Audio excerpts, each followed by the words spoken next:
Hey everyone, welcome back to the channel. This is Ali right here. Your boy is back, and I'm really excited today for, as this is going to be huge. It's going to be really huge. As you guys can see on your screen right here, and it's going to be a huge build. It's going to be Apple redesign, and that's what your boy is bringing you today. And it's going to be actually really mind-blowing, and we're going to be adding all these freaking cool features, the e-commerce stuff, Stripe checkout, TypeScript, Tailwind CSS. We're also going to be using Next.js, of course, and we're going to be using Sanity Studio CMS for the backend there. And as you guys see, there's some really cool animations going on here. There's some clever basket stuff here going on. So if you click there, and you guys can pretty much see, and you can pretty much remove all these products and add as many as you want. And this is fully authenticated with Stripe. And even if you're not logged in, there's gonna be login features as well. And even if you're not logged in, if I click on checkout, it's just gonna take you to the checkout page, and here you go. Actually takes you to the checkout page. Let me show you guys something really sick, and you can pretty much see all the items you added in your cart. Of course, there's Google Pay and all this stuff, and it's powered by Stripe. Let me show you guys something really sick, and it's in test mode, right? So we need to enter our the test card, and which is going to be typically 4242 is the test card which Stripe uses. And let's just use test@gmail.com right now, and let's just say test 123, just some dummy information. Let's just click on payment. It's processing, and this is going to be really sick what you guys are about to see right now. And here you go, boom. This is freaking amazing, right? It's gonna show you all the products you purchased on the screen right here, and it's completely responsive, of course, on your phone as well. So it's going to be really responsive. And since the user wasn't logged in, it's going to say thank you guest, of course, because it does not have the user's actual email ID. He wasn't logged in, and it's only stored on Stripe. So we are just gonna do guest checkout basically, and we have some tracking numbers, some clever stuff going on here. And of course, this is there are some really nice animations here as well. So we can see here, this is beautiful, right? And this is coming back from Stripe, and unfortunately, Stripe does not store the images of the products. So this is the only information, like the title and all this stuff. And it's actually, we are fetching this through this this ID, which is the session ID, which is going to be really mind-blowing how we're going to be doing this. And now if we actually go back to our Stripe dashboard, so let me just log into my Stripe dashboard, and let me show you guys what's gonna happen in Stripe dashboard. It's connected with Stripe, right? So if you go to our dashboard here, and if you go to the test project, I think I named it test project, so it's going to be the test project here. And if I click on payments, we can see right on top here we did a payment of, and if I go back, we can see the amount is 6,915. And if I go back to Stripe, we can see the amount actually paid to Stripe. And there's of course some shipping stuff going on. Of course, there's shipping $20, so I'm just manually adding that, and the total is going to be 6,915. But of course, the actual total amount is going to be 6,895, which is right here on Stripe. And of course, I haven't added shipping on Stripe, so it's not actually giving you the exact amount. This is just some dummy stuff here. So this is probably only if you need shipping, then you want to add some shipping rates on Stripe, which I haven't actually done that. So that's why it's actually showing $20 extra here. But we can see the latest payment came through here on your Stripe dashboard, and this is the name of the email of the user, of the customer. These are the products he actually ordered. So if you want to have like a order admin kind of thing, this is like the admin panel where you can actually see who ordered, which customer ordered what stuff, and you can pretty much, of course, manage it from right here. And then this is going to be, of course, connected. All of our products are going to be stored in Sanity Studio. And all of these things I'm showing you guys, this is all deployed, by the way. This is all deployed on Vercel. We're also going to be learning how to deploy, and it's completely beginner friendly, this build. So anyone who's a beginner, and I always like to explain from a beginner's perspective, so it's completely going to be beginner friendly. And this is our Sanity Studio CMS right here, and we're gonna have all the products here, and we see some cool icons here as well. I'm gonna show as well and on how to add these icons in the Sanity Studio CMS here. And this is deployed as well, by the way. It has a URL, and we can see we have all these products stored right here. And there are Apple Watch, there are MacBooks, there's iPads and all this stuff. But there's something really cool, as you guys can see, with the user account. So what I have actually done here, there's authentication as well. And what I have actually done is I've connected the Sanity adapter with the using Next.js with the basically the CMS, Sanity CMS. So that's what I've done. So anytime a new user logs in, it's going to actually store that user's information inside of the Sanity CMS. Now, how cool is that, right?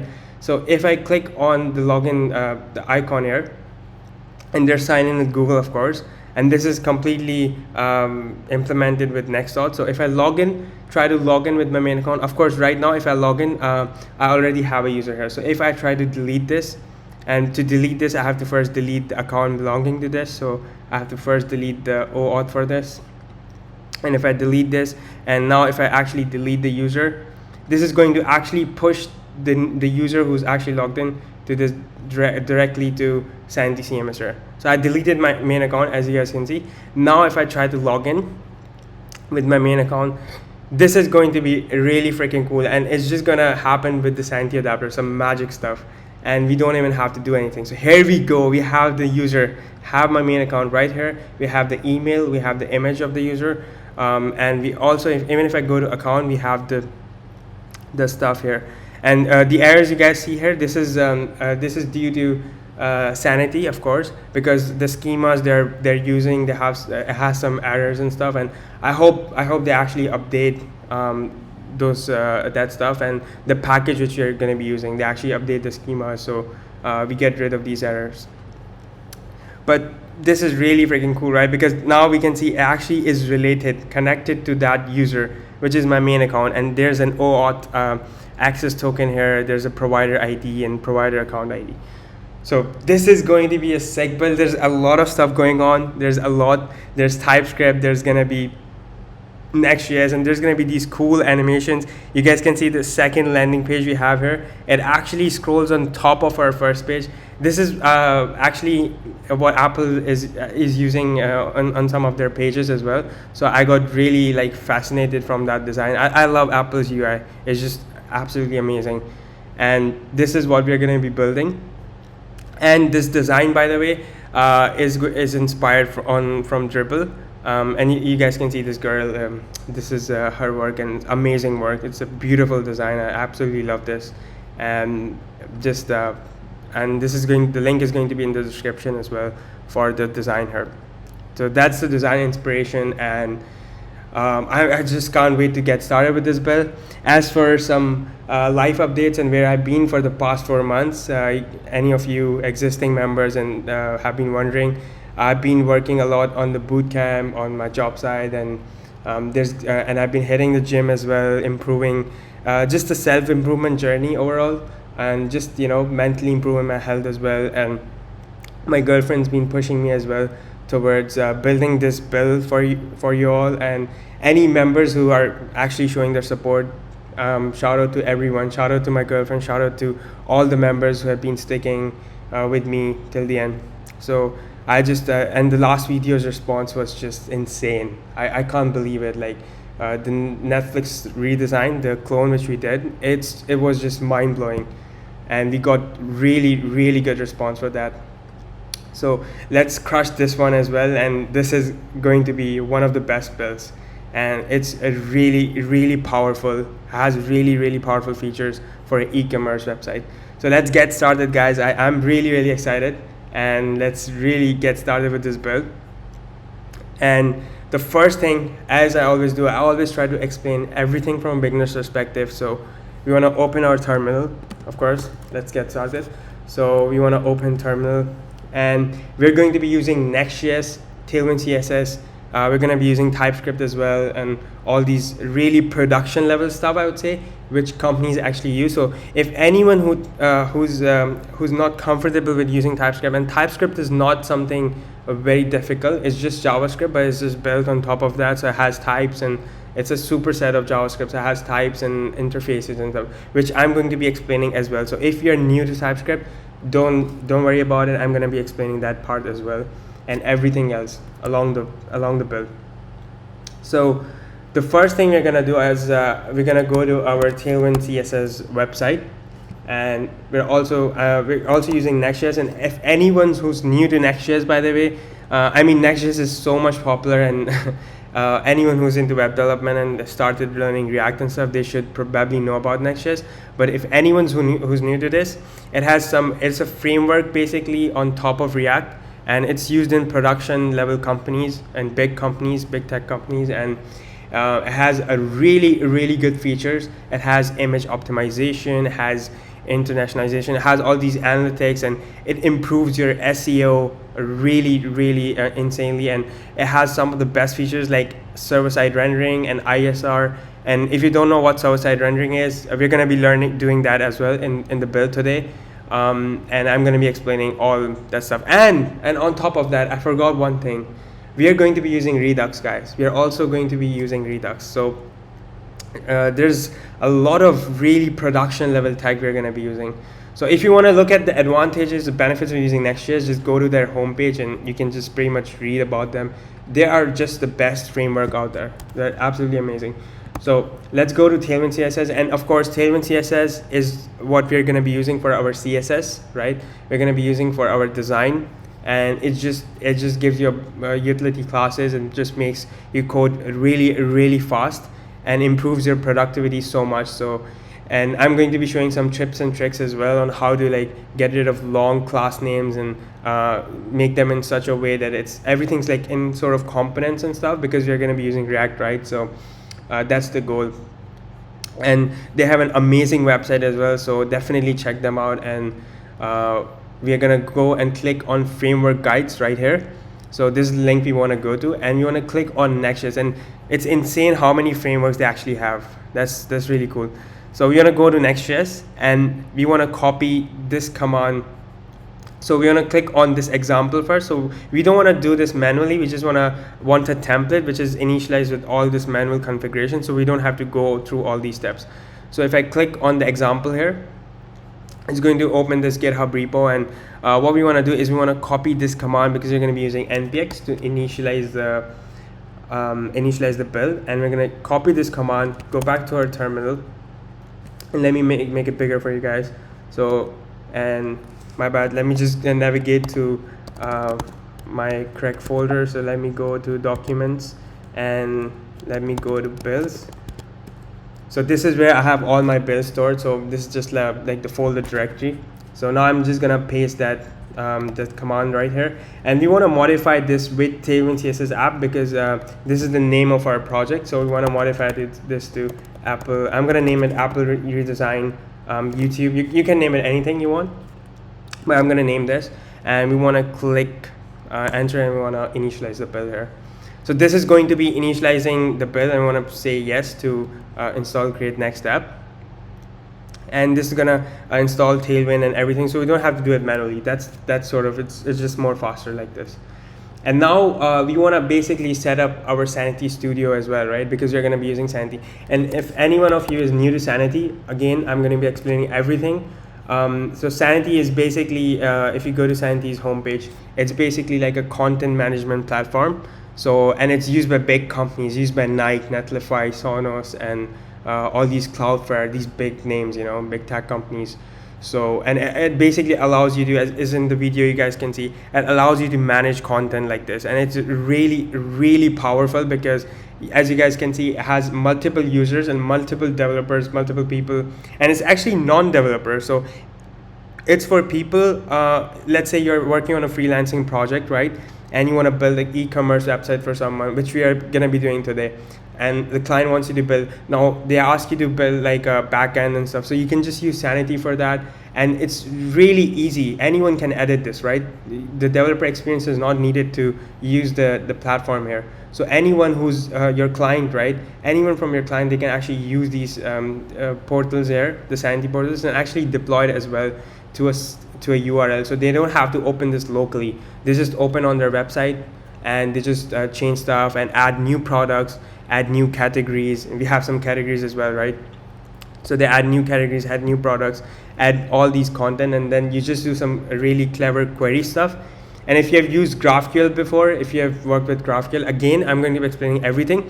It's very similar. It uses something called Grok query language to query the data, and there are mutations and all these things. So it's pretty simple. Just think of it as get and post. And if you guys have used MongoDB, it's like get request and post request. So we're going to be doing queries, which is like get request, and mutations, which are like post request. So that's how simple it is.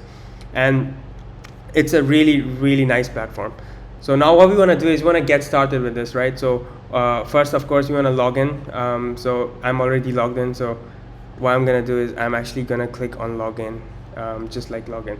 So if you guys are new to this, just get started, create an account, choose the stuff. And now what I want to basically do is I want to create a new project. And when you click on a create a new project, you need to install like Sanity. You need to do Sanity in it, and you can install the CLI as well, and the Sanity CLI. Or you can just use their command line. So what I'm gonna do is I'm just gonna, of course, I'm gonna create a new project, but I'm gonna use their CLI. So if you want to install the Sanity CLI, again, if you just type Sanity CLI. And if you click on the first link right here, you guys can see they give you this package Sanity CLI, and you can install this globally. Once you install this globally on your terminal, I've already done this, but once you guys install this globally, you can just pretty much use the CLI. And what you can do is you can just do Sanity in it in your project. So our project is ready, as you can see. Now what I'm gonna do is I'm gonna navigate into the Apple redesign YouTube. I'm going to navigate into the directory here, and now to open this into my code editor, I'm just going to say code insiders dot. Now I'm using Visual Studio Code Insiders. If you're using just Visual Studio Code, you can just do code dot, and this is going to open this project for you.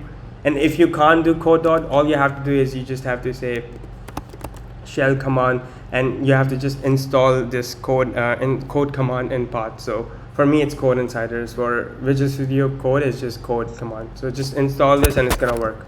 Now we are inside of our directory here, and we can pretty much see we have, this is like the boilerplate code. Of course, this is what Next.js gives us. Next.js and Tailwind CSS. This is like the template they have. Now, of course, they have some bunch of information. Now we wanna first run this, right? So what I'm gonna do is I'm just gonna open the terminal, press Command J. And again, I'm going to be giving really like little tips and tricks here and there, like production level tips and tricks to anyone who's like new to this kind of thing, and it's going to be really cool. So, and again, I'm going to be using Yarn, not NPM, but if you want to use NPM, just feel free to use NPM. The reason I'm using Yarn is because they have a Yarn log file by default, so it's just, and Yarn is just like much faster and all. So if I just do Yarn run dev, it's going to actually, so I already have my port running because I was demonstrating you guys the build. So let me just quickly go back to the original build, and let me just close. So let me just close that, and let's run the server again. So at the Yarn run dev, it's actually started on localhost 3000. And now if we can just simply open localhost 3000, and here we go. This is the boilerplate template code which we have right here. I'm just gonna delete all of this. Basically, we don't need any of this. So instead of the head, we're not going to delete the head. And again, I'm going to explain you guys what the head component does. Again, really powerful. So Next.js gives you these really powerful components, right? Head component, they give you image component, and these are again really good optimizations they have. When you're using typical React app, you don't have these optimizations, but with Next.js you get these really good SEO benefits and stuff. So what we're going to be doing is I'm just going to save this, and it has fast refresh, of course. So I save this, and all the content is gone. For now, let's just say an h1, and let's just say let's build Apple.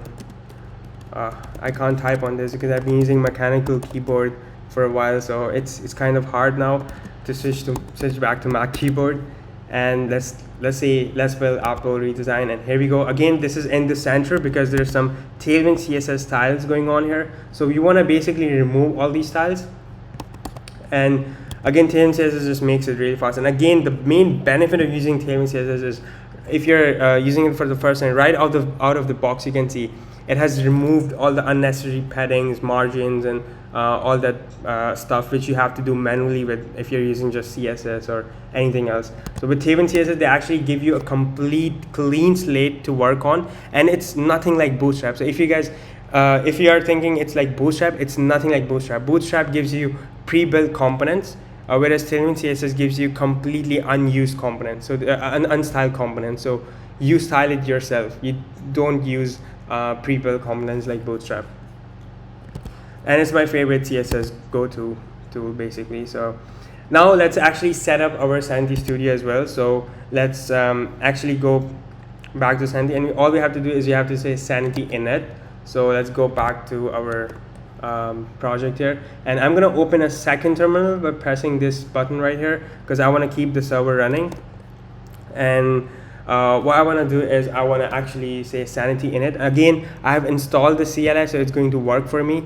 But if you guys haven't done this, so first you have to install the CLI globally using the command I showed before, and then it's going to work for you. So we're going to set up a new project. So I'm going to click on a new project, and of course there's going to be they're going to ask us to select project to use.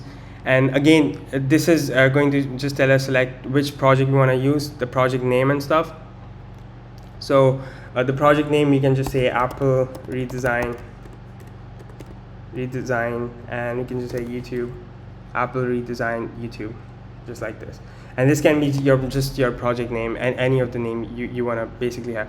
And now it's going to actually ask us to use the default dataset configuration.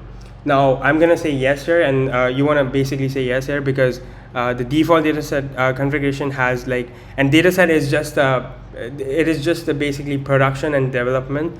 There are two types of dataset. There's one for development, there's one for production. So we want to use the default one, which is the production one. So we're gonna say yes, and then it's going to create the data set for us. And what it's basically doing, the magic behind this is it's actually creating the CMS for us, the CMS panel, and then it's gonna give us the URL. We're gonna navigate to that URL to actually open it right from here.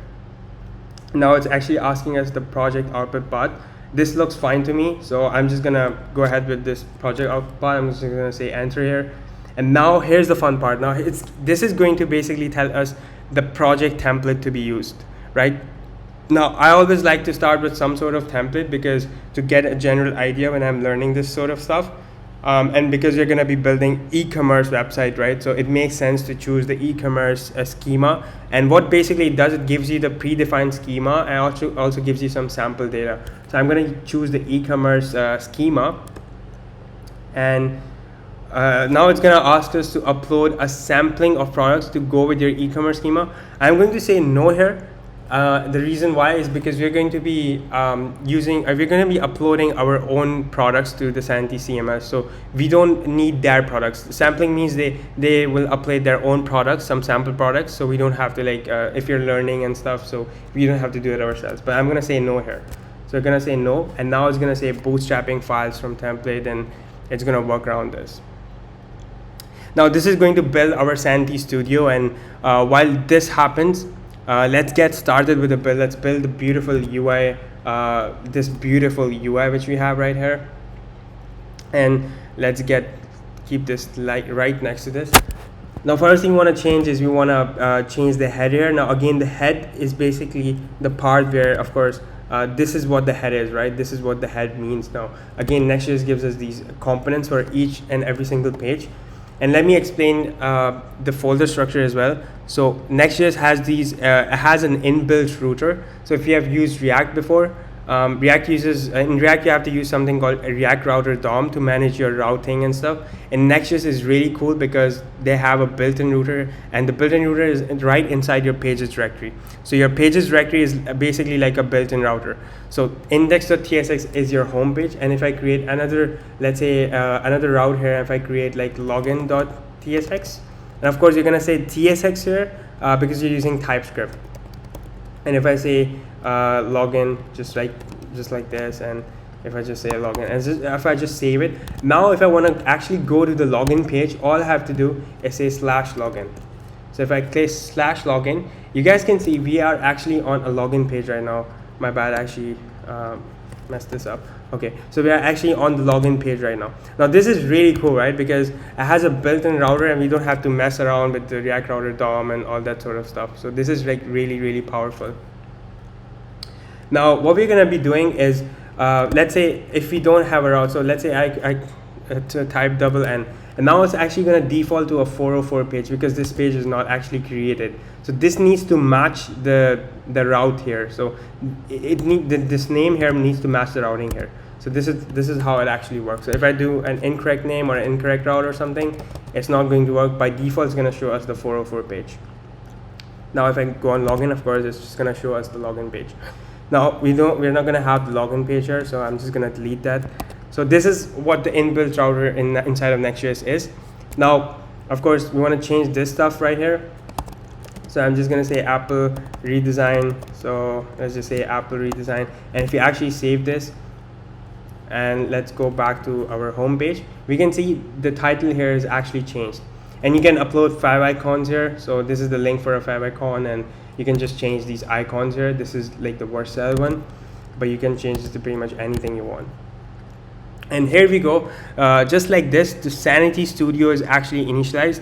Now we have all these commands to navigate through the Sanity Studio, but the command you want to run right now, we want to run sanity start to actually run the Sanity Studio right now. So I'm just going to say sanity start.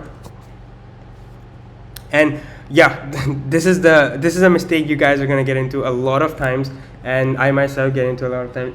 And the reason this does not work is because if I actually show you guys the folder structure, we can see this is what we named our project, right? Apple Redesign YouTube. So it actually has this folder, and this is where our Sanity Studio is actually initialized. So we have to navigate to this particular folder because right now we are inside of Apple Redesign folder. So what we have to do is we have to navigate into Apple Redesign YouTube directory. So you navigate inside of this folder, and this is where the commands are going to work because this is where we have the package.json for Sanity, and we can see all the commands here. Now if I actually run that sanity start command, we can see this actually throws an error, and it actually says there's a sort of error, and I think this happens again because I have this port running right around here. So let me cut this port right here and let me do it again. This is not going to happen for you guys. So as soon as I run sanity start, it's going to compile the project, and every time you basically change anything right inside of this directory, it compiles and saves your project and actually updates your Sanity Studio. And here we go, it's compiled, and now all I want to do is I want to navigate to localhost, and it's going to be 333. And of course, you have to be authenticated to actually see your content, right? A random person can't actually access your content, so I need to authenticate. And as soon as I actually use my main account to log in, it's going to restore and it's going to show. So this is what we see by default with the default schema. This actually gives us 3 sort of things, which is product, category, and vendor. So these 3 things we get, and of course there's no samples here because we said no, we didn't want to get the data. We're going to upload our own sort of data. Now let's get started with the build, and let's like start uploading our own products. And I'm going to be showing you guys how to upload the products, but of course I'm not going to be myself uploading all the single products, and I'm going to come back quickly to in the video and just continue with the build, and I'm going to show you guys how to do it from scratch, of course.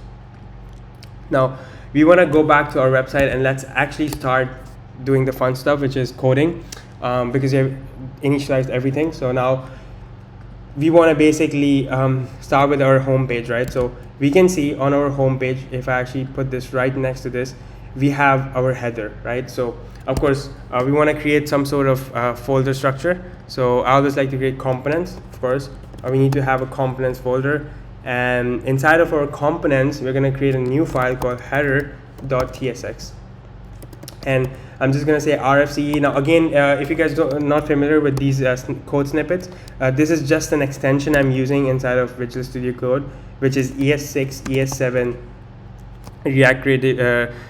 It's actually these snippets is these ones, ES7, React Redux, GraphQL, React Native snippets. So if you guys install this extension, I haven't actually installed this. I think it's this. Yeah, it's actually this one, ES7 plus React.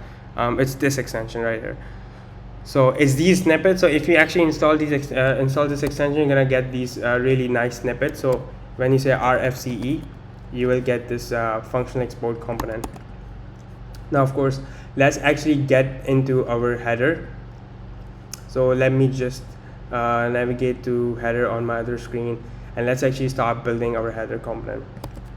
So of course, I always care about semantics a lot. So we don't want a bunch of divs on our website. Like everywhere we are just using divs and divs, and there's no good semantics. So the first thing I always like to do is I always like to change my header tag to the header tag like this, and it's going to be the header tag. And this is like good semantics. So it actually shows you which part of your website the header belongs to, right?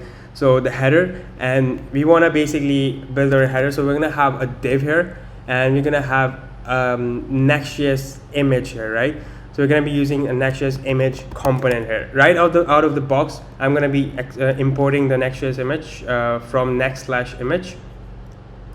And we're not going to be using like HTML image tags, of course. We're going to be using this, and the reason why we're going to be using this is because this is better optimized. It's lazy loaded by default, and it is in extremely optimized format, which is like a WebP sort of format. And again, if you want to learn more, just go to Next.js, type image, and you're going to see all that stuff. But it's extremely optimized. It's WebP format, and it's really low file size. It's actually really good quality image. So we want to have our source. And again, if you guys are new to TypeScript, there's just so many things happening here, right? So the TypeScript part here is what happens with TypeScript actually gives you these errors right out of the box before even running and executing the code, before like deploying your stuff, right? It actually tells you what is going on right away. And this actually saves you a lot of time, because then you don't deploy, there's no incorrect deployments, and you don't mess around with your code, you don't mess up the code. And TypeScript is really powerful, and trust me, if you're using it for the first time, you're gonna fall into love with this. And it's really powerful, and it's completely worth to learn TypeScript, especially if you want to work in production level companies. It's really important to know TypeScript. So TypeScript actually gives us these things, and as I hover over this, it actually tells me property source is missing in type, right? So I immediately know that I'm missing some property, and it's actually the required property. So now I can say source, and of course for the source, I'm just gonna quickly get the source right here, and we're just gonna use this source right here, and we are also gonna say layout fill. Oops, my bad, layout fill. And we are also going to be saying object fit contain. Now again, object fit contain just maintains the aspect ratio, and we're using layout fill because we want to surround our image tag with a container, a parent div, and that's how we're going to be styling the image. Now if actually, of course, we don't see the header because you're not actually rendering out the header, right? So what we want to basically do is we want to actually go back to our home page, and we want to render out the header as well. So I'm just going to remove this h1, and I'm just going to import my header from components. Again, just auto import this right away.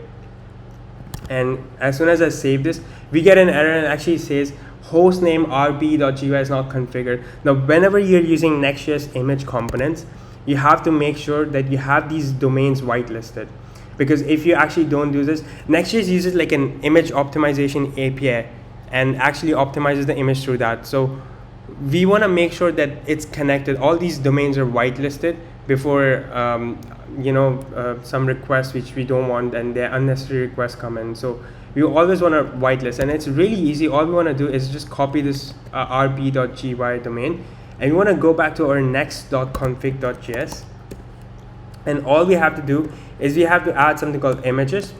And of course, all we want to do is images is going to be an object, and of course it's going to have some domains here. So domains are going to be like, it's going to be an array, and all we want to do is we just want to put this right here, and it's going to be an array, and we want to save this.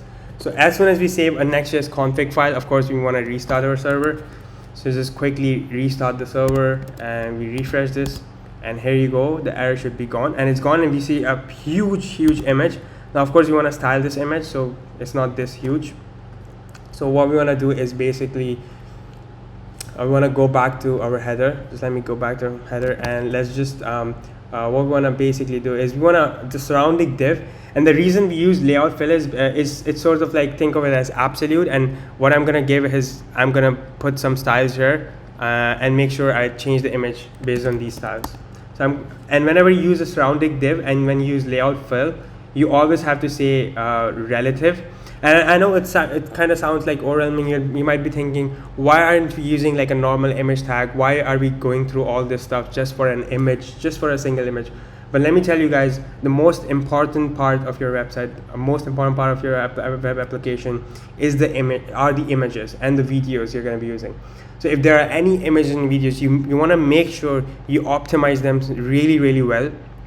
And the best way to optimize them is using the Next.js image component, because you don't want any of your images to be huge and not lazy loaded and not having the correct properties. So that's the reason we want to make sure we go through all this hurdle, but we want to make sure we use the Next.js image component. So we're going to say height of 10, and whenever we use layout fill, we always have to say relative, and we have to give a height and width. As soon as I save this, and here we go, it's fixed. And because I have object fit contain, and you guys can see right away, if I actually make this half and half like this, I think it might be easier for everyone to follow. And you guys can see it actually shrinks, right? So we don't want that behavior. So as soon as I add object fit contain, it actually prevents and doesn't do that. Now what else do we want to do is we want to basically say cursor pointer, because it needs to look like a link, because it's going to navigate to the home page. We also want to make sure we give an opacity of 75, and we want to have a transition, and the transition is going to be on hover, and on hover we're going to change the opacity to 100. Now again, all these utility classes which I'm writing, and if you're getting confused what are these utility classes, again, just go to Tailwind, and it's really easy. If I actually show you guys, if you guys go to Tailwind CSS, and if you just actually use the search bar and type any of the CSS property, like for example you want to type in background color, so you guys will see. And if I type background color, this is the property, right? And you guys will actually see the really good documentation for this. They have a really good documentation, and they're gonna give you all these background colors, and it's pretty simple to use these utility classes. And there's one more trick which I want to actually show you guys, which is let me go to our build here, which is you want to install this Tailwind CSS intelligence extension if you don't already have this. So make sure you actually install this extension. And what this is gonna say is it's really helpful, and what this is gonna actually do is it's actually going to, whenever you're using Tailwind, it's actually going to give you all this really nice intelligence. So as soon as you press command space, it's going to give you all these intelligence. And if you actually hover over on any of these classes, you will see the correct CSS property for that. So this is like position relative. If I hover over this is like height of 2.5 rems, which means it's 40 pixels. If I hover over this shows width of 20 pixels, and so on like that. So it's really powerful. Trust me, once you get in the habit of using Tailwind, it's going to benefit you so much. It's going to increase your productivity so much. Now, one thing I actually missed, and we want to actually make sure we install, is it's actually the Prettier plugin. I think it's Prettier plugin for Tailwind CSS, and it does not come out of the box. If we go to our package.json right here, it does not, as we can see, it does not come out of the box. So the reason we want to install that actually, so let me show you guys how we can do that. So if we go back and you just type Prettier plugin Tailwind CSS, the reason we want to actually install this is if we go to this this article, we can see this is like an automatic class sorting with Prettier. The reason it's so beneficial and it's really useful is because if there's a huge team working on something, let's say there's like a friend of yours working with you together and you guys are working together on the same project. Now this actually orders your classes according to this plugin, and it's really helpful. Like it's really helpful, especially if you're working in a company and with other developers as well. So actually sorts them in a recommended sort of order. So as you can see, before it's like this, and after it actually sorts them and equally, and just sorts them based on save. So all you have to do is install this. So I'm just gonna copy this. We already have Prettier, so I don't think we need, but let's just install this, the whole thing. And this is going to be a developer dependency, right? Because we don't want to push this into our code, so it's just going to be for developer dependency.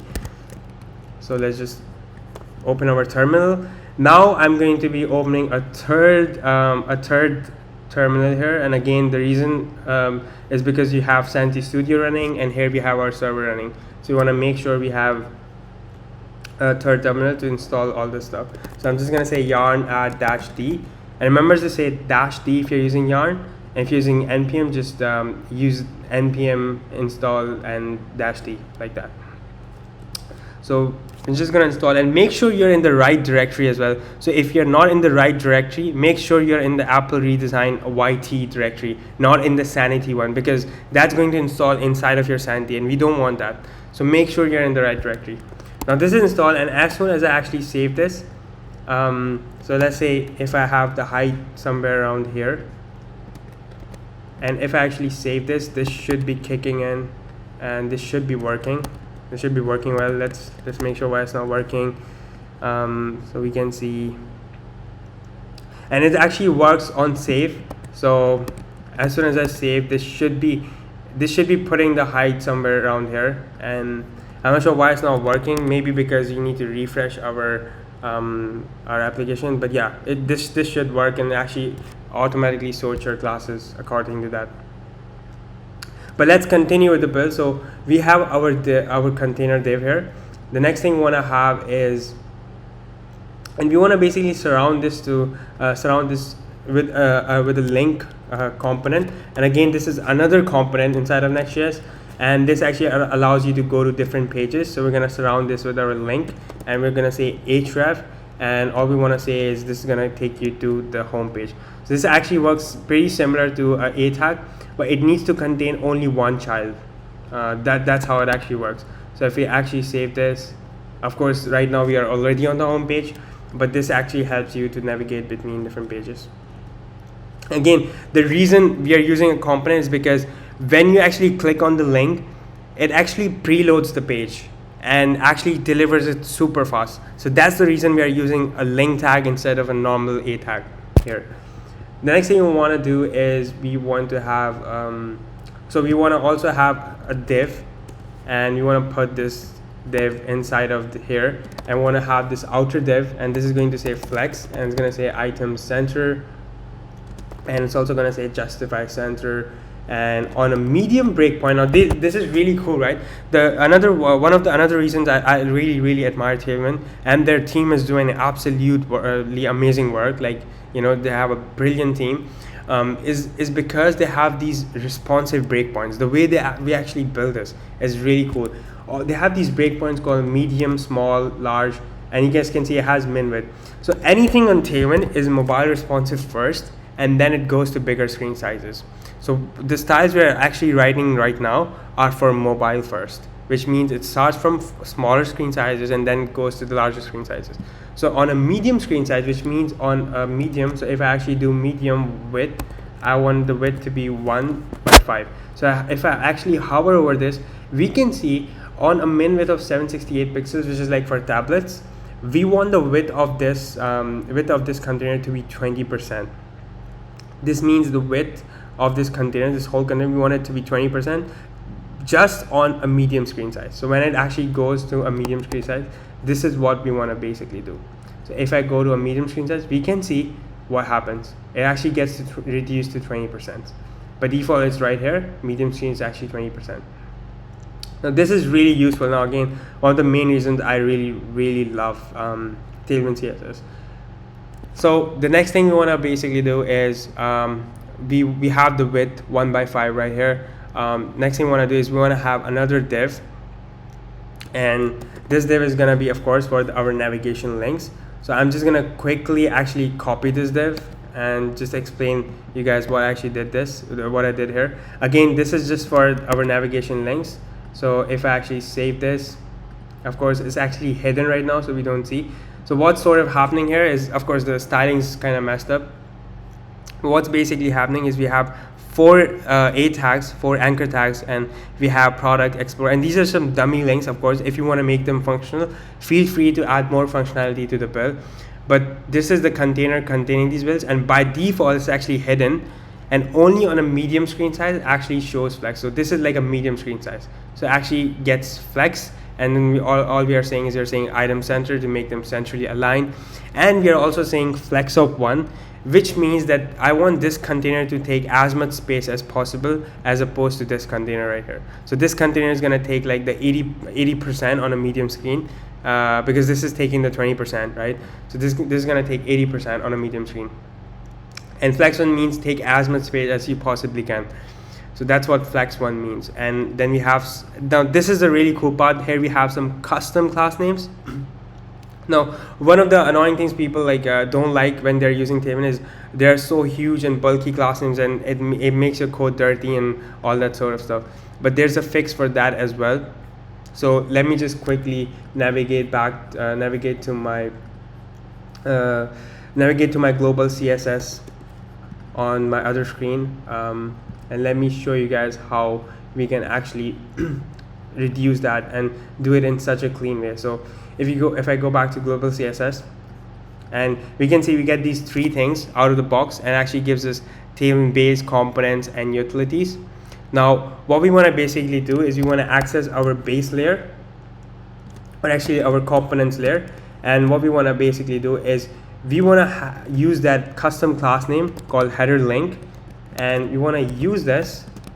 And what we want to basically do here is we want to apply some Tailwind styles to this. Now, of course, what's the point of using, so we are in the CSS file right now, so we can just pretty much write some CSS. We can just write, I can just say color, if I take color red, this is actually going to work as well. And if I go bigger, we can see the color actually changes to red. But what's the point of using CSS, right, if we are using Tailwind already? So what we want to do is we want to say apply. And what we want to do is we want to apply some styles to this. So I'm just going to say cursor pointer, opacity 75. There's going to be some transitions. There's a lot of transition in this build. Like it's an animated, because it's like an Apple UI kind of thing. So it's like an animated sort of build. And we want to make sure the opacity actually turns to 100 when we actually hover over them. So as soon as I hover over them, this actually turns to 100. The reason we are actually using something like header link is actually makes your code much more cleaner, right? Instead of me repeating this for every single link right here, and if I actually do it like this actually looks really dirty, right? This doesn't look good.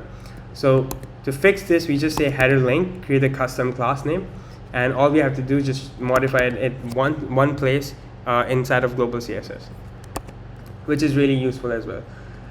Now the next thing we want to do is we want to fix our layout here. So that's because we don't have styles for our header. So if I go to the header is going to be sticky. So it's going to be position sticky, and it's going to be from top 0. It's going to have a z index of 30, and there's a reason why we are giving a particular z index, and it's going to be flexed. It's going to have a width of full, and the items are going to be centers. As soon as I actually do that, they're actually centrally aligned now. And of course, we want to say justify between. So the items, the children, basically take as much space between them as possible. Now we want to give a custom background color to our header. Now how do we do that inside of Tailwind? We just use something called arbitrary values, and we use something called square brackets. And what we basically do is we just say hashtag here, and just the color, which is E7ECEE, and we're going to have some padding of 4, which is going to be 16 pixels all around padding.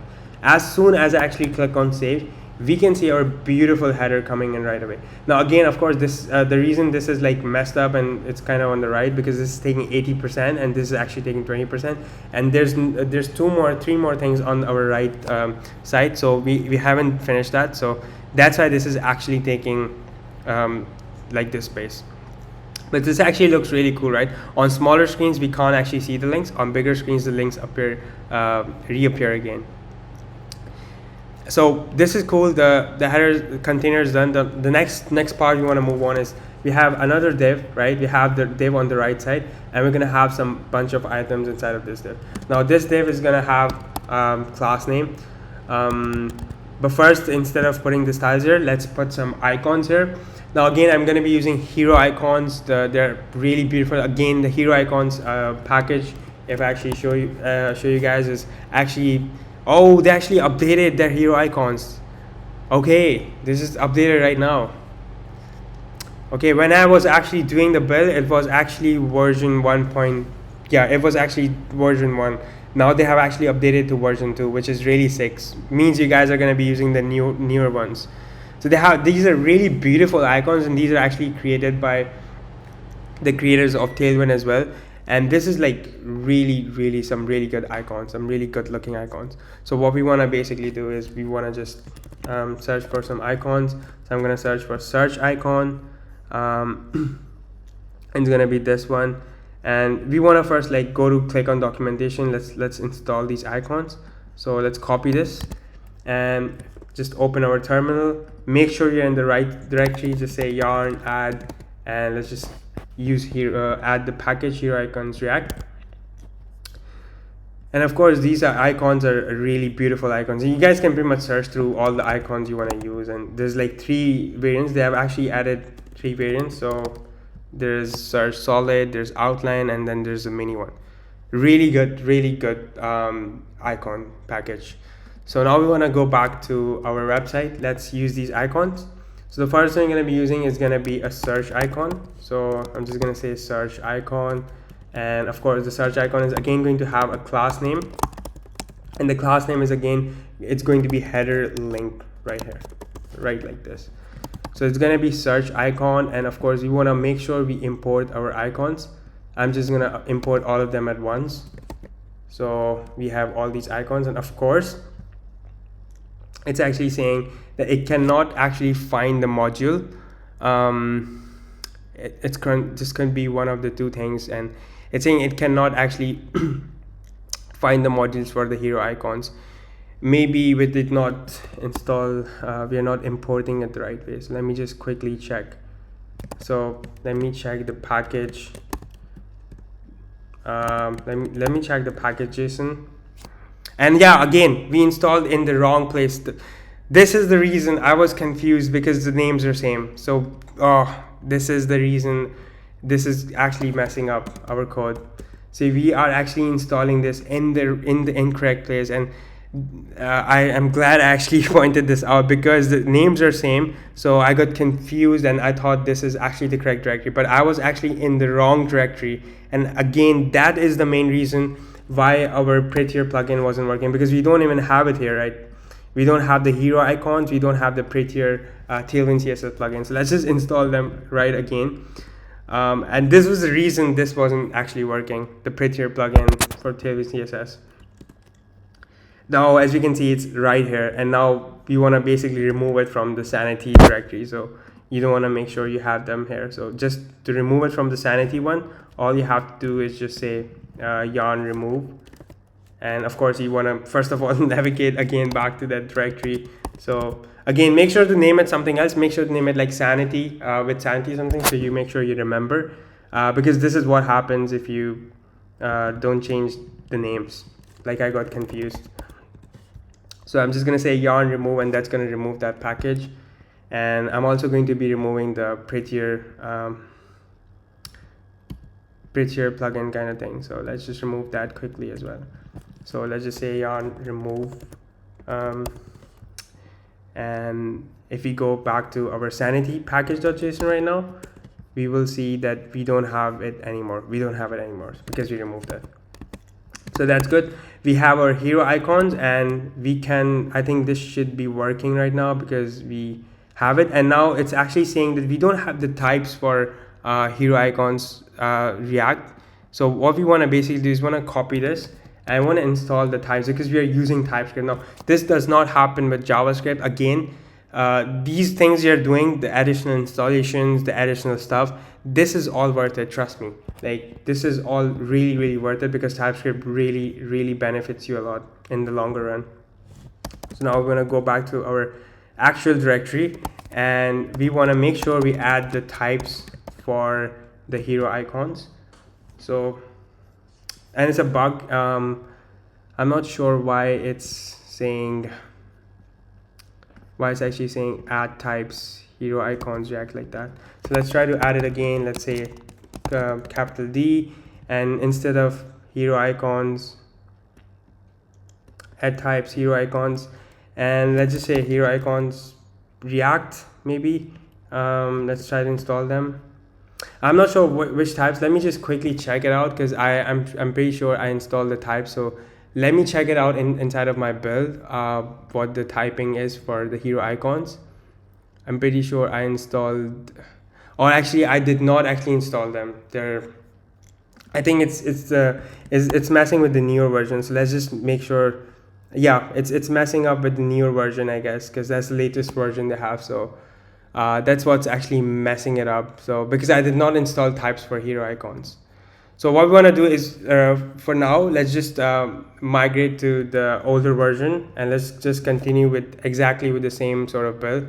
And let's not get into unnecessary errors right now. So what I'm gonna be doing is, I'm just gonna go here and click on documentation, and I think it is hero icon / react. So the problem which is happening is the version differences. So let's just say yarn add hero icons. Let's just copy this, and to actually install this, what we have to do is we have to get the old version of hero icons. So I'm just gonna quickly get the old version, and all we have to do is we just have to say yarn add / hero icons / react, and we have to put in the version. And if I actually do that, this is going to install the old version of the hero icons pack. And as you can see, as soon as I do that, it actually gets rid of the error which we were getting. So I guess it's with version 2 they haven't maybe added TypeScript support or something like that, because it's pretty new. They just recently updated that. So we're fine with it. We can just go with the old version, and we want to keep the 3 icons here. So feel free to just import these 3 icons from hero icon / and it's from the outline variant, not the solid one. So that's a slight difference right there. Now if we go back to our website, and if I actually save this, we should be able to see our search icon. Let me just refresh it, and we can't actually see the search icon. So let's see, why is that? Why can't we actually see the search icon? So it's actually it's going to have a class name of header icon, actually, not header a link, because it's going to be an icon. So it's going to be header icon, and of course it's a custom class name again, which means we have to go inside of our global CSS and provide the header icon, class name for header icon. So all I have to do is apply some styles here, and what I'm going to do is, again, going to open global CSS on my other screen real quickly, and just give it some styles for header icon. So the styles I want to give are these. I'm just going to copy them. Here we go. We're going to give a height of 6, and as soon as we give a height and a width, we can see the icon right there. We want to give cursor pointer and opacity, and again some hover opacity. And again, we're using a custom class name because you're going to use this icon, the same class name, in multiple places. So it's good to use like custom class names in these scenarios. Now let's get back to the build, and after the search icon, we're going to have a link, and we're going to have a div, and that div is going to basically contain the number of items. If I go back to our finished build, we can see there's a basket icon, and it actually contains a circle, and that actually contains the number, the number of items. So if I increase the items right now, you guys can see if I add an Apple Watch Series 7, you guys can see the number increases, and we get a basket icon here as well as here. So if I click here or there, both the places actually takes us to the checkout page, and we can just click on checkout, and it's going to simply check out from to Stripe. So if we go back, and of course this is using Redux behind the back to share state between different components. And if you are new to Redux, this is your golden chance to learn Redux, because I'm going to explain it from scratch, and you're going to be using TypeScript as well with Redux. So that's like really good production level stuff. So the next thing here is there's going to be a div, and this is going to contain an span tag. Right now we'll just hardcode the value to, let's just say 5, and we're going to have, and let's just style the outer container here. This is going to have a class name of relative, and it's also going to have a class name of cursor pointer, and this span tag is going to have some styles as well. It's going to be position absolute. Let's go back to our build, and we can see there's a 5 here, and it's going to be position absolute, and it's going to have negative right 1. So if we put negative symbol in front of any styles, in front of position style, it actually provides a negative value. So negative value of 4 pixels, because we want it towards more on the right side, and we also want it to be negative top 1. And if you guys see, if I change the positioning of any of these tiles, and if I paste this here, as soon as I actually paste this in here and I save this, this actually comes back to the front. Again, this is happening all because of our beautiful, prettier plugin Tailwind CSS. It's happening because of that. So we have installed that, and every class name, all the class names are going to stay consistent and in the same position. So negative top of 1, and it's going to have a z index of 50 because we want it to be on top of everything. And I'm going to say display flags, height of 4, a width of 4. We're also going to say item center. So I'm going to say item center. I'm going to say justify center. We're also going to say rounded full. Rounded full is the border radius basically. And again, of course, we don't have a background. Now the background is going to be a gradient background. So we're going to say background gradient to right, because it's going to go from left to right, and it's going to start from pink, and the color is going to be 500, and it's going to go to violet. And again, this color, I just picked this from Tailwind's official website. I just love their website so much, so I just picked the color from their website. It actually looks really nice as well. So we have our background here, and of course it doesn't look the way it's supposed to exactly look, but we'll fix that.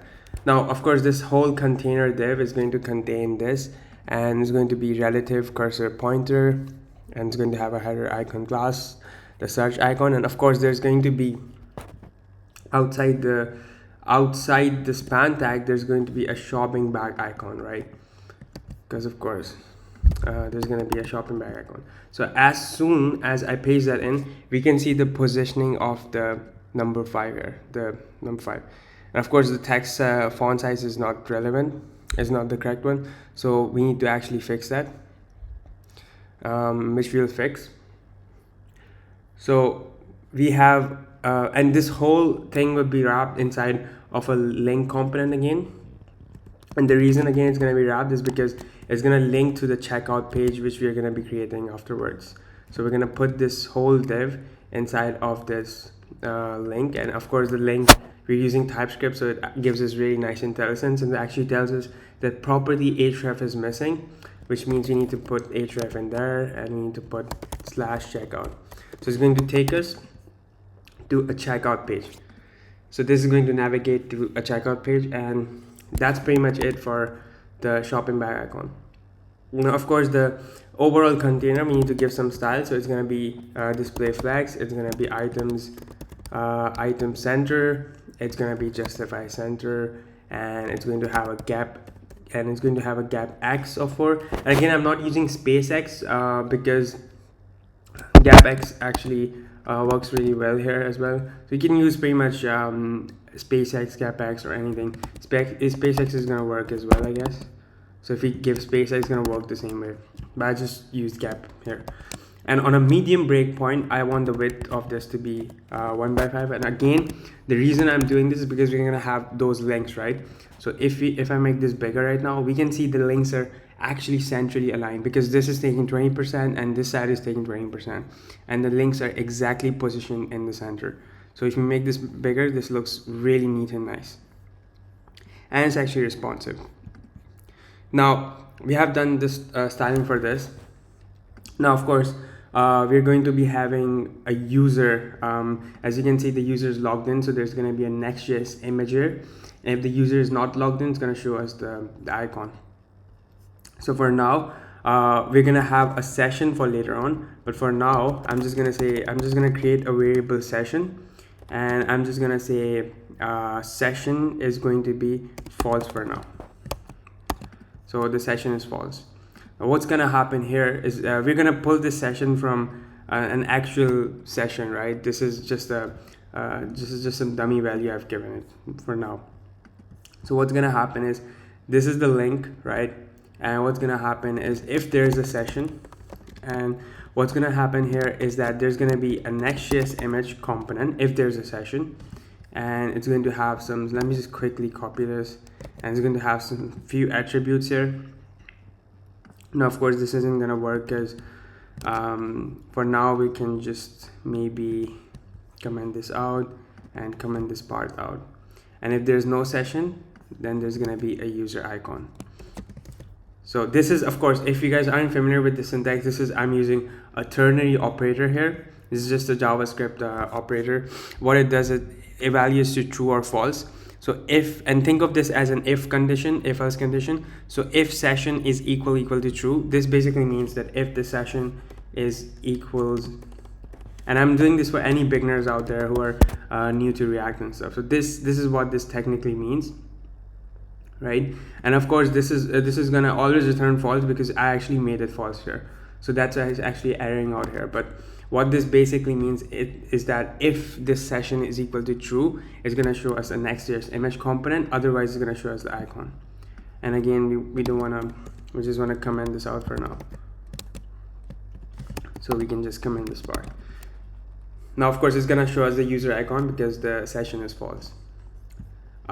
This thing is messed up. Like, so let's see where the styles for this are given.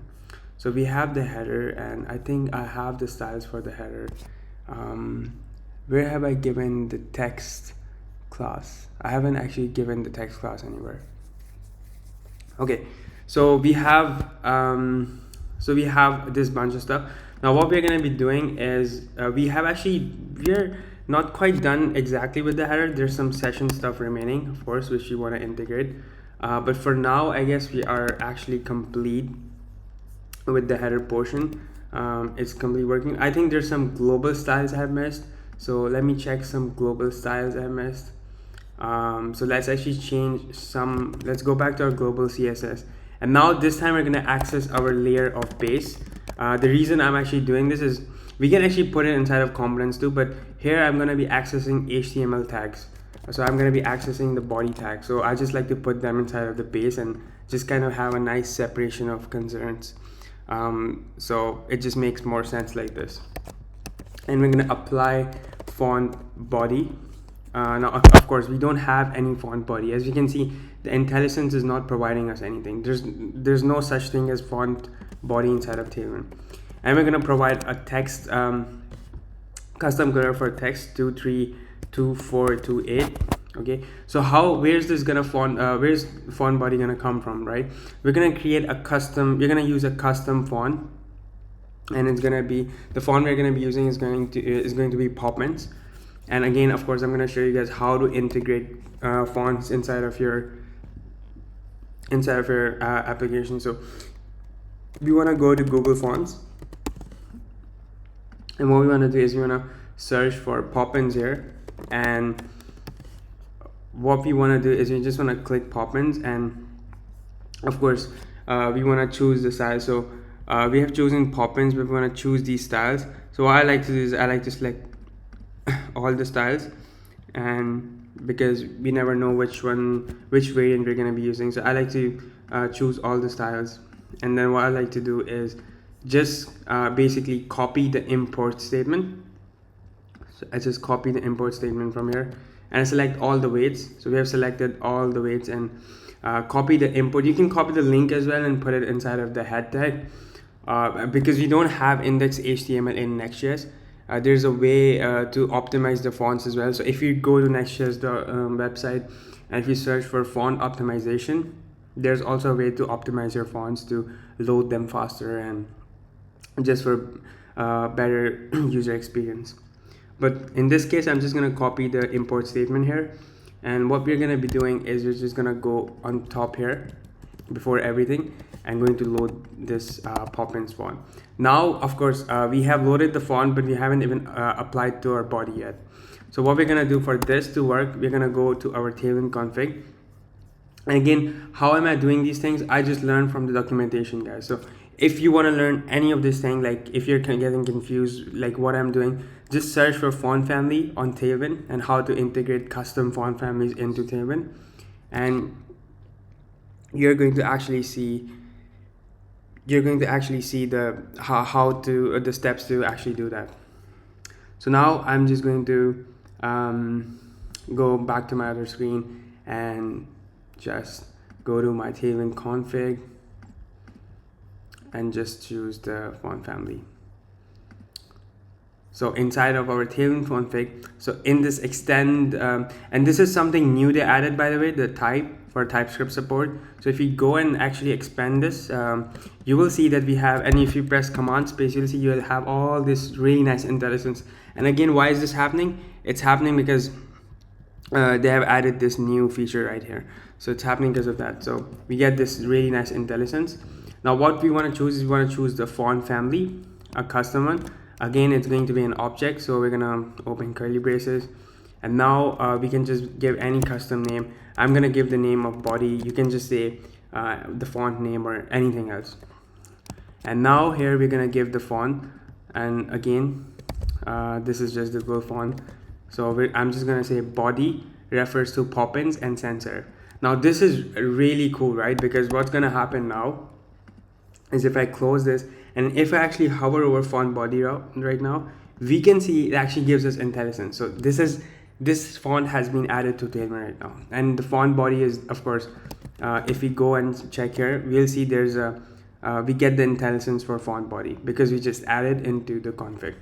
So this is how you customly add stuff, and it goes the same for any other thing. Like if you want to change any other like if you want to add custom heights, custom breakpoints, you can pretty much customize everything inside of Tailwind, and this is how you do it. So if you want to change anything else, animation, you want to add some custom background position, whatever, you can just change it here, and then the intelligence is going to tell you exactly what the name we provided.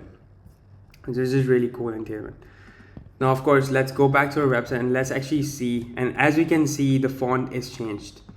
The font is immediately changed. It's looking much better right now. So this is done. Let's get back to our, let's keep building stuff and let's get back to our build. I'm still not sure. Oh yeah, I missed some styling here. Yeah, that's why probably this isn't white. I missed some styling here. So some of the styling I missed here is the text is going to be smaller. So it's going to be an arbitrary value of 10 pixels, and it's immediately small now, and text is going to be white. So these two styles are missing. So now it's actually looking exactly identical. So let's continue with the build. So we are actually officially done with the header. Not completely done because we have the session stuff remaining, but let's continue with the build. We have a lot of stuff to build still. So if we go back to our index page, we can see we have the header component rendered out. The next part we want to build is we actually want to build our landing page, which is this beautiful there's a big landing image, and there's some heading text and some really nice animation for this sort of button, and of course this button as well. There's a really subtle animation. I don't know if you guys can see, but there's a very slight subtle animation here as well. So to build this responsive, so on smaller screen we don't see the image, only on bigger screens we actually see the image, and it gets larger on a much bigger screen. So let's build this landing page and let's actually get done with this. And we're also gonna build this beautiful on scrolling on top of this landing page animation like this. We're also gonna work on this. So next thing we wanna do is we wanna have our main tag. Again, I like to use good semantics, so main tag, and let's make this like that. And inside of our main, we're gonna have a component called landing. Now this is just how I name things. Like if you want to name something else, you can just feel free to name something else, your component. I'm just gonna name it landing.tsx. Use our beautiful snippet and just say landing. And now let's actually work on the landing page stuff. So I'm gonna navigate to landing component. Now here, this component is going to be a section, because it's gonna take the first screen here, right here. It's gonna take a height of screen. So this is going to be a section, and it's going to have a div inside of it. This is gonna have an h1, and the h1 is gonna have a span, and span is gonna say powered. And of course, we want to make sure we auto import this. So command space auto import and save it. So auto import this. Now we have some span tag here, and we have two more span tags. So I'm just going to quickly copy them, and both of them are going to have the class name of block. The first span is going to have some styling. So the styling is going to have a block class name as well. So it's going to be displayed block. The background is going to be gradient, and it's going to be to right, background gradient to right. And again, it's going to start from ping 600. Again, if you want to actually save this inside of a custom class name instead of repeating, so any of the repeating class names you see, you can actually add it to your global CSS to make it a custom class name and not to repeat yourself. I haven't done this for every single thing, of course, but I've shown you guys how to do it, so feel free to do that. So we're gonna say from pink 500, it's gonna get from pink 500, and it's gonna go to violet 600.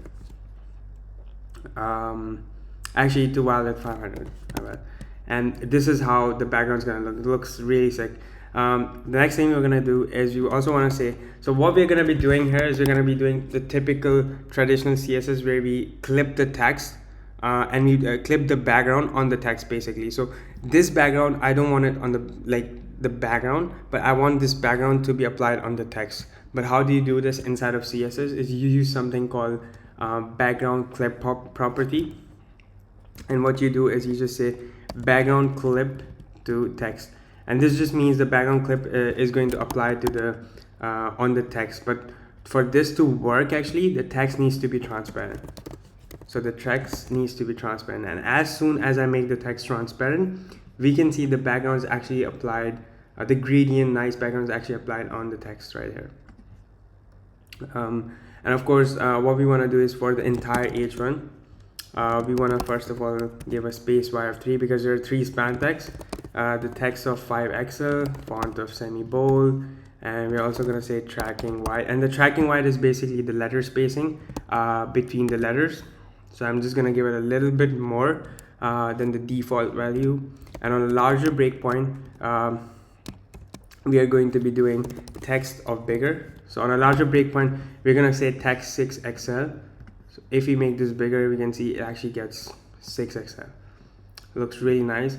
And next thing we want to do is on an XL breakpoint, we even want the text to be much bigger. So we want the text to be 7XL. So if I make this a little bigger, it's going to be 6XL. If I make it more bigger, it's going to be 7XL. It looks really nice and crisp. And again, if you want to see what styling this is, it's 1280 pixels min-width breakpoint. It's a media query, and the font size is going to increase to 72 pixels. The next thing we want to basically do is we want to actually apply some styles to the outer container div here.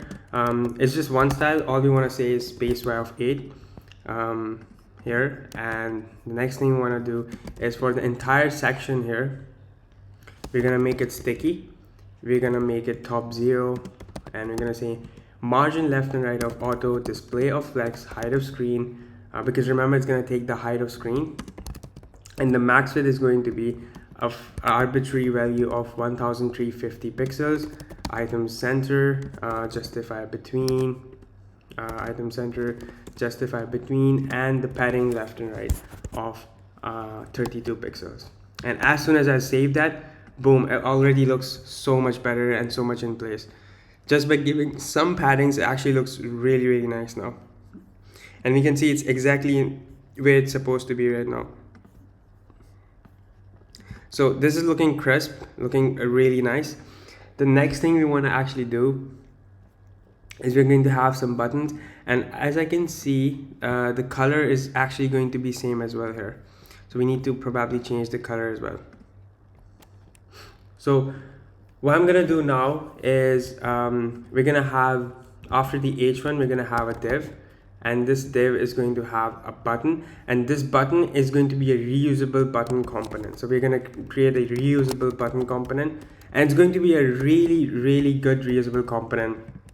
And I'll show you guys how you can create really complex and really advanced components like this sophisticated button to use it in so many different places. And it's going to accept a prop called title, and the title is just going to say buy now. So this is what the button is going to, and we're going to create this button, and there's going to be a link tag after this. Of course, it's not going to have an href, and the link tag is just going to say learn more. It's just going to say learn more. And again, it's going to have a class name of custom class name of link, and we're gonna of course style this inside of our global CSS. So let's just quickly style this link. Let's say link here, and let's apply some styles to this.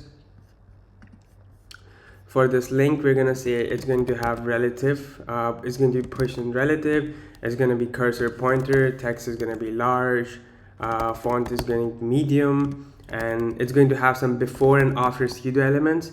So, and again, if you are not familiar with before and after pseudo elements, again, this is taught in, of course, in CSS.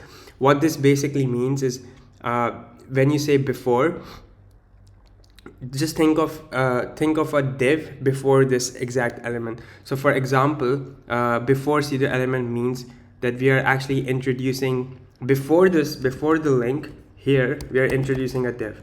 This is all this actually means. And then we're going to position this absolute, and we have positioned the link relative, and we're going to position this absolute to make it where exactly where we want. And after pseudo elements means that it's going to be after the link. So just think of it as a I would say imaginary div, which is there, and that is basically before and before and after pseudo elements. So we're going to say before absolute, and we're also going to say before it's going to have an inset. Now inset, what is inset x0? It just means it's going to be from left side 0 and from right 0. So that's just a shorthand way of inset x is a shorthand way of saying that. And then we're also going to say before, and we are going to say negative bottom because we want it to be more on the bottom side. So we're going to say negative bottom of 1.5, which means it's negative 6 pixels. And we are also going to say, and there's a quite bunch of styling, so I think I should just, instead of writing all these styles, I should just paste them in and then explain you guys what this means. So negative bottom 1.5, and there's as you can see, there's huge this is the main reason I did not actually put all these styles right here, because imagine if I put all these pseudo elements right here, it's gonna look really bad, right?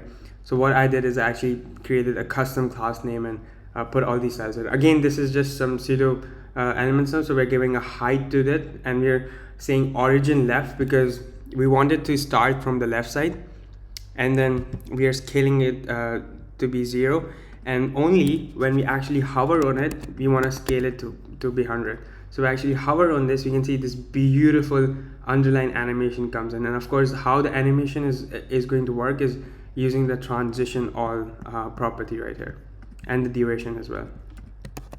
So it actually looks really, really nice. And of course, there's some border radiuses as well, and it just looks really smooth. And again, because this is created like just a custom class name, we can use this and in multiple places to give this sort of style. It looks really nice. Now the next thing you want to basically do is we want to get back to our landing component, and let's keep building our landing component. Next thing we're going to be having is the huge image.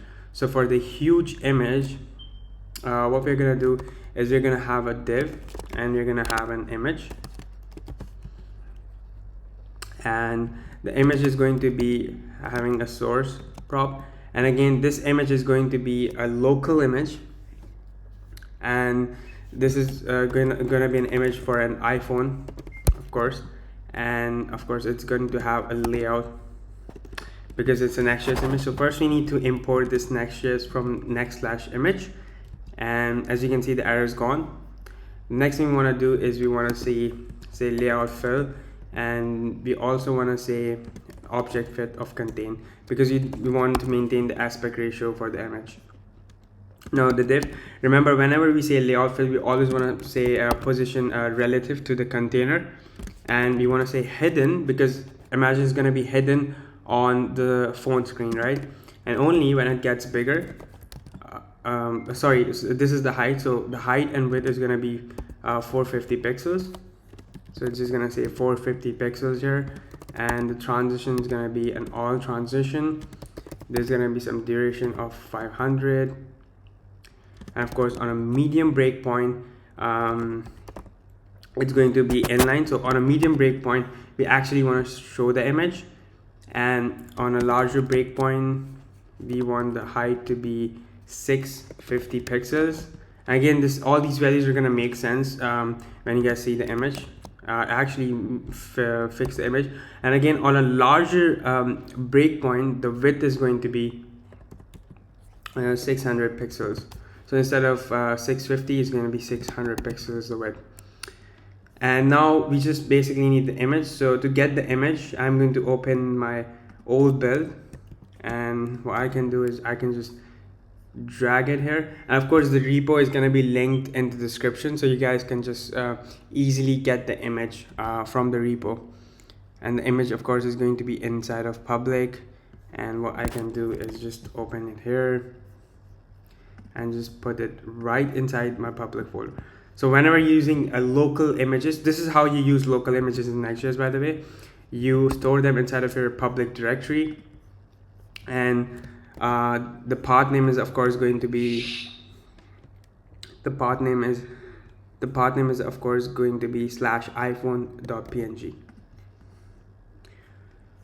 So if I actually save this, and what we want to basically do is we don't want to say so you guys might be wondering why we didn't say /public. So whenever there's an image inside the public directory, we don't want to say // and we don't want to navigate. All we have to do is just say / and the image path inside the public directory. So that's why it's really convenient to use stuff like this. And now if we make this bigger,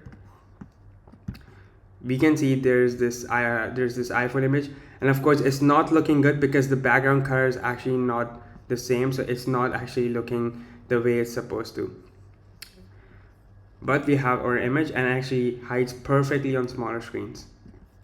So let's continue building this. The next thing you want to do here is we want to create our custom button. So what we want to do is we want to create our button component. So let's create our button component, button.tsx, and of course it's going to be a very good custom component. And I'm just gonna uncomment this, and what I'm gonna do is auto import this from button. And of course we're using TypeScript, so TypeScript is saying it was the button component isn't expecting these props. So this is where we're gonna get a deep dive into TypeScript. Is what I'm gonna do here is we're going to be accepting a prop called title, right? Now if I do this in TypeScript, because I'm using TypeScript, it's gonna give us an error, and this is the most common error in TypeScript, right? What it actually tells us is this title implicitly has any type. So when we're using TypeScript, we can't just provide. The reason of using TypeScript is to provide the typings for each and every variable we're using. So if you're using title, we have to say what the type of the title is, and what the type basically means. It means the title is of type string, or is it of type number, because it's a title, right? So it's gonna make sense to say it's going to be of type string. The way we basically do this is we provide props to this, and we use something called interfaces or types. Now I like to use interfaces, you can use types, and I'm going to show you both the ways how to do this. And all we basically do is we say interface props, and we just put title here. So the props are going to be expecting a title, and it is going to be of type string. And this is how we actually use TypeScript. That's all it is. Like, that's literally all it is. And as soon as I actually did that, you guys can see the error is gone now. Now, as soon as I hover over the title, you guys can see the parameter is title, and it is of type string. It is of type string. So this makes really good sense, right? Now, if I actually send it this title as a number, now let me show you guys the benefit of using TypeScript. So if this title was a number, we can see it actually tells us immediately number is not assignable to type string, because it knows that it's expecting a string. Like in JavaScript, this cannot happen. In TypeScript, this is why it's really, really useful. And this is just one of the reasons. It's not the entire reason. This is just one of the reasons. There's many other reasons to use TypeScript over JavaScript. So now we know that this shouldn't be a number, so we can immediately change this to back to a string, and now it's working fine because it's a string, right? Now if we go back to our button, it's all working fine here. So let me go back to let me navigate to button inside of my landing page, and let's actually build that. So if I try to go open my button component, just a second, here we go. So for the button, of course, first of all, it's going to be a button. So we're going to say button, and it's going to have some class names. So this button, actually, I got it from I got it from a website called Dev Dojo, and it has a really, really good button. So if you go if you want to create some custom buttons yourself, just go ahead, create it yourselves. But if you want some really nice buttons, there are some really nice Tailwind CSS buttons on this website. I think I got it from here. I'm not sure if it was this website.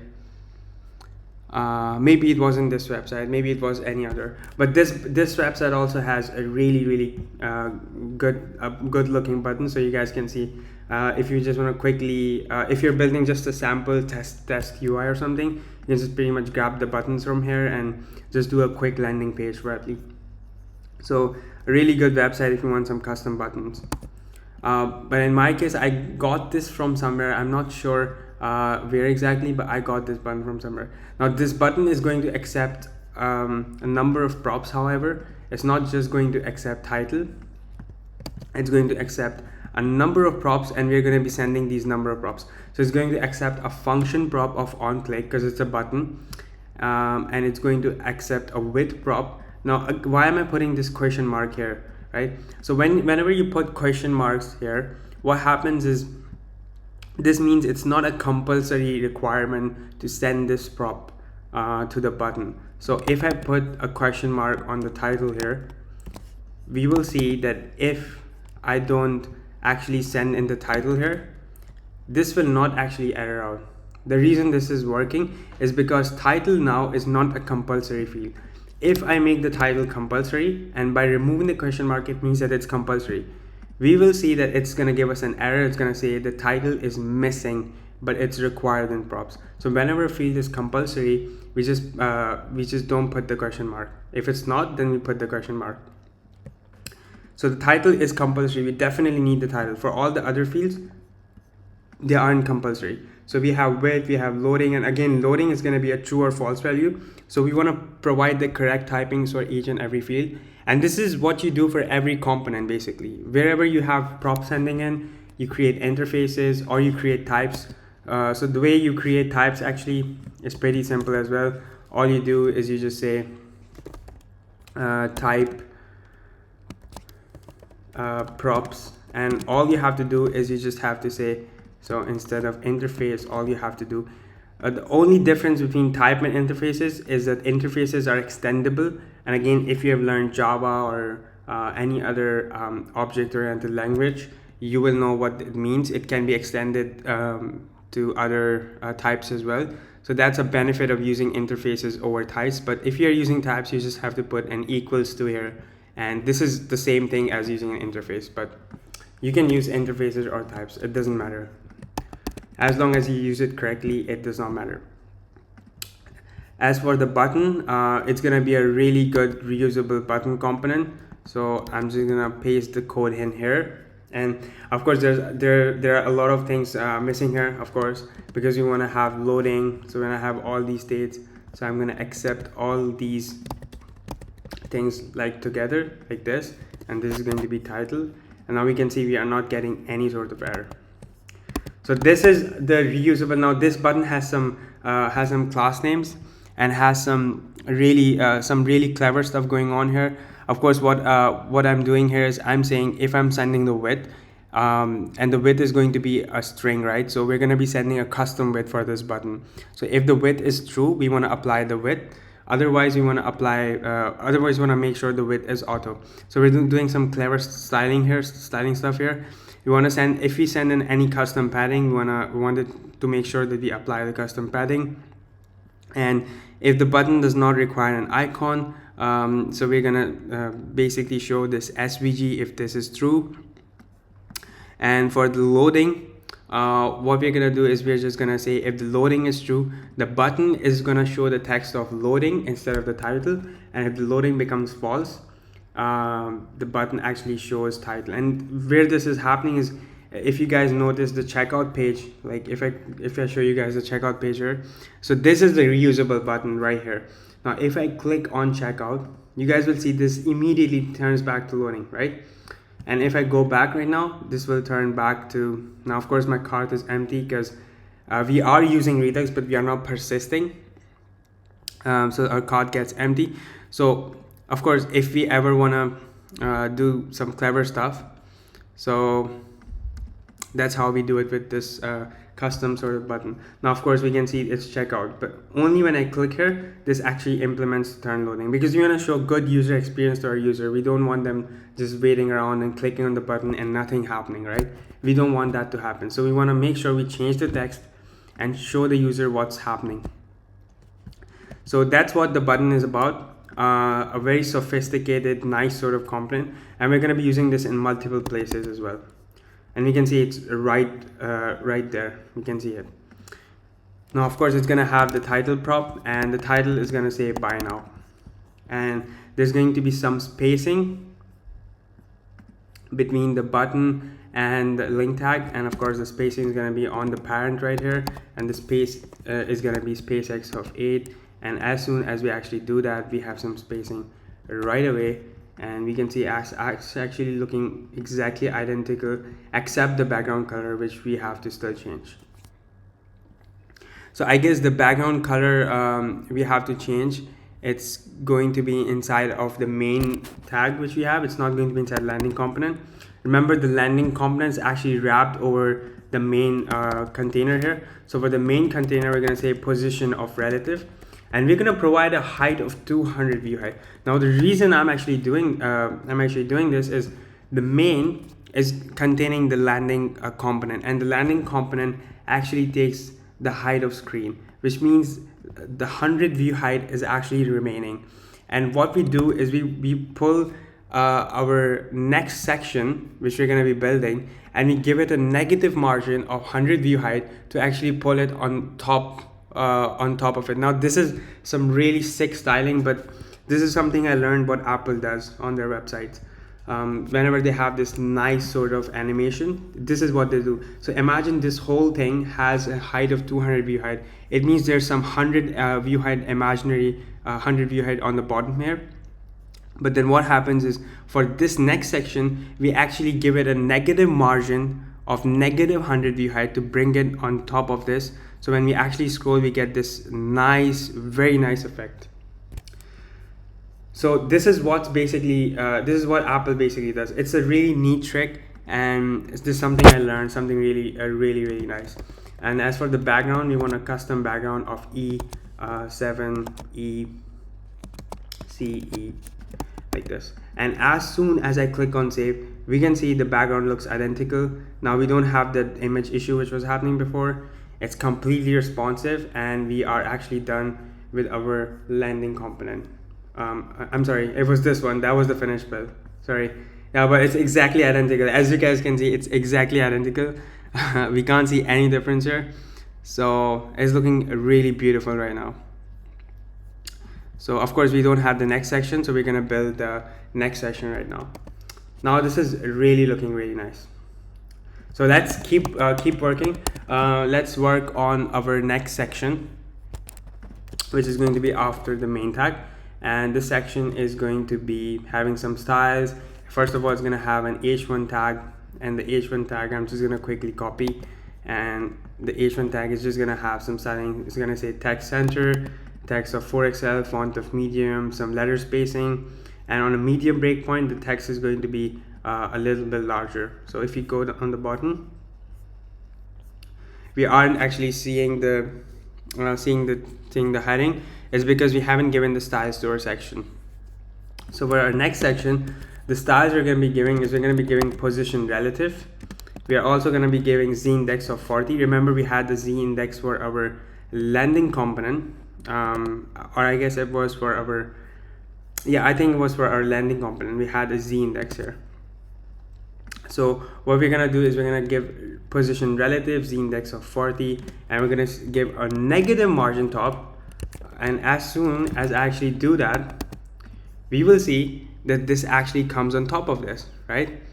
So this is the behavior we sort of want, right? But this is not looking good because this does not actually have a background, and it does not have a minimum height, sort of. So it does not look good.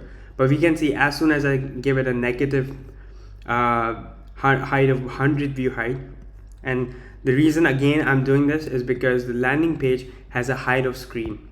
So there's still 100 view height which is actually remaining, and we are bringing this up by 100 view height to make this scroll on top of this.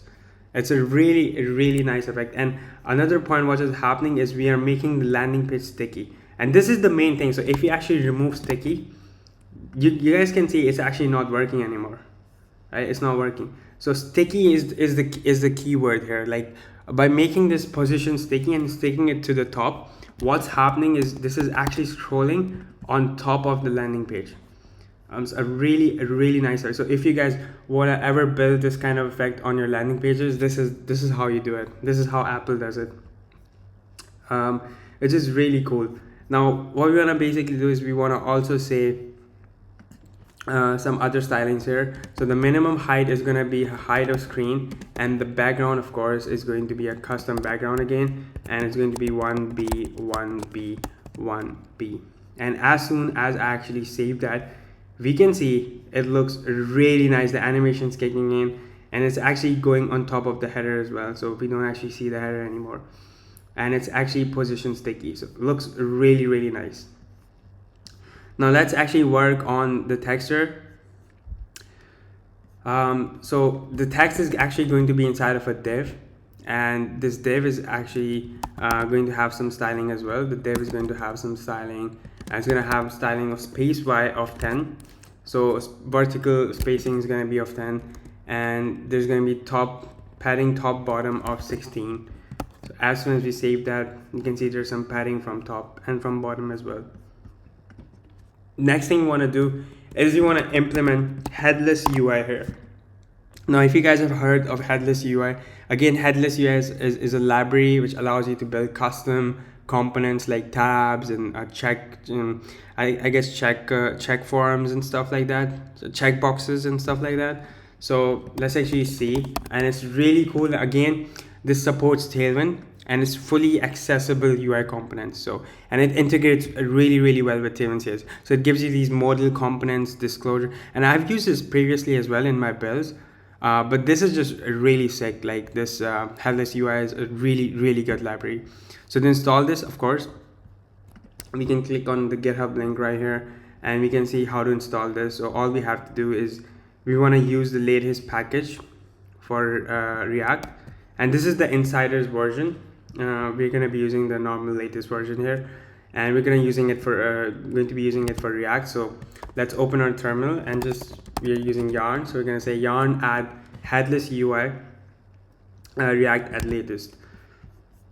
Next thing we want to basically do is going to go back, and we are going to be actually using we are going to be actually using the tabs component from headless UI. So this is what we're going to be using. And this is like really powerful, because if we go to the finished build, we can see this is actually changing all the content depending on which tab you actually click. So this is like a really powerful stuff which is happening. So we're gonna do and build this stuff right here. Again, if you want to read through all this documentation, feel free to do that. I've actually already done this for you, so I'm gonna make it really simple for you guys. So let's close the terminal, and what we're gonna do is after the H1 we're gonna have some tab groups, and we are going to have some tab.panels. And again, I've already done this, so I'm just gonna quickly copy this stuff, right? And I'm gonna import this from headless UI React. So let's just import this from headless UI React. And of course, we don't have the categories yet, so I'm just going to uncomment this portion right here, because we are not going to be having our categories. So the category title for now, let's just say iPhone, and let's just remove all the styling here. And of course, this is going to work with categories when we're going to be mapping. Let's just actually comment this part out for now. And of course, this is going to be a function here. And again, if you guys don't worry about this, I'm going to explain each and every part here, what I've done. This is, again, I've used imported this from headless UI, and headless UI gives you these different tab groups, lists, and panels and stuff like that. Just feel free to check their website out again. And I'm using some functions here to show the products based on the index of that function. And again, of course, the show products function, it's a custom function which I've created, and I'm going to be actually creating that function as well. So let's actually comment this out, because we don't have the categories yet, and as soon as we actually have the categories, we want to basically map through them. And again, mapping basically just means looping through the categories, and because it's going to be an array, so we're going to map through the categories, and we're going to display a single tab, and we're going to display the name of the category there. So now this is the point where I think we should do our first server-side render, and I will show you guys how to do the backend API route with Next.js. And again, backend API routes, that's another thing which we're going to be doing in this build, by the way. So I'm going to be writing a backend API route inside of Next.js, and we're going to be doing our first server-side render, and we're going to be fetching the categories from Sanity Studio, because remember, we're going to have the categories stored inside of Sanity Studio, and we're going to be fetching the categories from there, and that's how we're going to be doing and building this. So to do server-side rendering, remember, we are on the home page, right? All we have to do is we're going to use something called get server-side props. And again, what is server-side rendering? Server-side rendering is basically just prefetching the page on the server before it actually reaches the client. So before the customer or the person who's actually visiting the website, the pages are stored on the server for them, so they don't have to actually wait for anything to load. So there's loading states are removed. So whenever you use server-side rendering, loading states are removed, and you don't have any sort of loading, because everything is fetched and stored on the server. And as soon as you visit the website, the experience is so fast and the page is delivered really super fast to you. So that's the benefit of using server-side, and it's only supported in Next.js. You cannot do server-side rendering in React.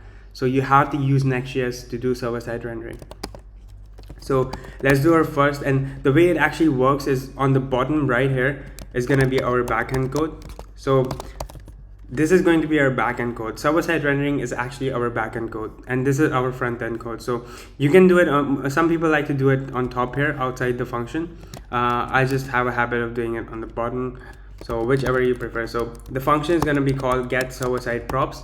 And again, how is this going to work is Next.js basically understands this. So whenever you're using Next.js, it actually understands the name. So the naming needs to be correct, and it actually understands the function. And of course, they are using TypeScript, so we want to make sure we import the type of get server-side props from Next.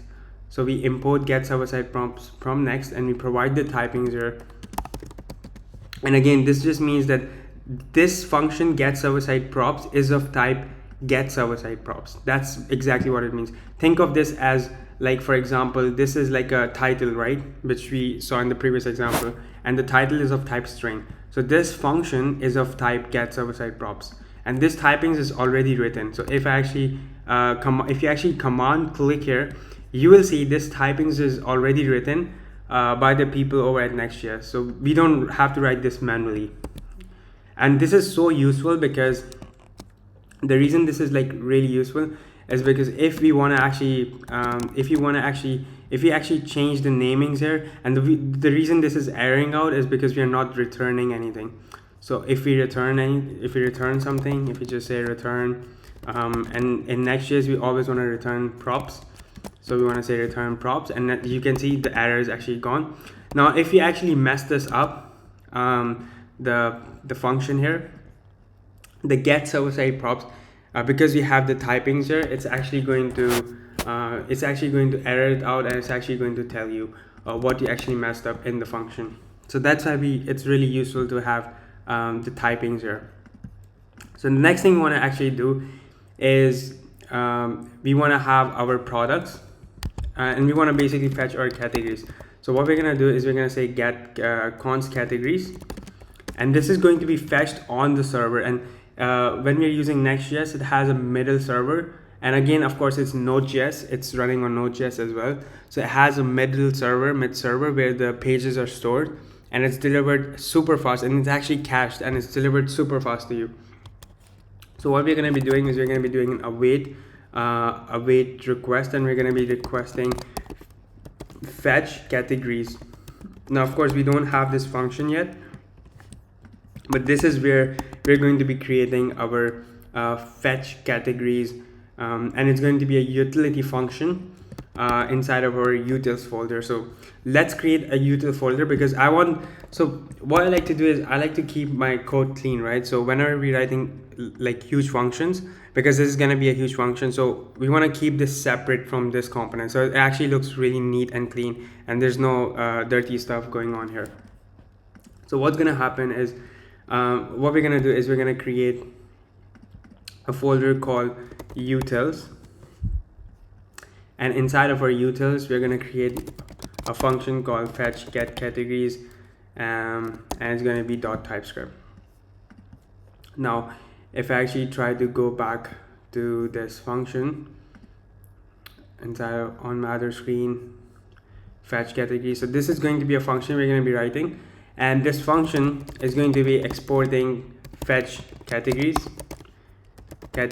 and it's going to be an asynchronous function again, because remember it is await, so it's going to be an async await function. And what's going to happen inside of this function is we're going to have a response, and the response is actually going to be fetching.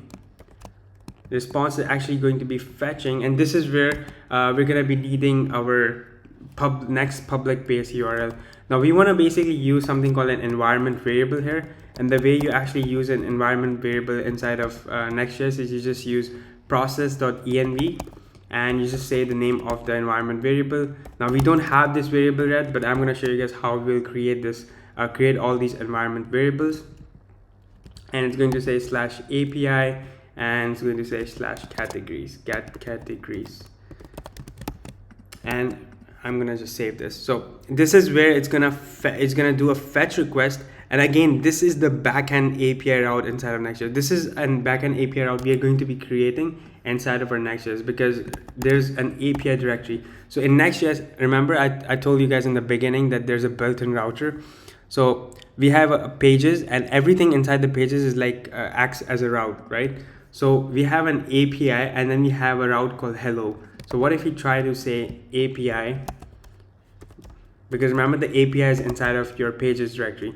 So if you say API/hello, we can see we have a response back, right? So this is actually a running API inside of Next.js. Next.js actually gives us a running API, and we can see this is actually giving us a response of name, and is actually giving us this name. So if I actually try to change this name to the channel name here, and if I save this, if I refresh this, we can see the name is refreshed to my channel name here. So this is like really powerful, right? So actually giving us back a response. So this is a running API inside of Next.js, and we're going to be creating some backend API routes today. First route we want to be creating is inside of our API, we're going to be creating get categories. So inside of API, we're going to be creating get categories .TypeScript. And again, remember, anything inside the API directory is actually backend code, and anything outside the API directory is front-end code. So this is what it means in Next.js. So everything inside the API is backend code. So get categories.TypeScript is going to be the backend code inside of our API directory right here. But before actually doing this, let's actually complete this utility function called fetch categories. It's going to have a data, and the data is going to return some response back in the form of JSON. Right? It's gonna say response.json, and we're gonna get back our categories. Now I'll show you guys, I'll just console log the data first and show you guys what we are getting back, and then I'm gonna show you guys how we can actually get the categories from the data. But for all this to happen, remember, we don't actually have our categories inside of Sanity Studio yet, but we're going to be writing a query to actually fetch. And again, remember, a query is just like a GET request we're going to do to Sanity Studio, and we're going to use an endpoint, and we're going to fetch it from our Sanity Studio and display it on the UI here. So what we want to do is we have a function called get categories.TypeScript, and let me just go back to my other build, and let me see, inside of pages, inside of APIs, we're gonna have get categories.TypeScript. And of course, what I always like to do is I always like to copy the default endpoint here, the default route here, and I like to just copy and paste it here and start it like this. So it's gonna give us next API request, a response. We're gonna change some bunch of stuff here. Again, remember, I told you guys there's types and interfaces inside of TypeScript. So here they're using a type. We can use interface if you want, but the type is not gonna be of name. It's going to be of type categories, and the categories is going to be a type. Now this is really interesting. Now here I'm going to be creating a custom typings file and show you guys how we can have a custom typings.d.TypeScript file, and it will actually get all the typings, and we can use types like that as well. So we're going to be the categories are going to be of type category, and what's going to happen is there's going to be this default asynchronous function called handler, and what this function is going to do is this the response is going to be of type data, which we have right here. And what's going to happen inside of the response here is we're going to have some categories, and the categories are going to say await sanity client, and it's going to say sanity client.fetch, and we're going to be writing a query here. Now this is where we're going to be doing a lot of stuff. So let's start from the beginning. First, let's create a type for our category. Now what the type basically means, again, if I go back to my Sanity Studio, this is the finished build, and if I go on the category, what the type of category actually means, it just means the categories, what the shape of the category is, right? So the category is going to have the title, and it's going to have the slug, and this is what it actually means. So each and every single category is going to have a title, and it's actually going to have a slug. So that's all we have to actually do to give our types here. So if I go to my typings.d.TypeScript, we're going to have a type for our category. And of course, it's not just this, there's going to be some other information as well. And for our typings to work, we create something called a file called typings, and it's called typings.d.TypeScript. And the reason we create in this sort of syntax is because it actually knows this file, and we don't have to actually export these interfaces or types we create here. So actually Visual Studio Code actually gets this, so we don't have to say export every time. And this is really sick, like it just works without even exporting. So like that's really cool. So we have an interface of category, and the interface is going to have an underscore ID. Now I know you guys might be confused, but we don't actually see any underscore ID or created at or all these fields here. But remember, all these fields with underscores, we're not going to see on the UI here. These are the fields we're going to be only seeing when we actually fetch this. And I'm going to actually query this inside of our Sanity Studio as well, and show you guys that whenever we fetch the categories, it's going to return all these fields. That when you created the category and when you updated it, rev is like an ID and the type of the field. So we're gonna have this type, and now we can see we don't even have to export this interface. It just gets it, and there's no more error anymore, right? It's getting this category. And remember, we're using this array here because categories is plural, so it's gonna be an array of categories, right? So we're gonna say an array here, and you can do it like this as well. So this is another way of doing it. You can just completely surround category inside of the square brackets, but I prefer this way. So the next thing we want to actually do is, let's go back to our function, and let's actually finish this. So the next thing we want to do is we want to actually have our Sanity client initialized. Now, what is the Sanity client? Of course, we are going to be using Sanity Studio, so we need some sort of configuration for our Sanity client and stuff. So we are going to be initializing our Sanity client, and it's just like we used to do Firebase. This time we are not using Firebase, but instead we are using, so if you have watched my previous of my builds, you might be familiar with Firebase. I've used Firebase and MongoDB. So it's just the same thing, it's just another database, and we want a client configuration file for Sanity.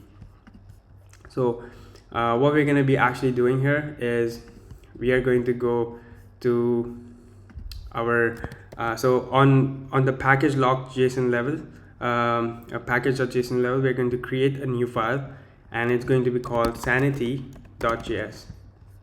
and this file is going to have some configuration stuff. And again, I'm just going to quickly copy this stuff, and it's just going to be some configuration stuff, and it's going to have some environment variables. Now again, how do we create these environment variables inside of Next.js?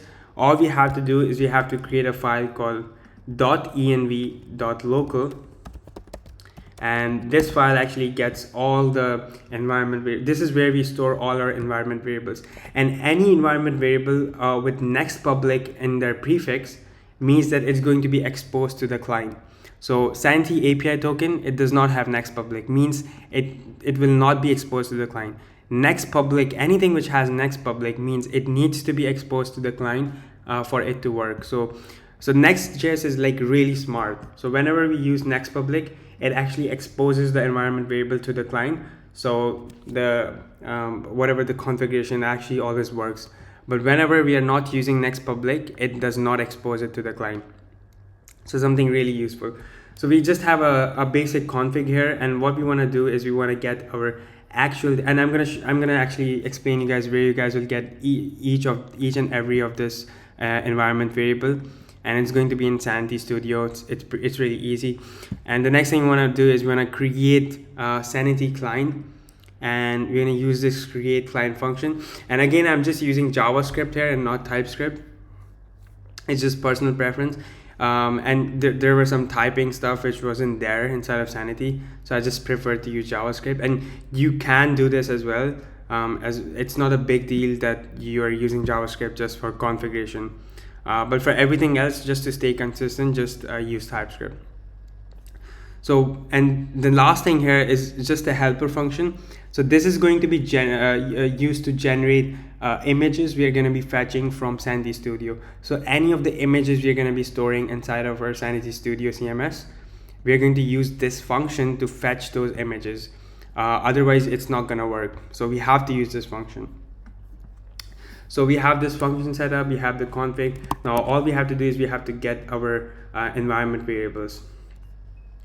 Again, what I'm going to be doing is I'm going to be using my old environment variables, because I'm not going to be creating the entire build again. So what I'm going to be doing is I'm going to be going back to my old build, but I'm going to be showing you guys how to actually get those environment variables. So I'm going to be using these ones, and I'm gonna close this out and just go here and paste all of these in. So these are all the environment variables. Again, you want to make sure all of your environment variables are hidden from the public. I'm showing you guys because I really don't care right now, because I'm just teaching you guys and just explaining the stuff. But you want to make sure that all of these environment variables are securely hidden, and the env.local file is never pushed to the GitHub, right? So it's always going to be hidden. So be very careful with all these environment variables. So we're going to have several of these environment variables. The first one is the next public base URL, which we were actually using inside of our util function, and it was right inside here, the util function, and we are fetching the response here from the base URL and from this endpoint which we just created right now. So what we want to do is we're going to say next public base URL. The next public base URL is going to be the for the local version, it's going to be localhost 3000. But when we are deploying this is going to be the domain we have actually deployed on ourselves. So I'm going to show you guys that as well, how you can change it. And the data set is what data set you're using. So we choose the default data set configuration, which always defaults to production. And even if you go to Sanity Studio and we just actually refresh this, we can see as soon as I actually refresh this, we get our new project. So if I click on this new project, we will see our data set is the active one, is the production one. So this is the data set, the production. The next thing you want to have is the Sanity project ID. It's pretty simple. Again, we have created the project. And remember, make sure you're on the correct project, and you will see the project ID right here, and just copy this and just paste it right there. Now we need the Sanity API token.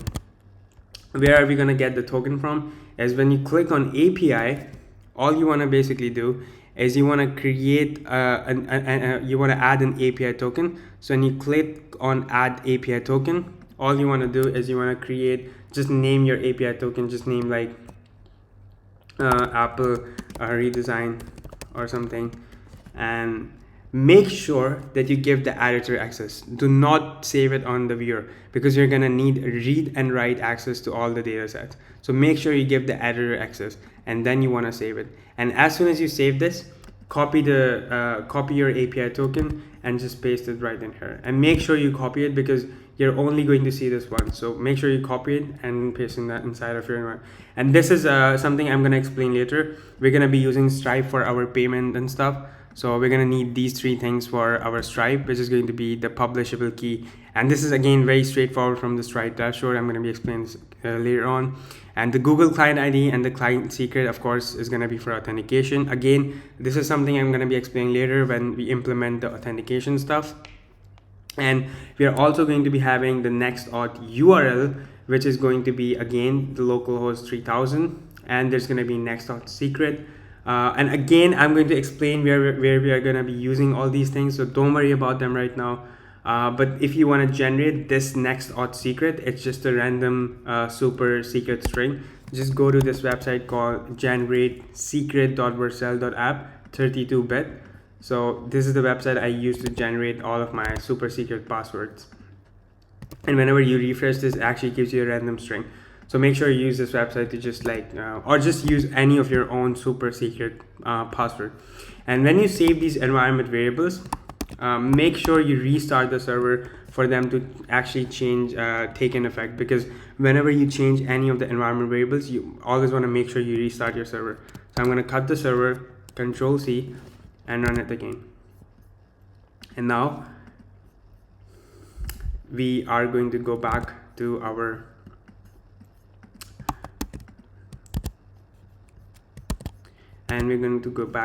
build here, which is just like this. And let's go back to localhost 3000, and we can see this is working. So yeah, I mean, we can see our website is working completely fine. So we have refreshed our website, and we have loaded all the environment variables. We can see loaded env. So we have loaded all the environment variables. Now we want to work on this API request, which is get categories.typescript, and we want to write the query. But before even writing the query, we want to make sure we have some categories inside of our studio. So now this is where the non-developer part comes in, where there's there's your client, and he actually adds some categories and adds some products, and all you want to do is you want to just as a developer write some queries and mutate those queries, and just fetch some data back to your code. And once you write those queries, you don't have to do anything. You're pretty much done, and your client always updates the products, he adds more products. And once you've written all the queries, you don't have to go back and change the code all over again. So it works really, really nicely with the CMS. So what we want to basically do now is let's go back to our Sanity Studio, the localhost 333, this one, and let's make sure first we refresh this. It's gonna log in, it's gonna restore, and now we want to add a category. But first, before even adding categories, let me show you guys something. So before actually doing this, if we go back to our build, we will see, if you guys open your folder structure and open whatever the name of the Sanity Studio you give it here, if you open this and if you click on schemas, you guys will see there's a bunch of schemas here, right? There's a category, a product, and a vendor, a product variant, and there's a schema file. Now if you make this bigger, you guys will see there's product, vendor, and category. So these are the schemas inside of your Sanity Studio. So, and what we want to basically do is we are not going to be needing vendor. And again, if you want to just see what this schema means, is you guys can see, if I go to the product schema, let's go to the product schema, you guys can see this is like the product schema. And what a schema means is just the structure, right? The structure of the whatever the product you're using. It's the structure of your product, right? So the product is going to have a name, it's going to have a title, it's going to have a type, and it's going to have a bunch of fields. Now what are these fields? So when I click on these product and when I click on create, this is how you create, right? You guys can see on the left and the right, these are the fields. These are what the fields are. So there's title, and you guys can see it actually represents this title, and then there's the field of slug, then there's a default variant, then there are several different variants, then there are tags, then there's vendor, and then there's a blurb, then there comes the categories, and you guys can see it's exactly identical to the schema, right? And then there's body, and lastly there's some preview stuff which you're not going to be learning in this build. But this is like really cool, right? Because this is what the schema is. And if I actually change this title, this is like the power of using Sanity. So if I actually change this title to like name, for example, I don't like the name, I don't like title, I want to change the title to name. You guys can see as soon as I change this, it actually rebuilt the entire Sanity bundle and actually updated this on the UI. Now how sick is this, right? Because imagine if your client comes in and if he doesn't like any variable, if you want to add another variable, let's say I want to add, for example, a description. So all I want to do is I want to copy this, and we can just say description here, and instead of title we're just going to say description, and it is also going to be of type string. And as soon as I save this, is going to rebuild the entire bundle, restore Sanity Studio, and here you go, we have the description, right? So imagine your client requests you to add a new feature, a new field, or any new thing. You can just immediately just change this like that, and this is like really, really insanely powerful, right? All these features inside Sanity Studio. But what we are going to be doing is we're going to be doing it very simple, and we're going to be creating our own product schemas, because we are not going to be having schemas like them. This is just some sample. Remember, this is a pre-built schema, right? Because we used a pre-built template. That's why it has given us some schemas. Now the same goes for vendor, and the same goes for category. Again, if you guys just look at the fields and stuff for category, you will see the same thing there.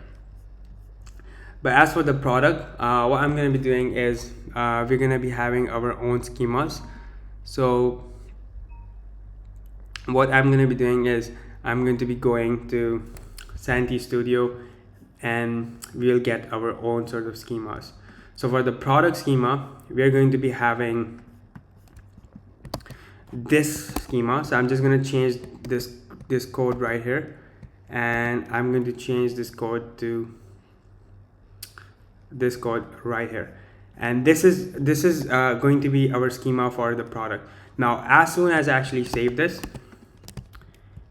you guys will see that it's actually saying it can't resolve, and the reason it can't resolve is we don't have React icons installed. And remember, this is not TypeScript, this is JavaScript. So what we want to do here is we want to install React icons package. And the reason I actually wanted to show you guys how to actually use these icons inside of your Sanity Studio. So just to create a better user experience, because again, we need to imagine a real life scenario, and if you're building like a CMS for a client, the UI it just makes the UI more elegant to look, you know, and you can see these beautiful icons. So we can just you know, you can just use hero icons. I decided to use React icons package. Now again, to install it, all we have to do is copy this, and this time, instead of actually installing this into our project folder, we are going to go navigate inside of Sanity, and we're going to install inside it, because remember, this is inside our the schemas are inside of our Sanity's project folder, right, which is our Apple redesign. And I know it's kind of confusing, the naming, because they are the same, but make sure to install this in the correct place. So what I'm gonna do is actually navigate to Apple redesign YouTube, which is our Sanity project folder, and here I'm actually going to be installing yarn add React icons. And this means the React icons are going to be installed, and this is going to be imported, and it should work now. So if we actually go back to Sanity Studio, let's actually try to refresh this, and let's see what's happening. So it's actually saying that we don't actually can't resolve React icons in schemas product.js. So it's still not working for some reason. Let's actually refresh this maybe. Yeah, so we just had to refresh this, and here we go.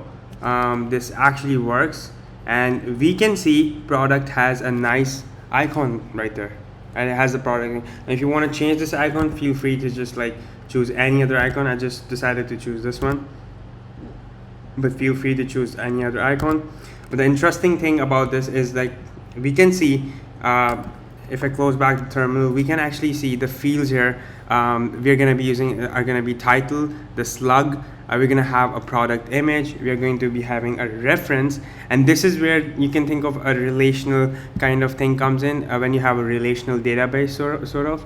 So this is where the category is going to be referenced to, because remember, we're going to be having a category schema as well, right? So it's going to be referenced to that category, because each and every product is going to belong to a category, right? All the MacBooks are going to belong to the Mac laptop categories. All the iPhones are going to belong to the phone categories. So we're going to have an amount, and we're going to have a description. So all this stuff we have to first add to our Sanity Studio, of course. And the way you, of course, add this all this stuff is, again, just choose the title of the products. Now in my case, I already had this before, so as I said, I'm not going to be doing this again. I basically added all this stuff. So I had 4 categories. There's a category of Apple Watch, Macs, iPads, and iPhones, and all I did was pretty much just I just basically added just the name, this is the title, and the slug. But that's for the category. So let's actually and I was showing you guys the product, so let's actually let me just copy the category schema as well. So for the category schema, again, it's not going to be this one, of course. It's going to be our own category schema, and it's going to be very straightforward. It's just going to have an icon, and it's going to have just 2 fields, which is going to be title and slug. And as soon as I save that, we will see it rebuilds the entire bundle, and we can see a beautiful category icon right here.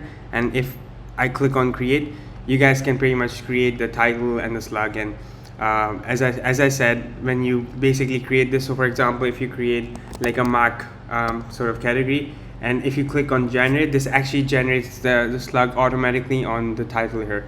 So all you have to do then is you just have to click on publish, and you can see it is right there and it's actually published. And the same way you can actually just duplicate this. So all you have to actually do is duplicate this, and when you actually duplicate this, this is going to duplicate this category, and you can just save in any other categories in this place, and you can again generate any slug. And the slugs needs to be unique because slugs are how we're going to be navigating through different pages. So just make sure the slugs are unique, because the slugs, they have a special type, and if we see the type is actually of slug, and again these are all types in Sanity, and it has an option, and the source is going to be from title, and again this is what makes this generate it from title, and the max length is going to be 96 characters. So this is our category. Now again, I have already done this, so I'm not going to be manually adding this again. I have it right here, but for you guys can take your time, just go slow with it, and add the 4 categories. Add all the categories you're gonna be needing, and then we can work on that. So we have the categories. Next thing we want to do is we have the category schema, we have the product schema. Now next thing we have is we also have, so we just have a category and a product schema, and we are not going to be needing the vendor, and we are not going to be needing the product variant, and we are also not going to be needing the block content. So I'm just going to remove all these things which we are not going to be needing. Actually, I'll just keep the block content, because that can be used for paragraphs and stuff. But we're not going to look into really in depth today, because today I just wanted to be a very just an introduction to Sanity Studio sort of thing, and just to help you guys navigate around it. So we have category, product, and now there comes the schema. This is where all the schemas, all the different product schema, category schemas are going to be combined. So this is the place we're going to be combining all these things, and the way we are going to be actually doing this is, what we're going to be doing is we're going to be removing. So if we go back to Sanity Studio, this is going to error out because we just remove product variant and vendor. So we just need to remove product variant. And again, this is not TypeScript file. Remember, it's JavaScript, so it's not actually going to tell us the errors like as it does in TypeScript. That's why TypeScript is just really sick. So we just have to remove this manually, and we don't have vendor, and we don't have product variant, so we'll just remove that, and let's save it right now, and let's see, it's going to rebuild the entire bundle, and now it actually works. So this is what we're going to do. So this is actually identical to our schema. We have product and we have category. Now here we're going to be adding two more schemas, and it'll be for user and it'll be for account, because remember, we're going to be connecting it to the Next.js Sanity adapter sort of thing, but we'll come back to this later. For now, we'll just have just stop it here. Now the next part is, once you have actually added all these categories, how are we going to fetch all the categories from our schema, right? Because I've added these 4 categories. Now I want to basically do a query. I want to write a query and actually want to fetch this from the schema. Now what I'm going the first thing I'm going to be actually doing is I'm actually going to go back to the build, and actually right in here I'm going to cut this server and actually open the Sanity Studio on my actual project, because I don't want to use this project, because I don't want to manually add this again. So because I've already done this before, so I'm going to go back to the old project and actually run my Sanity Studio right here. So I'm just going to say Sanity start, and this is going to spin up the local server, because I want to show you guys the widget tab where you can actually run queries inside of Sanity Studio. So let's run Sanity start, and let me close this, and now if you actually refresh this is going to open the actual project, and we can see here this is my account, and it's actually telling you that I'm actually editing this document. So this is like really sick, right? Because it actually shows different accounts. Imagine there are different developers working on this, different people. They can actually see who's editing stuff and who's not. So I really like this approach. So now we can see there's like a widget tab. So we can see on the local version, Sanity gives us something called a widget tab. They don't actually give us on the deployed version, but they give us on the local version. Now if I click on this widget tab right here, we will see there's already a query I've written here before. Now this is how the queries basically work. This is the syntax of how you write queries in Grok language. Now if you want to learn more about Grok, just type Grok Sanity, and you will learn about the Grok, and it's a query language, of course. And again, it's very similar to GraphQL if you have used GraphQL before. And GraphQL, it's really powerful. The benefit of using this query language is the main sort of benefit is that it solves the problem of overfetching and underfetching.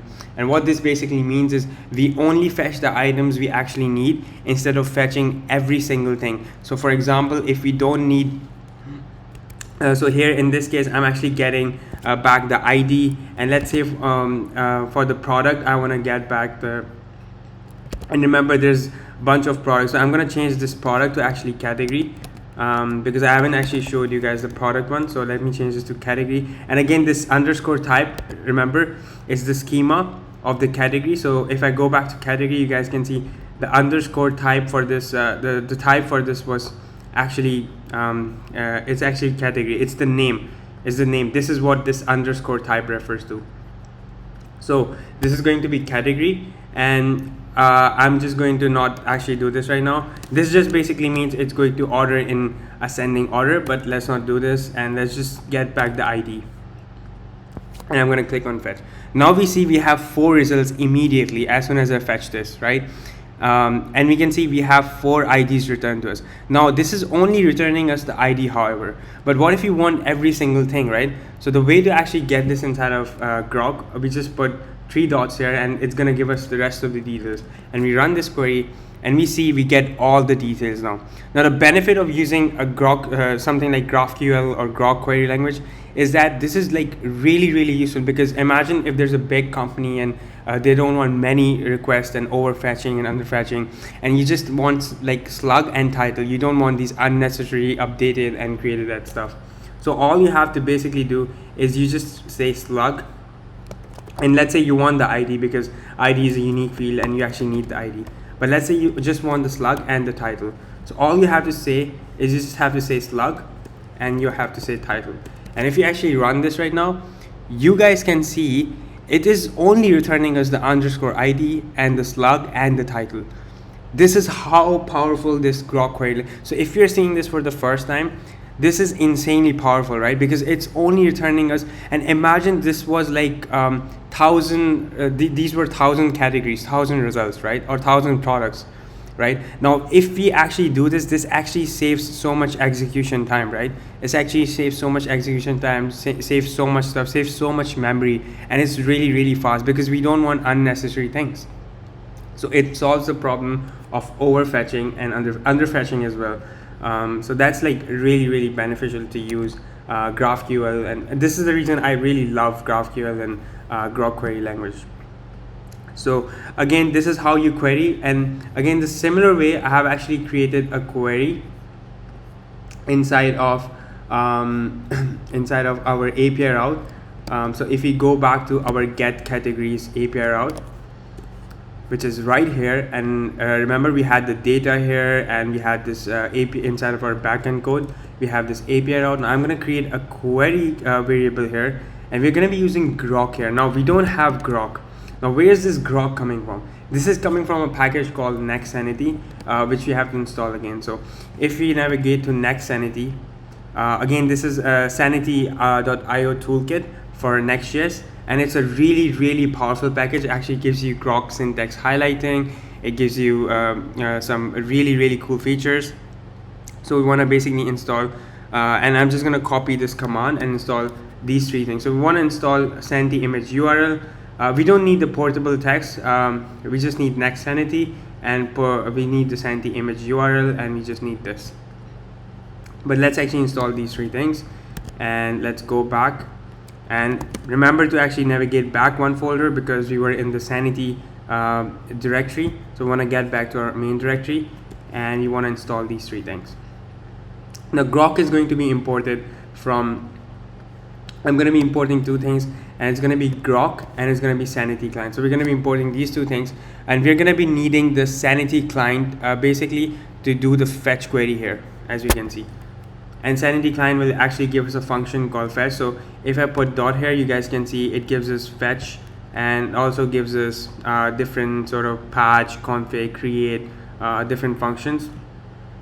Created basically how you actually do a mutation. You do a mutation using create, and this function needs to be asynchronous because we are using await here, so it needs to be export default asynchronous function.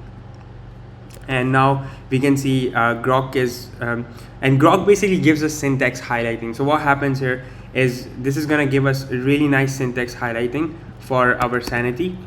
And again, this query is very straightforward. All I'm doing is I'm getting back my categories, and I'm also getting each and every other field apart from the ID. So this gives returns each and every field.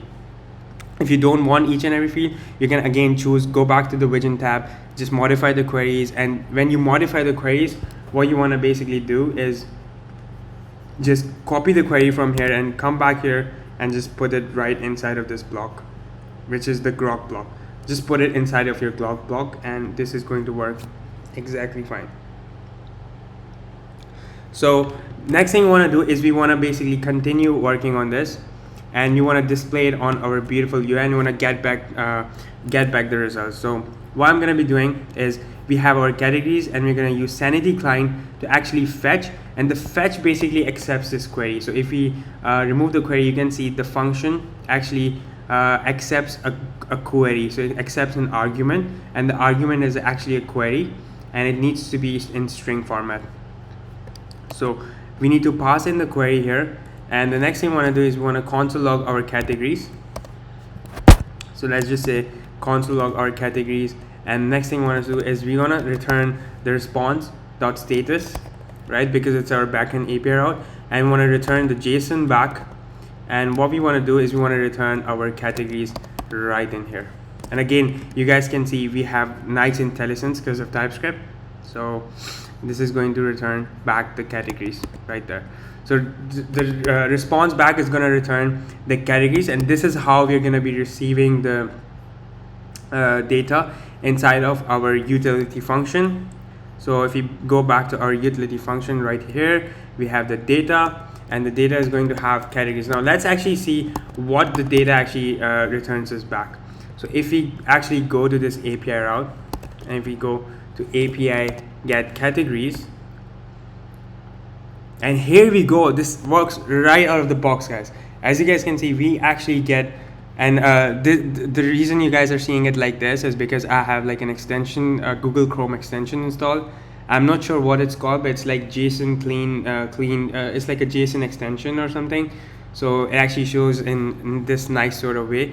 But you guys can see we get 4 results. We get 4 results with all the items we actually performed.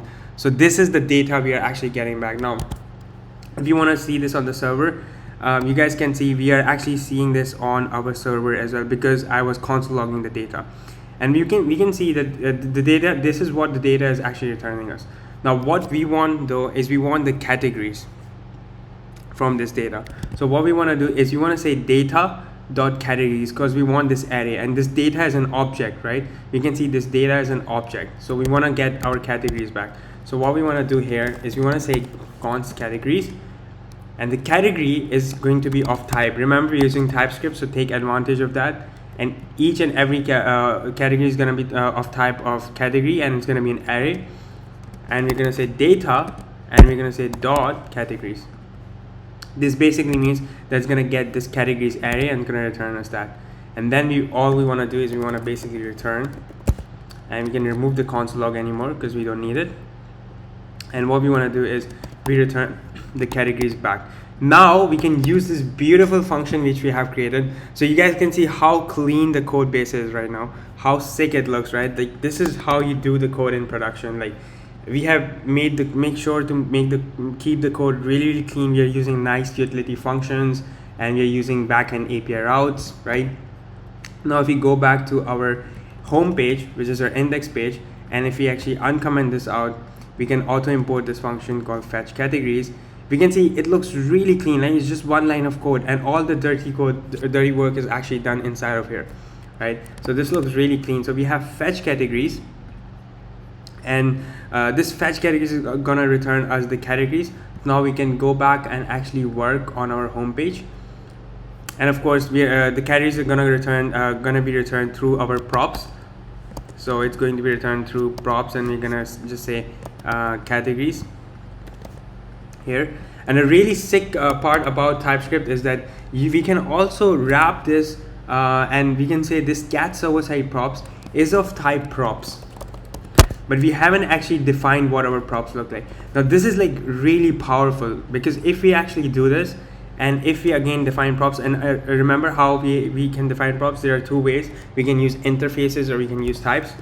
But if you use interface, we can say props here, and all we want to basically do is we want to have our categories, because that's what we are going to be returning. And whenever we are using server-side rendering, by the way, anything returned through props here can be accessed right inside of the component on the page here. So anything returned through props here can be accessed through the page here. So because it goes through the server, it returns you the categories, and then you can get this on the UI. This is why I really love Next.js so much. So we can see we have categories, and each of these categories is going to be of type category, and it's going to be an array. So we have our props, and now if we actually do this, this is like really sick. And if I actually don't actually return the categories, you guys can see this actually errors out. And this, if you guys go down, you will see it will say that it needs to have categories returned. You guys will see it needs to have categories returned here. So this is why it's really sick. And you can see it was expecting something. So when you actually put command space here, you guys can see the really nice IntelliSense again. Now this IntelliSense won't come without this. So if I actually remove this part here, you guys will see, and this is not erroring out, right? Because it does not know what to return, right? What type it is. So it does not know that. So we don't have the nice IntelliSense. But as soon as I actually add this errors out, because it needs to return the categories. It needs to get the categories here. And we get the really nice IntelliSense as well. And as soon as I do this actually gets back to its own thing. So anything which you're returning, if you wrap it around props like this, and if you type safe it like this, it makes your code really robust. Like TypeScript makes your code really robust and really safe. Now we can safely, we can just restructure our categories right here, and I can just say categories, and what we can do is again just provide it to props, and again we don't need home, we don't need next page here, sorry, and we can just remove unnecessary imports. Now this is really sick. Now let's actually see, and this we are actually getting back the categories on the server, which means if the user goes on the page, it's going to be prefetched on the server, and it's going to be delivered super fast. So we are actually doing a server-side render right now. Now let's actually see if we are actually getting back anything. If you're getting back our categories, so we'll just console log this, and we can go back to our website right here. Let's go back to localhost right now. And let's actually open our console, and let's see, we have an array, I can see, of 4 items here. If I make this bigger, you guys can see we have 4 items, 4 different categories, and we can see this is server-side render. This means now we can actually successfully display this on the UI on our tabs right there. So this is really powerful. We are making really good progress. Let's keep going. And I just want to make sure that everyone is on the same page, and all of the beginners also, like, they try to understand. And even if you are falling back, or if you can't, just refer to the documentation. The things we are using, the text like we are using, the documentation is really good. And if you're struggling with TypeScript, all you have to do is practice more and more with TypeScript, and you're gonna naturally get better at it. So just stick through it, and you will it's definitely going to be worth it. Now what we can do is, because categories, remember, it's an array, we can see it's an array of 4 items, so we can map through this array.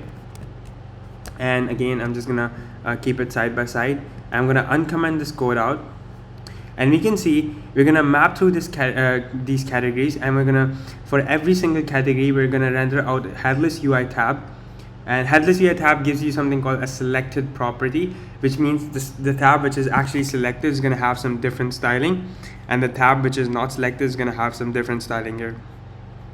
And these are going to be tab.panels. And again, we're going to be creating these functions, but these are going to be for products. So we're going to be fetching our products as well. But as soon as I actually save this, we can see we have our tabs working. And we can see it's actually returning us iPhone 4 times. And let's actually see why is that happening. Let's actually go back, because I'm not sure if I'm actually using the right Sanity stuff. So let's actually structure this. Let's see, it should be Mac, and this should be iPhone, and this should be Apple Watch. So yeah, this is actually returning us 4 iPhones, and this is happening because we have iPhone written here. My bad, sorry. So this needs to be category. And again, the main benefit of using TypeScript, this reason I love TypeScript so much, is because of this really good intelligence. You won't get this in JavaScript. Like, this is really powerful. And any other developer who comes into the team, or any other person, is just so much helpful to have these types built in with TypeScript. And I know it's sometimes it's hard work to do this stuff, but it's definitely worth it. So all we want to do is we're going to say category.title, and as soon as I save this, we will see we have Mac, iPhone, Apple Watch, and iPad. We have our 4 different sort of categories, and you can see it's actually changing. Only the styling is actually not working. So we want to see what's happening in the styling portion here. But everything else seems to work really nicely. And we have our single tab here. So everything else needs to work, seems to work really nicely. All that's actually not working is the gradient on the bottom here. So that's actually not working, and actually the reason that's not working is because you have a custom class name here, and that's called border gradient. So again, we want to make sure we actually create this. So there's going to be a border gradient, and again I'm going to apply some global styles to this.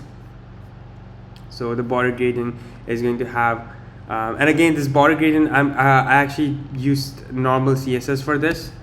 And again, the reason I've actually used this is, again, if you want to do this with Tailwind, you can just use add apply, just say text center, padding bottom 5 pixels, just do a custom linear gradient. But I just wanted to do it in this sort of way as well. So you can use normal CSS too, but again, it's just all the personal preference. It's better if you use Tailwind CSS styles, but in this case, it just seemed easier for me to just use the normal CSS.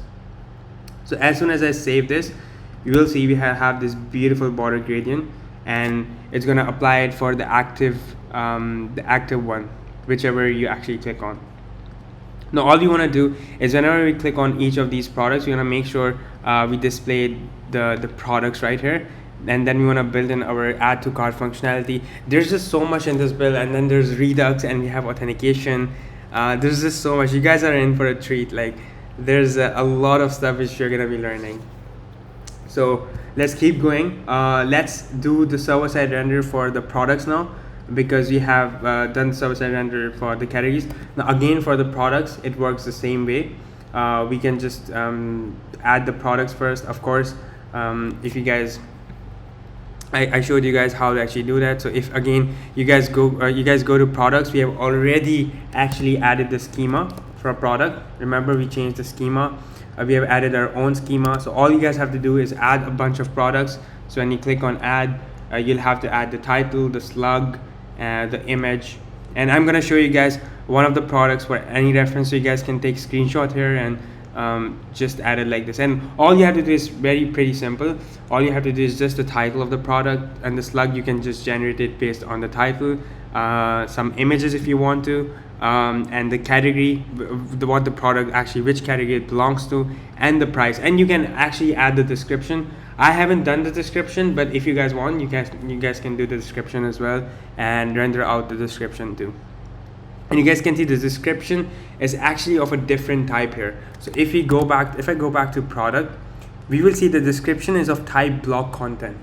And block content actually gives you this beautiful sort of UI, because if I actually change this to string, you guys will see it would just be like a normal string, like any other string. But again, this is not working, because remember, this is actually running on my old build, so it's not rebuilding the entire bundle.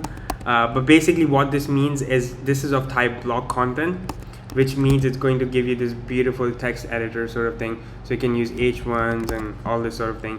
And then the block content is actually has its own sort of schema, so this is what the block content schema is. But we'll do this in any other build. For today, we'll just keep it simple and we'll just work with products. So all you guys have to do is add some different sort of products and just publish them. And then we're gonna again write a query for all those products, and we're gonna basically fetch the products just the same way you did the categories. So when you add all the products here, all we wanna do is go back to the widget tab, change this category to product. Again, it's going to be of type product, and we just want to get back. So again, we can just get back everything, or we can just choose to get back the stuff we want. The benefit of using Sanity. And if you want to get back every single thing, we can just say id ... It's going to return us every single thing, and it returns us 22 products which we have currently inside of our database. And this is how we're going to get it. So now all we have to do again is copy this query, and we have to use this query. We can just simply use this query inside of our get products. Now it's exactly the same way we created get categories, we are going to be creating get products query now inside of our API backend API route, and it's going to work exactly the same way. There's not going to be much difference there. So what we are going to be doing is we're going to be creating an API route here, and it's going to be called get products, and it's going to be .typescript. And again, what we want to do is we just want to copy, it's going to be pretty similar, so I'm just going to copy our get products .typescript. And again, this is going to be of type product, so we have to create this typing. Remember, we had a typings.d.typescript file, so we have to create a type interface for our product, the shape of the product, what it looks like, and we have to provide the type here. And everything else pretty much stays the same. All I'm doing here, there's one minor difference, as I'm just adding this. This means pipe. This is like a pipe, and what this means is it's just going to order everything in ascending order. So it's going to start from the of course the ascending order, right? So the product you created first, and you guys can pretty much see it here. So if I actually do this like this, it's going to return me the product. The first product is going to return. Is going to be iPhone 13 Pro. This is the one which I created first. So it returns you in ascending sort of order. If you don't want to do this, you can just remove this, but I wanted to actually fetch the products in ascending order, so I actually added this stuff. So that's the only minor difference. Everything else stays the same. We just need to have the product shape. So we can just go to typings.d.typescript and get our product shape as well. So I'm going to get the product shape.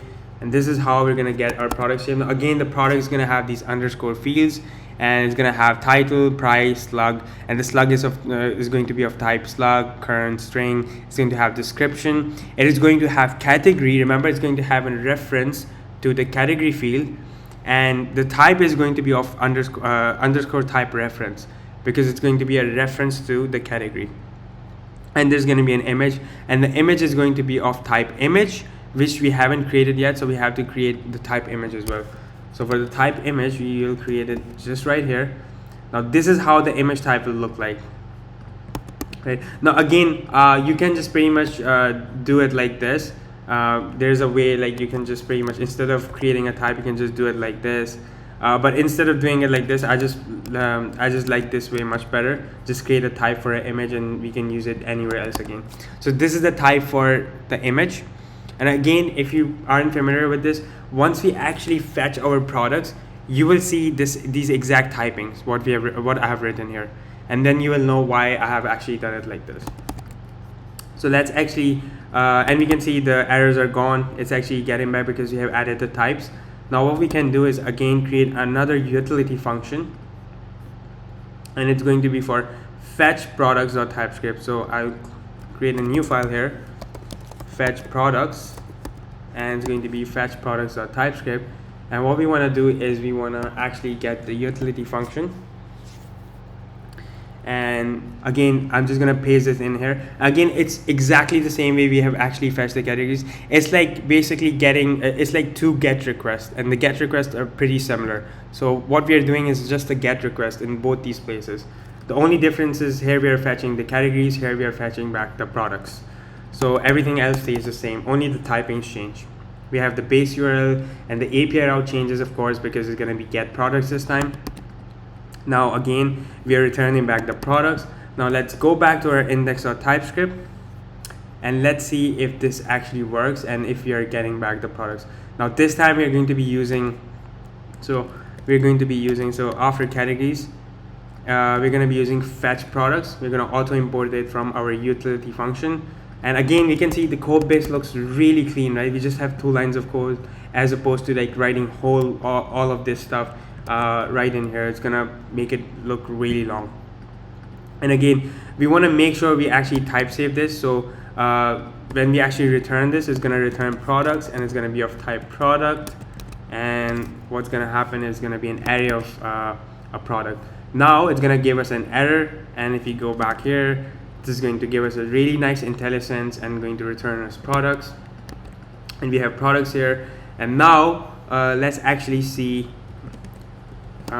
if we are actually getting back any products. So let me run this. Let's refresh our page. It's actually this one. And let's see if it's actually returning back. And here we go. Just works like that out of the box. So if it doesn't work for you guys, and if you guys are following exactly how I am, like doing exactly the same steps, make sure you guys have the right credentials inside of your you have this correct Sanity project ID, correct Sanity dataset, and all these variables should be really correctly configured. If you guys have messed this up, then this might not work for you guys. So make sure you take your time through the steps if for anyone this isn't working. So now this actually works. It returns us back an array of 22 different products. And again, you can choose to get the stuff you want. And as for the image, I was saying, image is an array, remember? That's what we did in the typing. So if I go back and show you guys, I did an image is an array of type image. So we can see this array of type image actually contains an asset, which is again an object. And the asset actually contains the URL, and it contains the key, and it actually contains the underscore type. So this is like really sick, right? So this is how I do my typings and stuff. Now all we want to do is we want to display these products right here, but what we want to do is we only want to display certain products on certain tabs. Now for this specific reason, we're going to be writing a function, a custom function here. And what we're going to be doing is, let's go back to our home page, and there's going to be a custom function called show products, and which we're going to be writing here. And what this function is going to do, this function is going to accept a category number. It's going to accept the category. And what I've actually done is I've given different categories numbers. So category number 0 actually belongs to Mac, and category number 1 belongs to the iPhones, and number 2 belongs to Apple Watches, and number 3 belongs to iPads. So what we're going to be doing is we're going to be writing this function out just right here. We're going to be saying const, and we're going to say show products. And this is just the reason we are doing this is to display different products on different sort of tabs when we click on them. We're going to be accepting a category, not categories. It's going to be a single category, and it's going to be of type number. Remember, we're using TypeScript, so we need to provide types. If we don't provide types here, this is going to say that it is of type any. And this is something we can't do in TypeScript, so we have to provide types. So category will be of type number.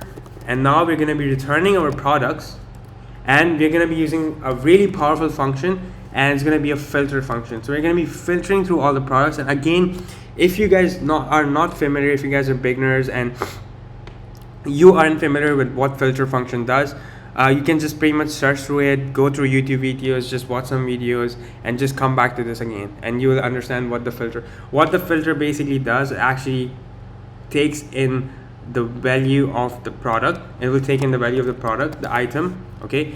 And what it's gonna do, it's going to return back the condition here, which matches the product. So it's going to only return the products. It's going to filter the products by category. So what's going to happen here is going to say product.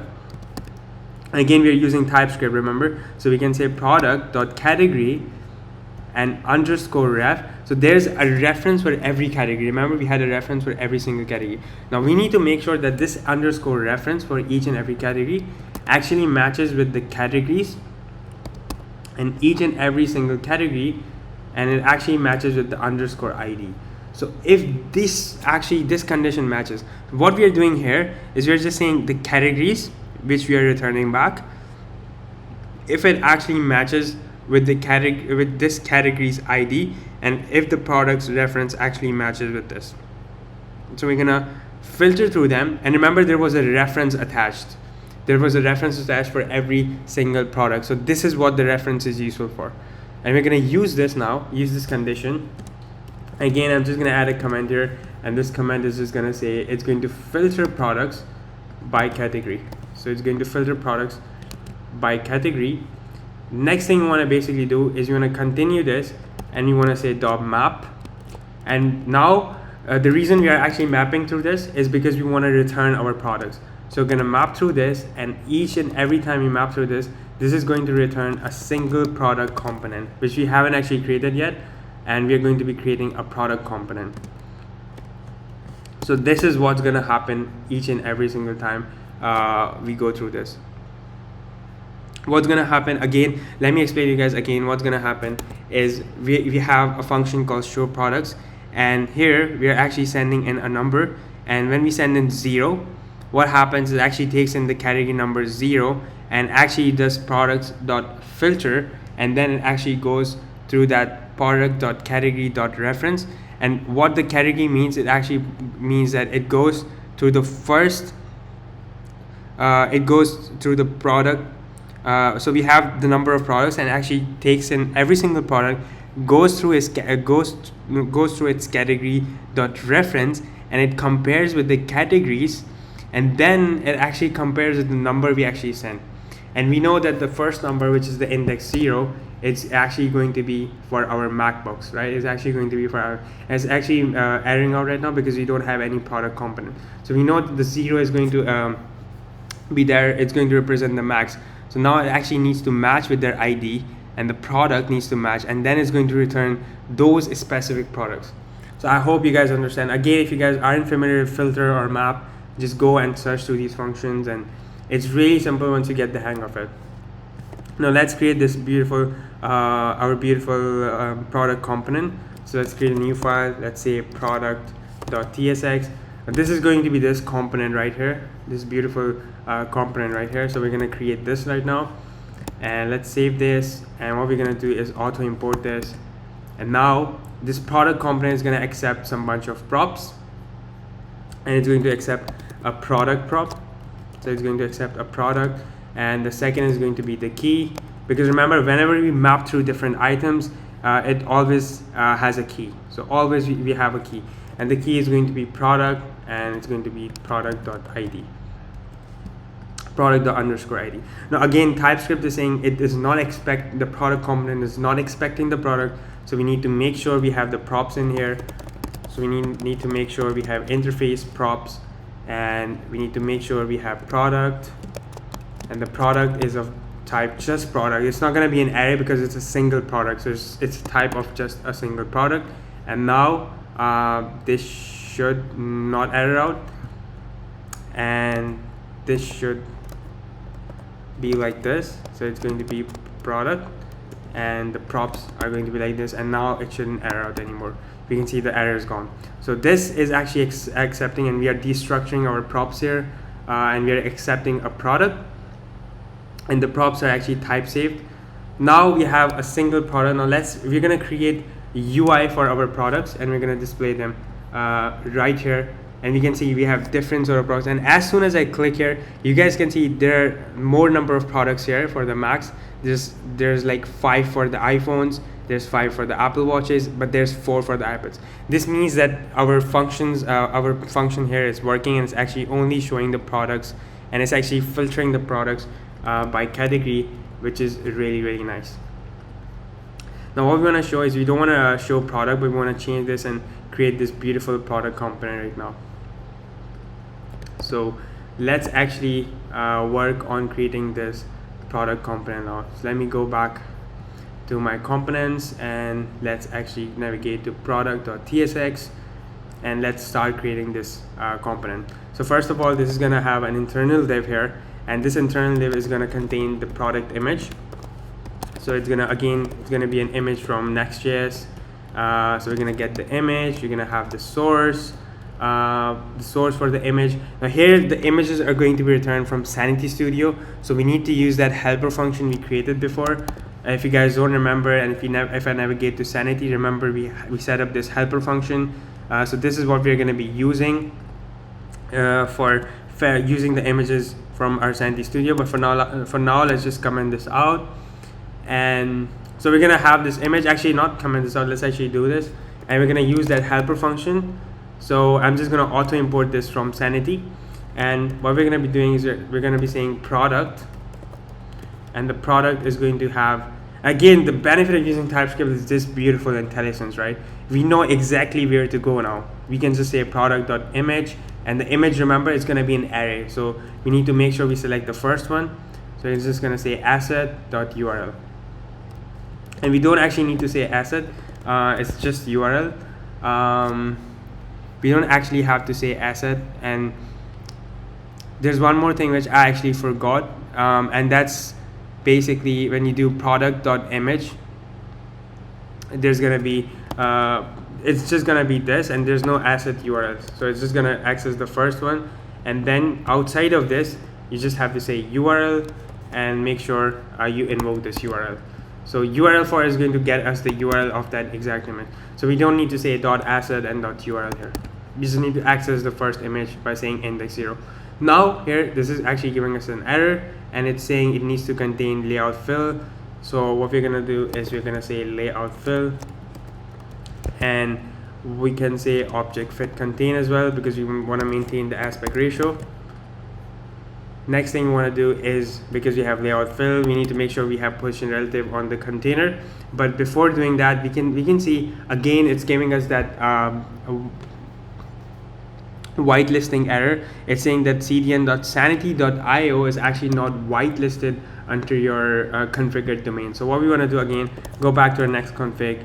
All we have to do is add another domain in here. Again, we have changed the config file, so we need to cut the server, run again, and once you do this, this is going to work exactly fine. And we can refresh the page, and you can just pretty much go back to our file, our product component. And how quickly do I actually navigate? Let me show you guys this trick. So all you have to do is just press Command P for anyone who doesn't know, and you can just type in the file name, and this is how I quickly navigate to different directories without needing to like go through and search through all this random stuff here. You can just type it using the keyboard. So now we can see we have the errors are not coming, and we have these images, but these are bulky and huge, right? So we need to style them properly. So let's actually start styling them now. The first thing we want to do is want to make sure the class name, these images are positioned relative, height of 64, and we want to make sure the width is full.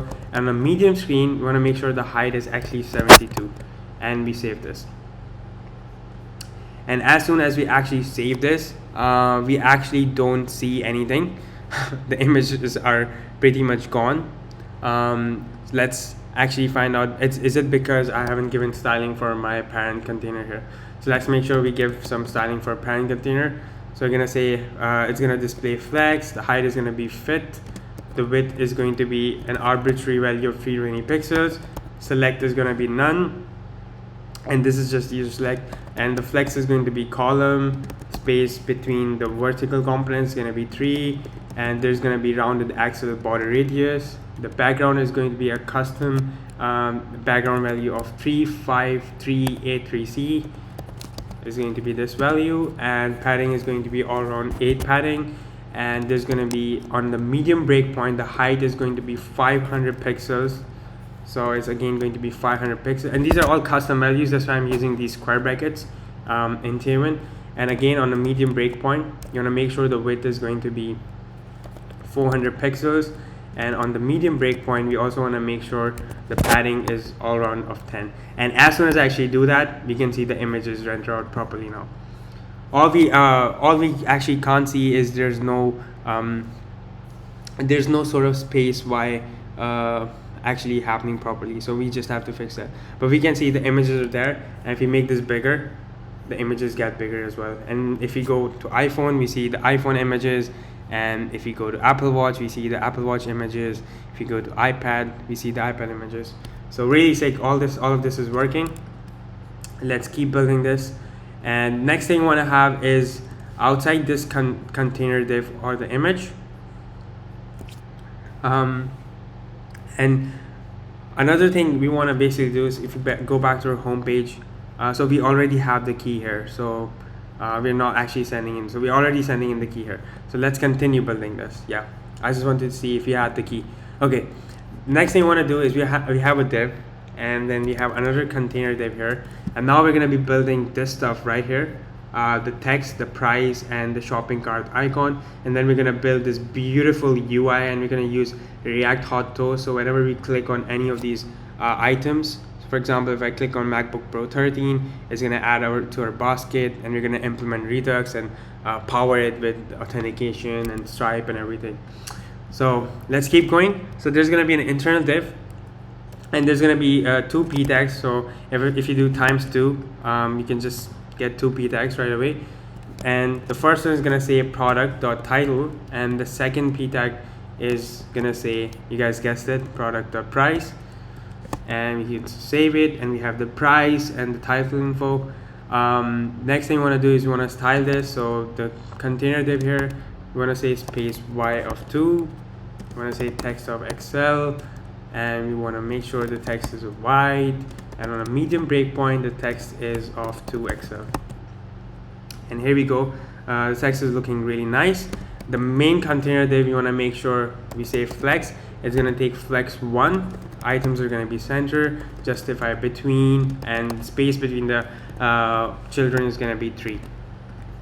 And again, we have this div, and then we're going to, outside this div, we're going to have another div, and that's going to be for our basket. So we're going to create another div here, and here we're going to have our shopping cart icon. So I'll just quickly copy the shopping cart icon. We'll auto import from hero icons there, and we have the shopping cart icon right there. And what we're going to be doing here is you have some class name. So you have a bunch of styles here, so I'm just going to copy these styles because I don't want to waste time into writing all of these styles here. And these are some, again, if you want to have a custom class name for all this, because it seems huge to you guys, just create a custom class name again. And we have created those custom class names multiple times inside of our global CSS. But this is going to have some styling here. It's going to have a gradient background around it full, so it's like a circle. And it's also going to have flex shrink 0. So whenever you go on a smaller screen, it does not shrink. And a cursor pointer, so it looks like a button, and some flex and height and width. That's it.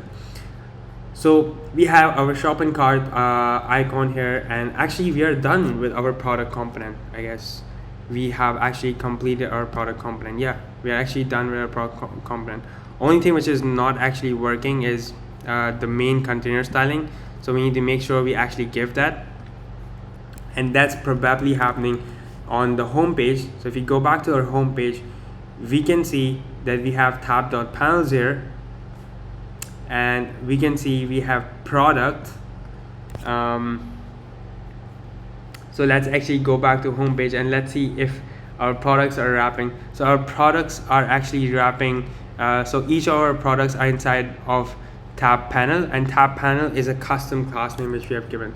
So we need to make sure again that we actually go to our global CSS and we say tab panel, and we apply some styling here because all of the products are inside of this tab panel. So this is one, this is for the second, for the iPhone, the third one is for Apple Watch, the fourth one is for iPad. So now we want to style our container, which is the tab panel. So let's actually style that out. So for our tab panel, we're going to be using grid here. So we want to make sure we are using grid, and next thing we want to do is we want to make sure on mobile first, because Tailwind is mobile first, right? We want to make sure that it's grid columns 1, so it only takes 1 column space, and we're going to say gap of 8 between the children. So as soon as I say gap of 8, we have vertical and horizontal gap. Now on phone, it is grid columns 1, right? But on a bigger screen, we don't want it to be 1, because we want it to be more products, right? We want to increase that. So I'm going to say on a smaller screen size, on a smaller breakpoint, we want to make sure the grid columns are 2. Now if I increase this to a smaller screen, we can see it actually turns to 2 really nicely.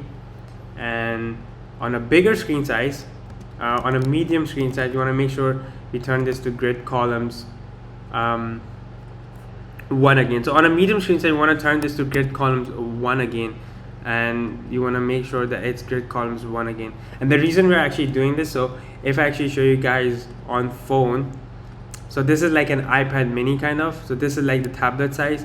So we are saying we want to turn this to grid columns 1, because if you actually don't do this, this is what's actually happening right now.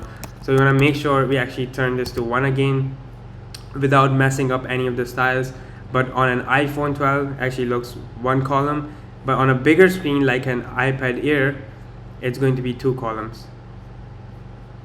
Or actually on a larger screen, so it's much bigger than actually iPad Air as well. So it's much bigger than that. So on a larger screen size, so on a smaller screen size, so on a smaller screen size, it's going to be 2 columns. On a medium screen size, it's going to be 1 column. And on the larger screen size, again, it's going to be grid columns 2. So I'm just going to save that, and you'll see it turns 1 column, and then again, it actually turns 2 column on a larger screen size, which means when it actually surpasses the tablet breakpoint. So I know it sounds confusing, but what I'm actually doing here is on a phone screen, we have it 1 column. On a tablet screen, on a smaller screen, which is like a little bigger than the phone screens, we're actually making it to 2 columns. And then on a tablet screen size, we are again making it to 1 column. And then on a larger breakpoint, we're again making it to 2 columns. And then there's an axle breakpoint where I'm actually going to be making this to grid columns 3. So on the max axle breakpoint, we're going to be making this 3 column layout. But this is really sick, because as soon as it's very completely responsive, and it looks really nice and fits in really nicely. Like this suited with me bestly. If you guys want to change this around, just feel free to play with the styles and change this according to however you guys like it. This just fitted with me so well, so I just decided to keep it like this. So that's it for our tab panels, and as you can see, we have 4 classes, so you don't have to repeat ourselves again. So we have tab panels. Now we have our products rendered dynamically, and this is actually dynamically working. So the power of using Sanity is that, for example, if I wanted to change my iPad Pro to something else, I can just pretty much go inside of it here, and you can just go on our desk and just go inside of our product, or we can just search through iPad Air. I guess it's called iPad Air. So this is a product. We can see we can just search this product, and if you want to change this to iPad Air 2, and if I actually publish this, and if you go back to our website, and if I refresh this, this is going to turn to iPad Air 2, and you guys can see it is actually changed to iPad Air 2 now. So this is how powerful Sanity is. If you want to change the price, you can pretty much modify the price from here, and you can also have different versions. So another thing which is really cool about Sanity is you guys can see we have different versions. So if you go back to the previous version, which is the edited one, and which was the live edited one, this one, you can actually restore these versions. So if you did any mistake, or by mistake if you added something or something wrong, you can actually restore them to the previous versions, which is like really sick in my opinion. So actually try to restore this. We can see we can restore this and publish this again, and if I try to refresh now, it's going to say iPad Air. So this is like really the power of Sanity. and I really love Sanity because of these reasons. Now it's the time to actually build some really cool checkout Stripe functionality, because we're really close. We're getting close. We built this really cool animation, and we have these different dynamically rendered products here.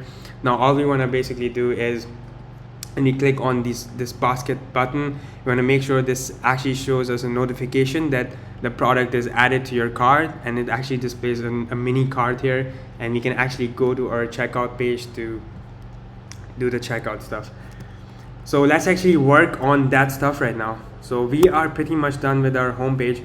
So let's go back and let's work on the checkout stuff right now, and let's work on Stripe as well. So we're going to be using Stripe. Now Stripe, if you guys have no idea what Stripe is, I mean, you should be having an idea if you're a developer about Stripe. It's the biggest payment processing platform out there, and it's really powerful, and it's just so elegant to use. Stripe, I always love Stripe, and even their landing page is just so sick. So we're gonna be using Stripe, and used by big companies, used by Google, Amazon. You can see it's used by big companies. It's used by Amazon, Shopify, Google, so huge companies. And we want to basically log in, and what we want to do is we want to create a new project. So if you don't have an account, just create an account at Stripe and just log in. And what you want to do is you want to create a new account, and you want to create an account name. So for your account name, you can just say Apple Redesign, or any of the project name, whatever account name you want to have, and then you confirm your password and you click on continue. So this is going to create a new Stripe account for you, and all you have to do is you have to get these two things. So you have to get the publishable key and the secret key. So, and you have to put it inside of your environment variables right in here. So next public Stripe publishable key is gonna go here, and the secret key is gonna go here, and there's gonna be a Stripe signing secret, which I'm going to be explaining later, and that's going to be for the webhooks. So for now, we're just gonna be needing publishable key and the secret key. So what we wanna basically do is we wanna actually implement and add Stripe to our project, right? So when the customer actually clicks on this checkout button, it actually redirects him to the checkout page. That's what's gonna happen. So that's what we want to basically focus on right now. And we're gonna be having, so inside of our product, we are going to be having an on-click here. So an on-click function here, and this is gonna say add item to basket. This is what the function is gonna be. But before even implementing Stripe, we need to actually, I think it would be better if we implement Redux first, because then we're gonna add the items to basket. I can show you guys how to share state between different components and how to preserve the state and what Redux is, and then we can implement Stripe and finish the build like that. And there's authentication as well, of course. So we're gonna create a function called add item to basket, and what this function is basically gonna do is, of course, it's gonna add an item to the basket, right? And here we're gonna be doing some really cool Redux stuff. So if you're rusty with Redux, or if you wanna know how to use Redux with TypeScript, this is the right place to be. It's gonna be really sick. And I learned a lot, by the way, by using Redux in this build, like a lot of stuff with Redux. So what we want to be doing here is, and by the way, my bad, I actually added this outside the function. It should be inside the function right here. So what we want to do is we want to implement Redux. Now we're going to be using, now what is Redux in the first place, right? What the hell is Redux? So Redux is a state management library. And again, let me just go back to Redux homepage, Redux toolkit. Okay, it's a state management library, and what it allows you to do, it exactly allows you to manage state, right? So manage state between different components. So whenever we are using use state, you know, we cannot actually share state between different components. For example, if two components are not related, there's a login component, and if there's another component which is not related, and if the components aren't related, how are we going to send props to the different component. And even if the components are related, we get into a problem of something called prop drilling. We keep on sending props and props and props, and we don't want to actually do that because it's a bad practice in production. Big tech companies actually don't do that. So if you want to get a job, please don't do that.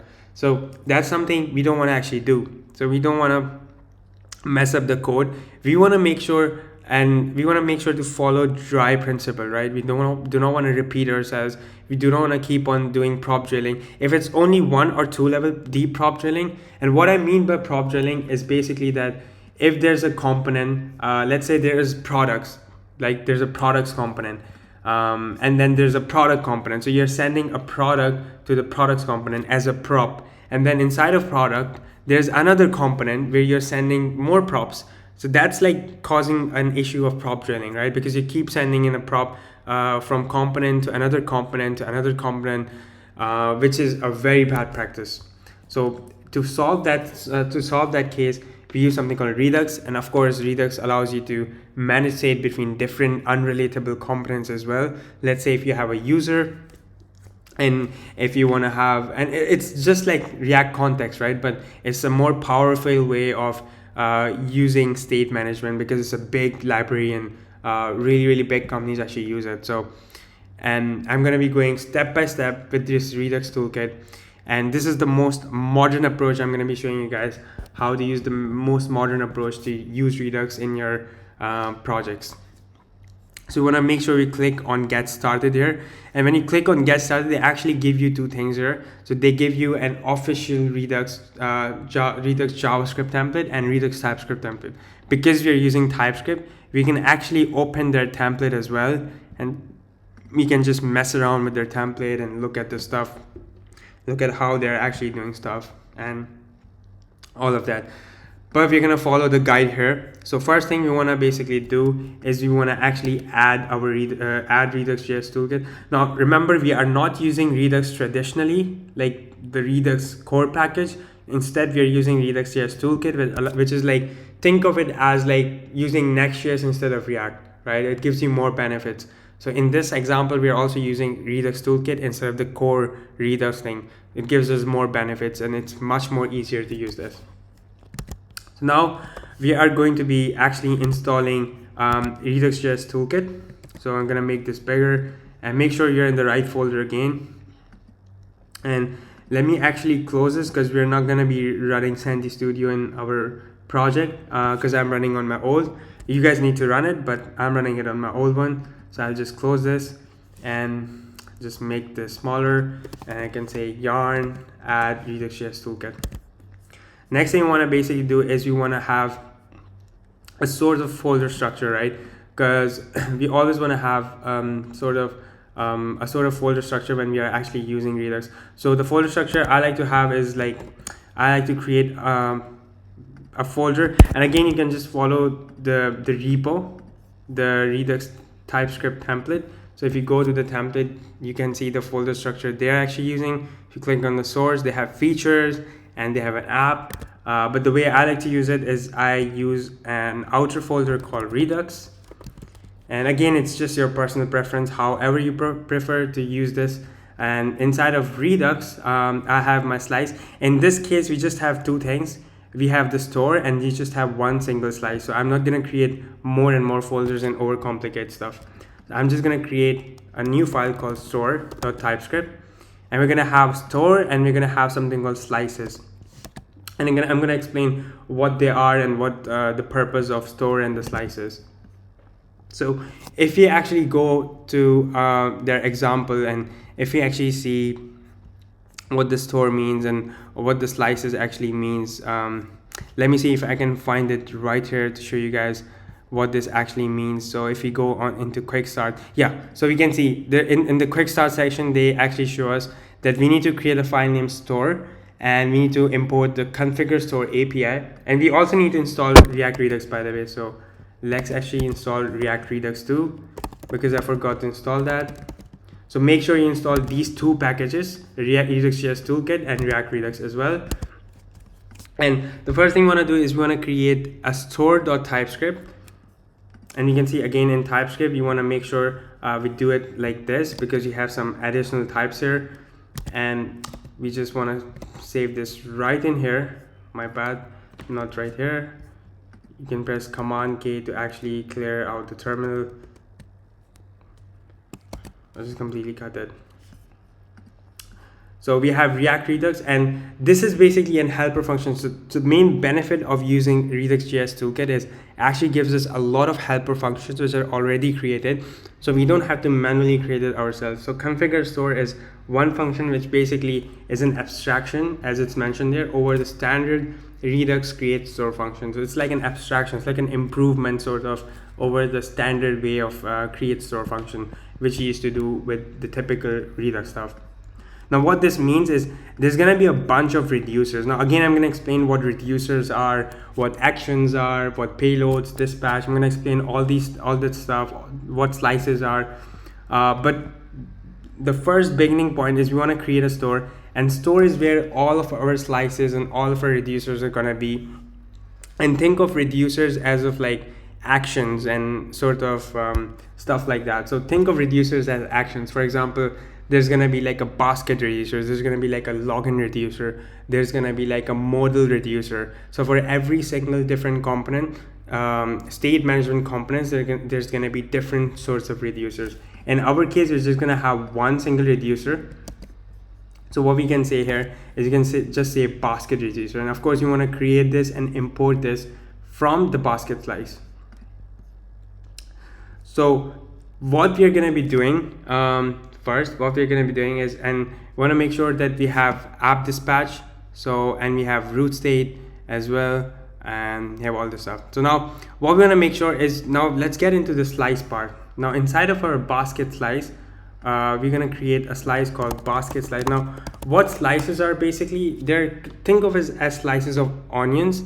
And what it means, I know it sounds stupid, but it's like very if you think it's like a very good analogy. Like think of an onion and think of different slices of an onion, and what this basically means, it represents a piece of component slice basically. So think of like a basket component, and there's a slice which represents that basket component, and it only represents the ones which actually where we actually want to share state between different components. So for example, basket component has a basket slice, and then there's a login component, which means then there's going to be like a login slice. So these are like onions. So think of it like a whole big onion, and there are different slices of those onions.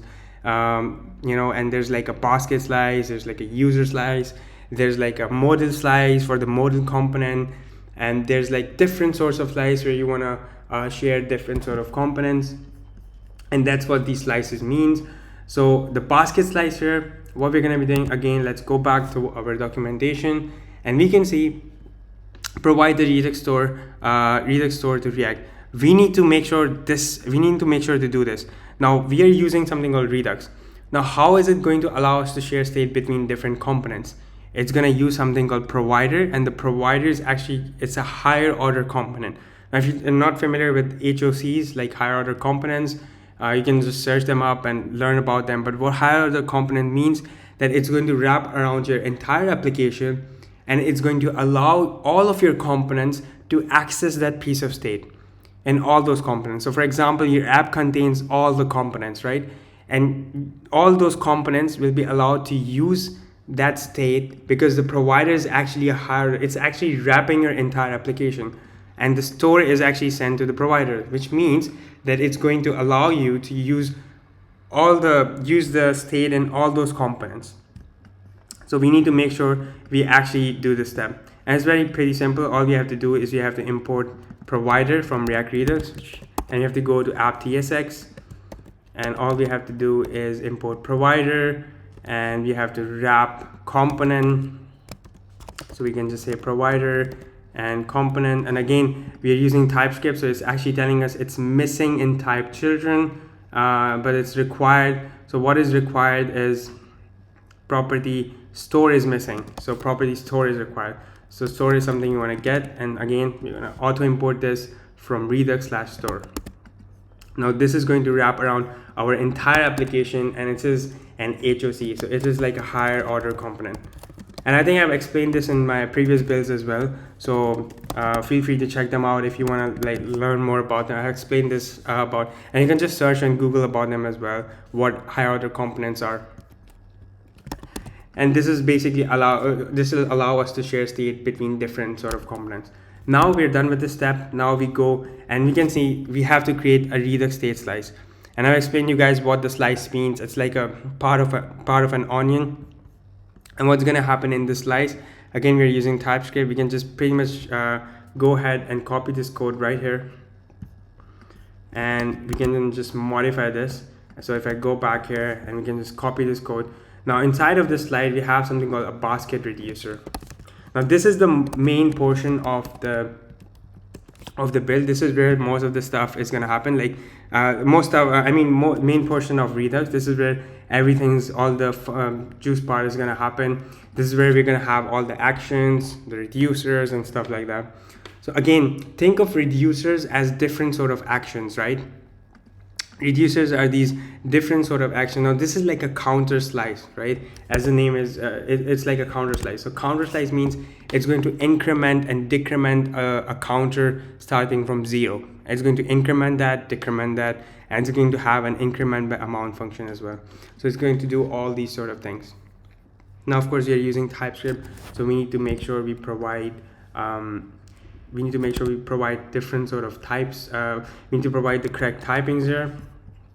So of course, this is something you're gonna change. So first thing, we want to make sure that we export the correct interface type.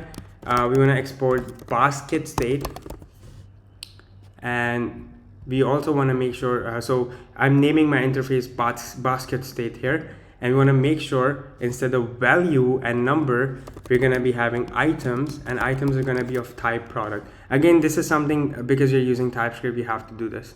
And then there's going to be an initial state. Now, how I always like to explain this sort of stuff whenever I'm using different state management libraries like Recoil, Redux, is I always explain this with the use state analogy. As I use, like, for example, let's say there's items and then there's set items. And again, it's just adding out because of TypeScript, so don't worry about it. And it is like use state, and by default, it's going to be an empty array. Now, what's going to happen here is, because we are using Redux, it's going to follow the same exact pattern. And this counter state is going to be the basket state. So we're going to say basket state. Now, this is exactly identical to this, right? It's exactly identical. The difference here is that we're using Redux here, right? So this is going to allow us to share this between different components, whereas this only belongs to one specific component.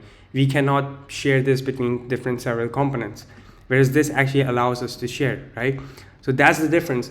Now, when we're using use state like this, what we are saying is we have items, and if you don't know use state, then I suggest please learn about React basic hooks and then come back to this video and then follow along from here. So what happens in use state? We have an initial item, right? So this is an array of items, and then we have a setter function, and then we have an initial value of an empty array. So here exactly we're going to have the same thing. We have an initial items value of an empty array, and we have our items, and here we are going to have our setters. These are our setters. Like, for example, basically it's going to be add to basket, remove from basket. It's going to have like added basket or whatever stuff like that. So think of it as exactly like use state, and it's going to help you guys to understand. Now the next thing I want to do is name of the slice is going to be basket slice. Again, remember, make sure to use like good naming conventions, and we also want to change this counter everywhere to basket. So everywhere we have counter, I'm going to change it simultaneously. And this again, create slice is just an helper function which we are actually getting from our Redux toolkit. So, and we have a bunch of reducers, and now reducers are, think of them as like basically actions and functions, right? So these are just functions like increment function, decrement function. In our case, we're going to have add to basket function. So for our add to basket function, I'm just going to paste this instead of increment here. This add to basket function, again, it's going to accept a state, and it's going to accept an action. Now what the action is, again, this is just the type in TypeScript. because we're using TypeScript. So this is just the type payload action, and it's of type product here. So what this basically means, it's going to add an item to the basket, right? So how are we going to manipulate this is the user, when you're actually adding the item to the basket, it's going to send something called a payload. And that payload, that action will actually contain a payload. The user is going to send an action called add to basket action, and he's going to send the item, right? He's going to send the product. Now that product is going to be added inside of the items here.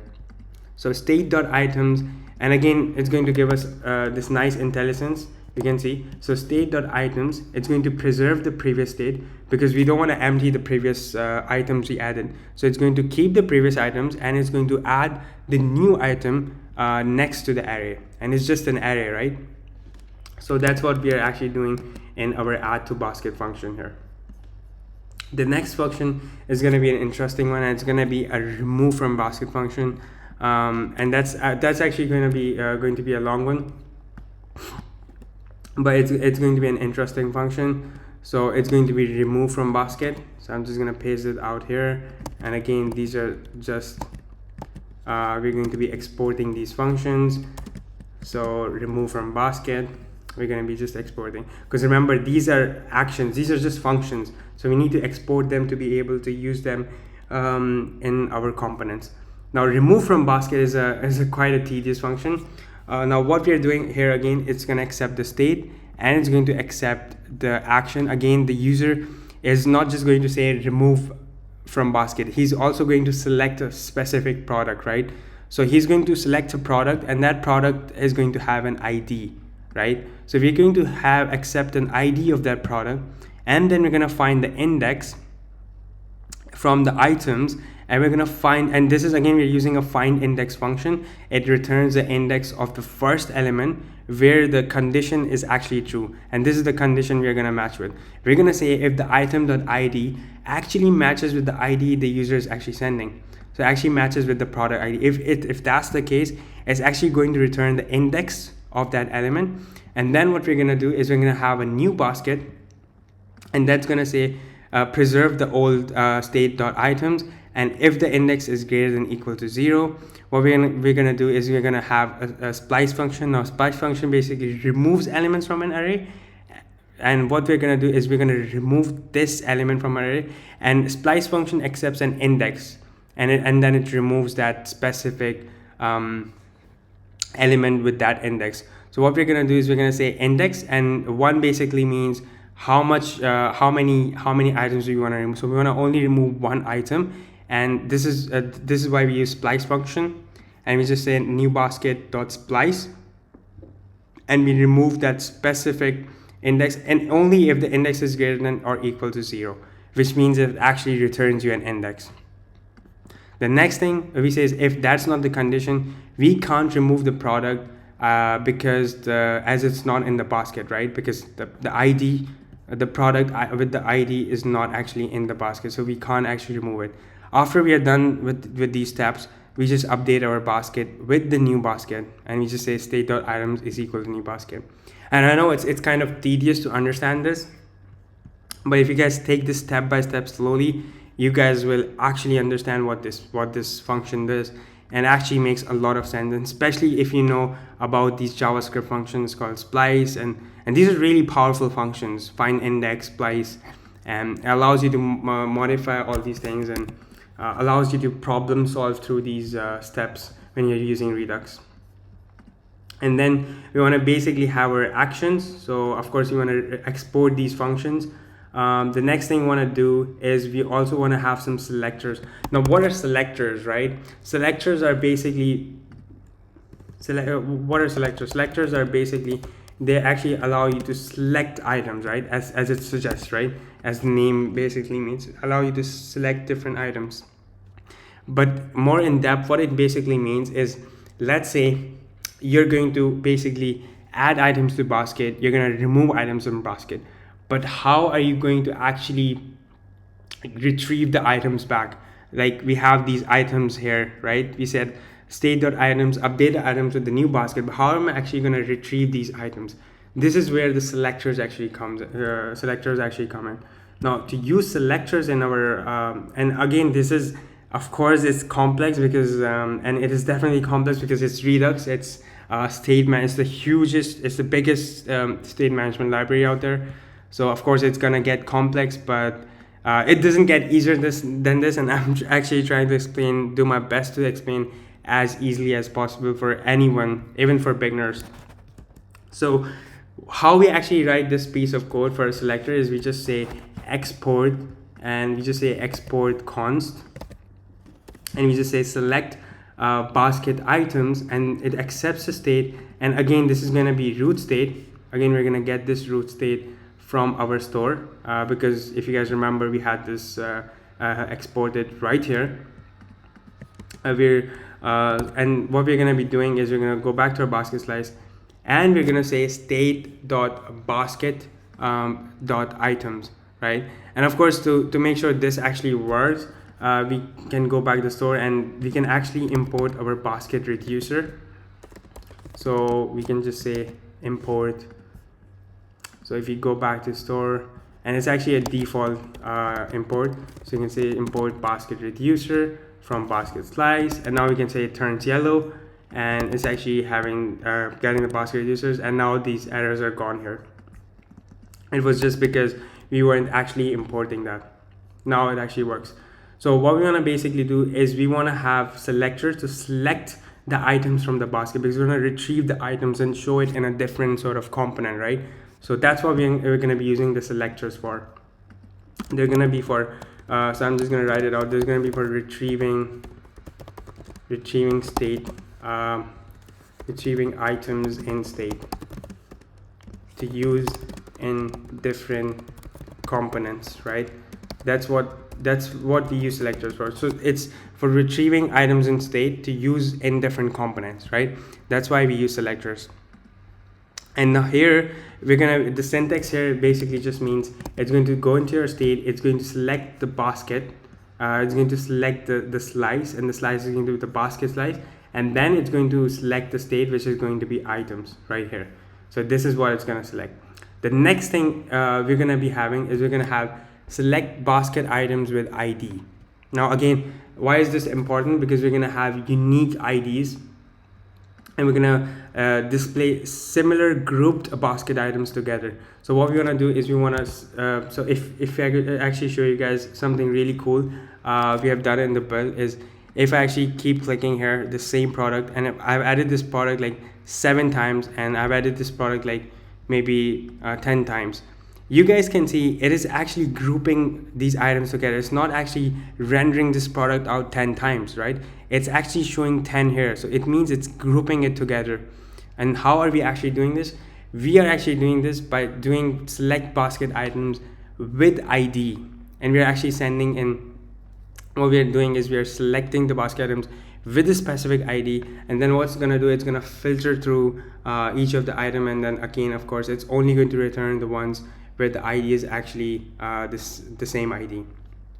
So that's what's going to happen. So this is going to actually, and if I remove this, you guys can see the product quantity is decreasing.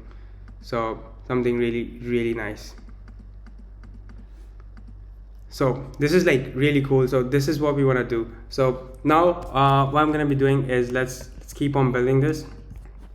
What we're going to do here is you're going to write another selector, and that's going to be for export. And again, we're going to export, so make sure we can use them. And this is going to be for select basket items with ID. And again, it's going to accept a piece of state. And again, the state is going to be of type root state. And this is going to accept an ID as well. And the ID it will be of type string. Again, we want to make sure we are using TypeScript to provide types here. So ID is going to be of type string. Now we're going to do state.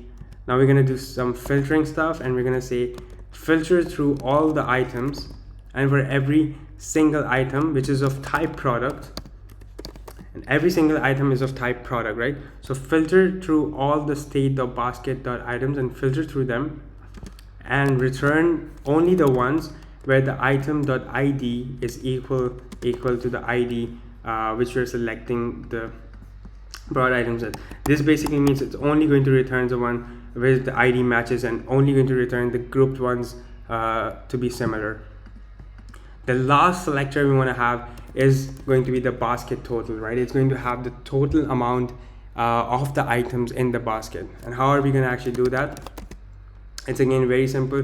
We're going to use another really powerful function, and in this build you guys get to see a lot of different functions. It's actually insane, the amount of functions I'm actually showing you guys. So this is going to be export const select basket total, and again it's going to have acceptance state, and state is going to be of type root state. And again what we're going to be doing here is it's going to return the basket total. Now again, how are we going to do that is we're going to use, if you guys guessed it, we're going to use a reduce function here. And again, what a reduce function actually accepts 4 arguments, and what it actually does, it actually accepts a predicate, and what it does, it actually accumulates the number. Let's say you want to accumulate a number by 10 every time. So what you do is you have a condition and you add 10 every time that condition is true. So you keep on adding 10 every single time, and this is what basically the reduce function does. So what's going to happen here is in the reduce function we're going to have a total, and the total is going to be of type number, and there's going to be an item which is going to be of type product, and then it's going to be returning back the total plus equals to item, and of course the item is of type product, so it's going to be returning total plus the item plus or equals to item dot price. Now what is the total though? The total is going to be starting, the initial value is going to be 0. The total is of course going to be 0. It's going to always start from 0, right? So 0, so total is 0. 0 plus equals to item dot price. So whatever items are there, and this is what reduce function does, it actually accumulates it. Whatever items are there, it's going to add each and every time that item to that total, and the total is going to accumulate to that number. So it's going to become, let's say 1000, and then it's going to say 1000 plus or equals to that item dot price, and it's going to keep on happening. It's going to return the basket total here. And this is all for our basket slice, guys. Oof. This was a lot of code, and I know a lot of complicated stuff I've done here, and it's not actually complicated, it's just the way you look at it. Once you get the hang of it, it's actually really simple, and it's really production level code. Like this is some really sick code and really robust because we're using TypeScript, so nothing is breaking here. So now next thing we do is we actually export this basket slice with reducer. And of course this is a slices reducer, and it can have multiple reducers, by the way. So we just have one reducer here, and the next thing we want to do is we want to go back to our store, and we are actually importing this.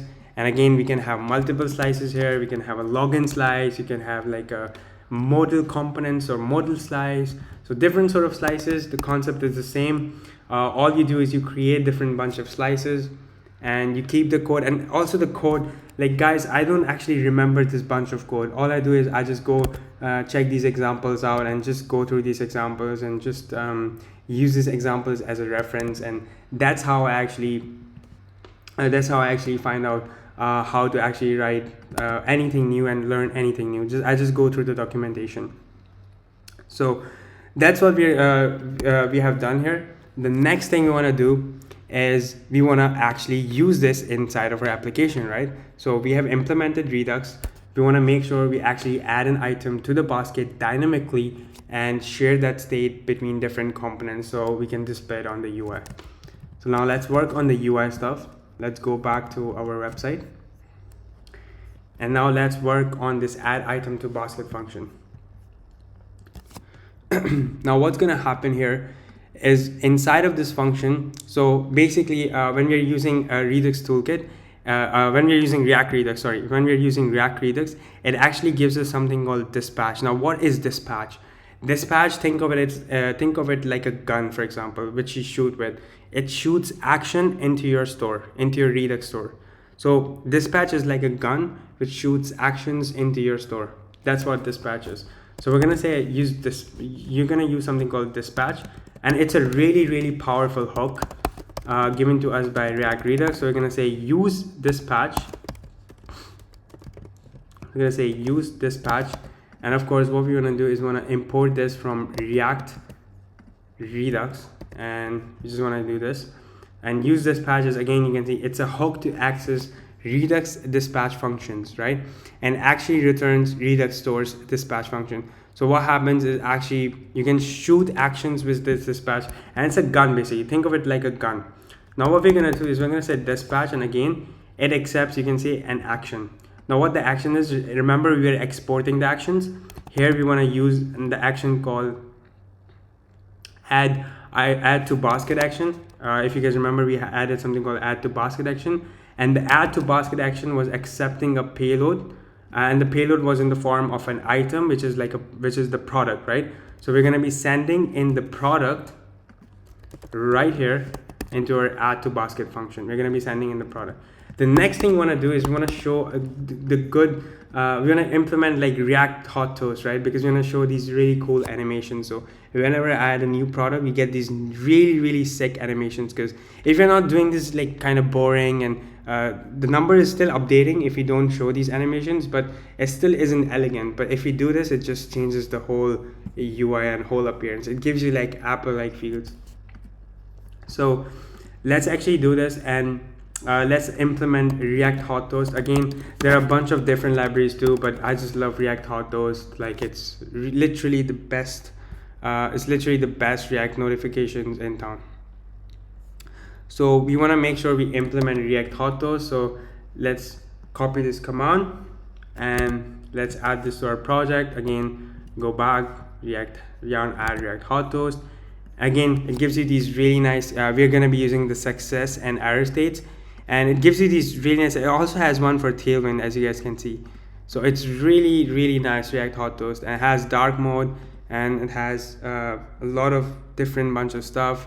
There's custom positioning, there's emojis, there's multi-line toast, but it's really good. Like it's a really nice sort of toast notification. There's asynchronous as well. We can see there's asynchronous toast as well, so it actually loads in and actually shows you ticker and the crosses. So like this is really sick. So I want to implement this React Hot Toast library into our project. So next thing we want to actually do once we have installed React Hot Toast is you just want to say toast.success. We want to use this toast, and we want to import this from React Hot Toast, of course. So I'm just going to quickly import this from React Hot Toast, and we're going to use .success. And we're gonna pass in the product.title, and we're gonna say it's added to basket, and you can set in the position, and there's some different props as well, class name. Like if you want to change the UI, you can change it. You can add an icon and a different bunch of stuff. I didn't change much, I just kept it original, but if you guys want to change the UI or anything, you can. Now what we want to do next is we also want to, so to make sure this actually shows us on the UI, so when I actually click here, right, and how do we actually see that our Redux store is actually kicking in, right? So if we actually open DevTools, and all you guys need is you guys need the Redux DevTool extension, which is a really sick extension. If I show you guys what happens in this extension, if I make this bigger, let me make this bigger so you guys can see what happens is in this extension. If I actually refresh this, and you guys can see it starts with initialization. Now what's gonna happen is there's gonna be state, and you can see the state has something called basket. And of course this is like the Redux extension, Google Chrome extension, so you guys can install this and you'll be able to see. So the items initially, it actually gives you the state, it gives you the actions, and actually shows you the diff between them. So when I actually add this, you guys can see the items actually has the item actually has a single product, right? Because I actually added the product, and you guys can see it actually changed the difference, right? There's an action, and if I click on action, you guys can see there's a type of an action called basket slice. So this represents the slice, and the action name is add to basket, and the payload is actually the product. This is really powerful. And I can keep clicking on this. I can click on different products. I can go and change the tab, click here. But what's really cool about this is we can actually jump onto this exact time point. It's like a time machine basically, and we can exactly jump onto different sort of scenarios. So if you want to jump here, we can see in this scenario we have the state, we have a bunch of items, we have like 4 items inside of it, 5 items, and they have the diff, we have actions. So if we go here, this takes us back into time, and here we had only 2 items, and it's really powerful to debug and to check all this stuff. And actually you can reset this and you can try this out again, and you can keep going. You can just experiment with this. It's a really good extension. So this is how you figure out that your Redux store is working. Now we know that our Redux store is actually working because it's actually adding products to it's actually shooting actions into the store. So now what we're going to show is we want to update the UI with React Hot Toast. So when we click on these products, we're going to show a cool notification. And how do we actually do that? It's very simple. We go back to our home page, and actually we go back to our app TSX, and I think it's inside of the app TSX. So if we go to our app TSX, and what we have to do is we have to have our toaster component right here. Before the component here, we have to import the toaster component, and this is going to be imported from React Hot Toast, and you have to display it right here. Now you can if you want, you can display it on your home page, or you can display it on any other page, but by doing this right here, this makes sure that wherever you're using React Hot Toast, it's going to display, and you don't have to like render this out multiple times. So by doing this here, so this is like the benefit of doing this inside of the app.tsx. Now let's actually see if this actually works. So when I click on this, and boom, guys, look at this, it actually works, right? So whenever I click on this, and if I click on iMac, you guys can see iMac 24 inches added to basket, Mac Mini added to basket. So this is working really cool. You get this really nice animation. I just love this animation so much. What happens with React Hot Toast. You can change the UI of this by just again giving a class name prop here, and again this class name prop accepts string, so you can just give it some Tailwind styles here, and it's gonna change the UI for this. The next thing we want to basically do is we have our product.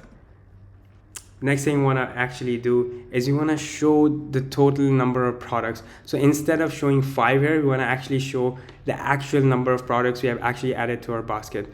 Now to actually update that, all we have to do is we have to use selectors, remember? So inside of our header component, what we want to basically do is we want to get our items, and we want to use selector. So again, use selector hook again is provided by React Redux, and React Redux provides us with these really nice hooks, just like dispatch and use selector. Again, we are going to be using use selector to access the items, and all we have to do, it's very simple, guys. All we have to do is say, instead of 5 here, we have to say items.length, and this is items is an array, right? So it's going to be dynamic now, and as soon as I do that, this actually turns 11. Now if I actually add this, it's going to turn 12. If I add more thrice, it's going to turn 16. So this is actually dynamic now, and this is really cool.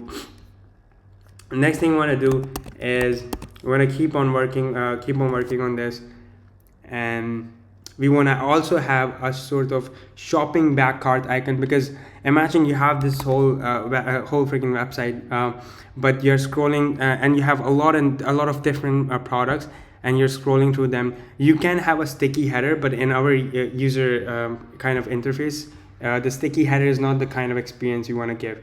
So what I did is I implemented a shopping cart icon here, just as a reference on how many products you added, and when you click on it, it actually takes you to the checkout page, so you can pretty much remove products and add more products, and it's very simple.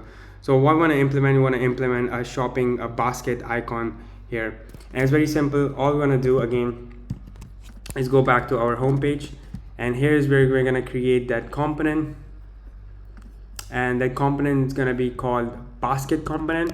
We're going to be creating a basket component basically, And inside of our components directory, we're going to create a new file. I'm going to say basket tsx, use our snippets rfce, and auto import this from components/basket. And this is how, and we're going to position this fixed to make sure it stays and sticks in one position, and actually shows and updates how many products we added. Now we're going to work on our basket. So what we're going to be doing inside of our basket is we're going to go to components, and I'm going to click on basket. And inside of our basket, it's just going to be a simple component. I'm just going to quickly copy this because we have a lot of stuff to cover, and it's really just a simple basket, and I'll explain what it does. So we just have this basket, and as soon as I save this, you guys can see it's right there, the basket component. And if we keep adding, now it looks much better because we have right here our basket, and we know what's actually going on here. So first thing is actually a link which is going to take you to the checkout page, take the user to the checkout page, and it has a div, and of course it's position fixed and some styling here.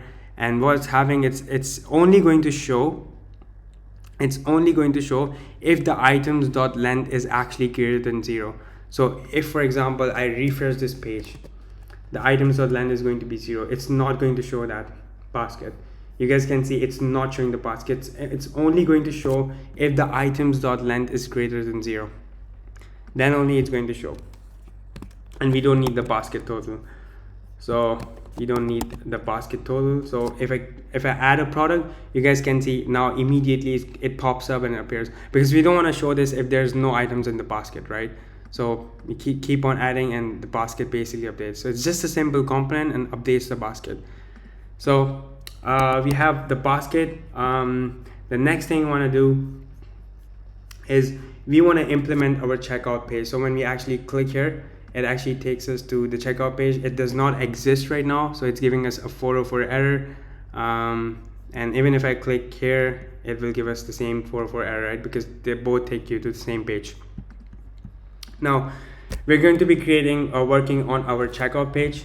So let's create, inside of our pages directory, let's create checkout.tsx rfce. And I always like to keep the function names bigger, but the page names are smaller inside of Next.js because it's a part of your routing, right? So, and now as soon, because I added this page, now if I actually click here, we can see it actually shows us checkout right there. So that's much more useful. I just want to see something. So if I actually refresh this, this shouldn't show, yeah, so this shouldn't actually show 0 here. This is something we should probably fix. So we should go back to our header, and if there are no items, we shouldn't be actually showing the shopping bag icon. So if I go back to the header, and only if items.length is greater than 0, it's going to show the shopping bag icon. So only if items.length is greater than 0, then only it's going to show the items.length, not the shopping bag icon. So only if the length is greater than 0. So that's actually fixed. So it does not show when it's actually 0, only when we add some products. So that's looking much nicer.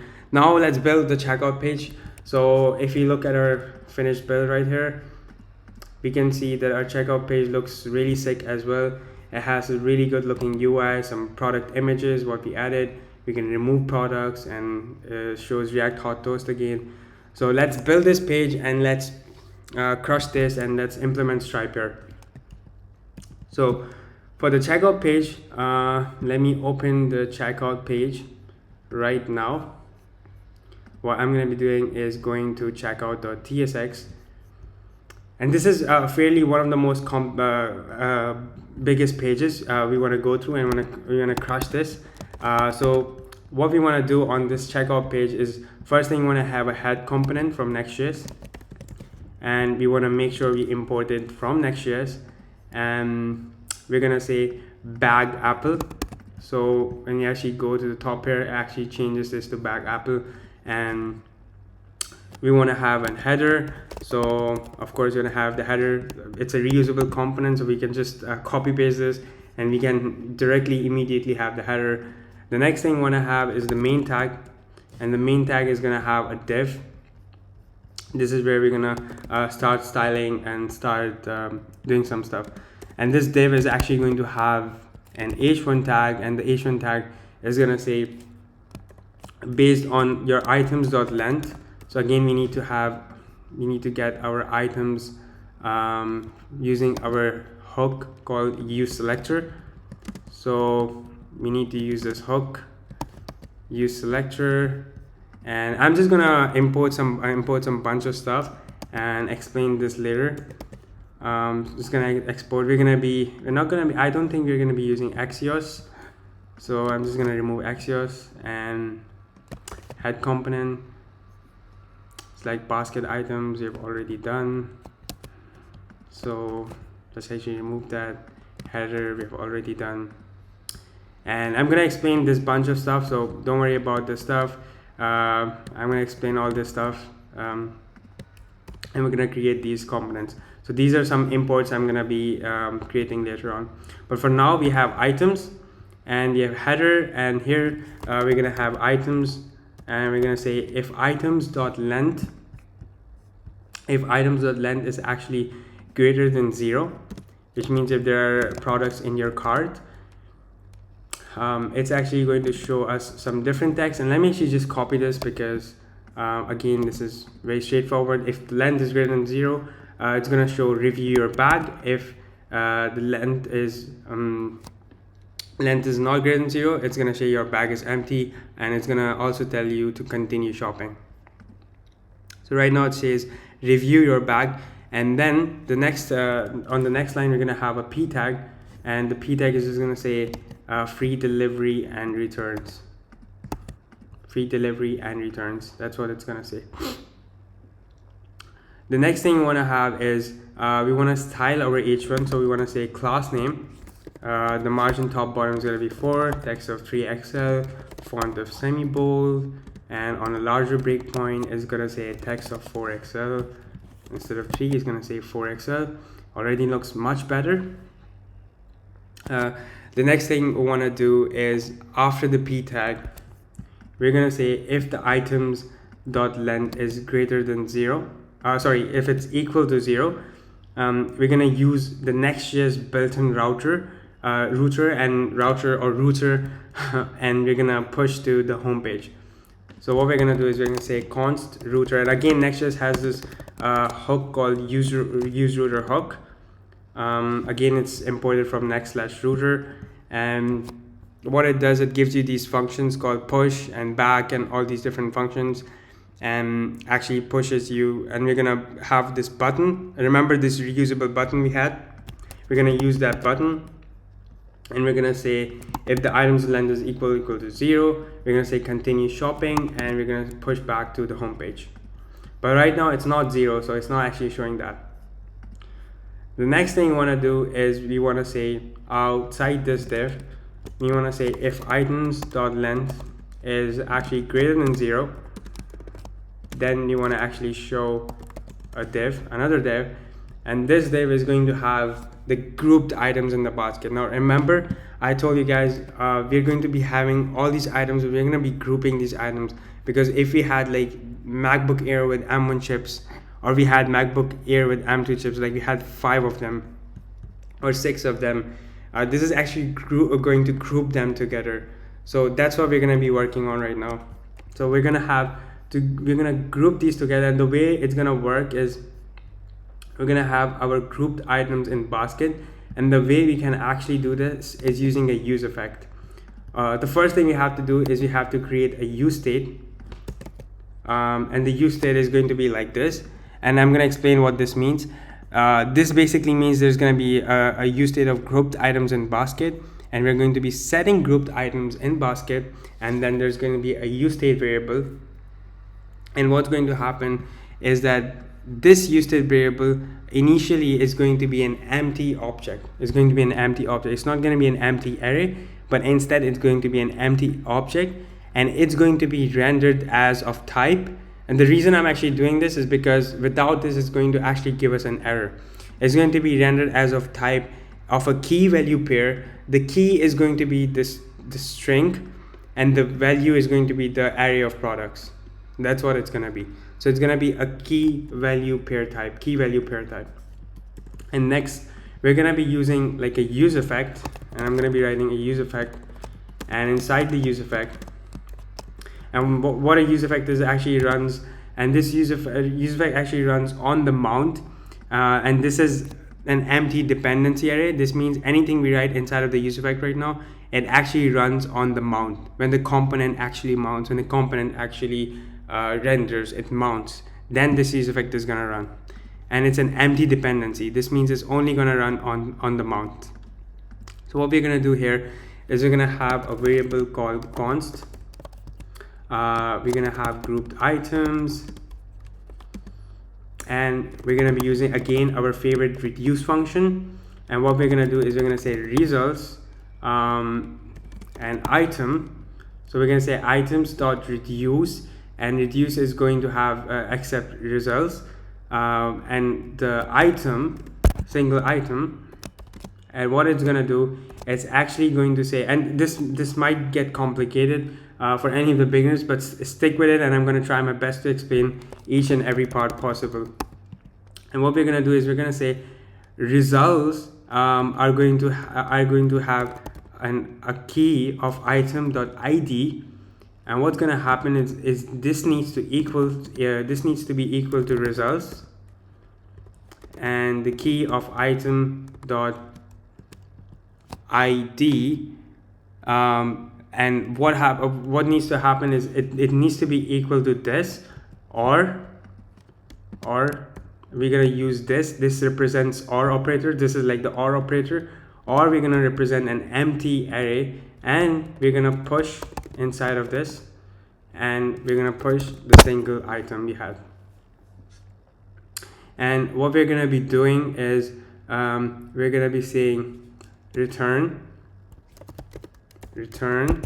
and we're going to be returning back the results, and all of this is actually going to be of type, and this is very important. If you don't do this, it's going to error out, as it's actually giving us an error here. So what we're going to make sure to do is write this here, and when we do this, all the errors are gone. So what have I actually done here? And this might get complicated, and there's going to be an items which is going to be inside of the dependency array, and this means every time the items actually changes, this use effect is going to recalculate, recompute, and is going to give us the fresh value of grouped items. So what's going to happen here basically is this is going to give us set grouped items in basket, and it's going to give us the new value of grouped items. So what's going to happen here is we're going to have the items, and every time the items changes, we're going to reduce that items. You're going to accept the results, which is the items, right? And we're going to, for each and every single item, we're going to check the key value pair, and we're going to check the ID of the results and it should match with the ID, or it should be an empty array. And then if it's an empty array, we're going to push the item. If it's already there, of course, if it's already there, then we'll push that exact same item, right? That's what we're gonna do. So, or if it's empty array, we're gonna push the item into it, and we're gonna return the results back. So if you're getting confused with this this function right here, items.reduce, it's what it's trying to do. Just try to understand what it's trying to do is trying to group the different items into the same place. So we're going to have different sort of items. Remember, this is going to return you a MacBook. This is going to return you a MacBook M1. This is going to return you a MacBook M2. What this function is actually doing is actually grouping all the MacBook M1s together. So if there's more than one MacBook M1, the item.id is going to be the same, right? So what it's going to do, if the item.id is the same, it's going to push that item into the array, and it's going to increase the counter value of that item, right? That's what it's going to do. And if it's not actually present, then it's actually going to push that item into that array, that specific item, right? That's what it's actually trying to do here. And it's of type, it's a key value pair. And whenever it's a key value pair, we have to provide the type for key. The type for key is going to be string, and the value pair is going to be the array of products. Remember, because it's every time it's going to be an array of products, right? So MacBook M1s is going to be an array of products. MacBook M2s is going to be an array of products. It does not matter even if it's one, but it's still going to be an array of products. So that's what's actually happening here. Grouped items in basket. So next thing we want to basically do here is going to continue building this. So if items.length is actually greater than 0, what we want to do is we want to have a div. And inside of this div, what we're going to be doing is we want to map through all these grouped items in basket. And because this is an object, we can't actually map through the object, right? So we need to use something called object.entries. And what this actually allows you to do is actually allows you to object that contains the properties and methods. This can be an object you created on an existing document using the DOM. And what this allows you to do, it actually returns an array of key value pairs. And object.entries return an array of key value pairs. If you use object. I don't know, there's another one where you can use object.values, and that actually returns you the array of just the values. But if you want the keys as well, use object.entries for that. So we're going to be using object.entries, and we're going to be passing in our grouped items in basket, and then we're going to be mapping through them. And for every single key value pair, key, and remember the key is going to be string, and the second argument was the product, as it was an array. So we're saying items, and what we're going to be doing here is we're going to be saying it's going to be returning a component called checkout product. And this is, again, we're going to be creating a component. So let's quickly go back to our component. Let's create a new file. Let's say checkout product .tsx rfce, and let's save this quickly, and let's go back to our checkout page and auto import this, and we have our checkout button. Again, remember, whenever you're mapping through something, we want to make sure we have we provide the key. So the key is going to be the key which we are actually getting from here. And now for the items is going to be the items, of course, and of course the checkout product is not accepting any items. And we're also going to be sending in the ID as the key here. So if we go back to our checkout product, and if we actually, let me just open checkout product really quickly. So inside our checkout product, we're gonna have interface.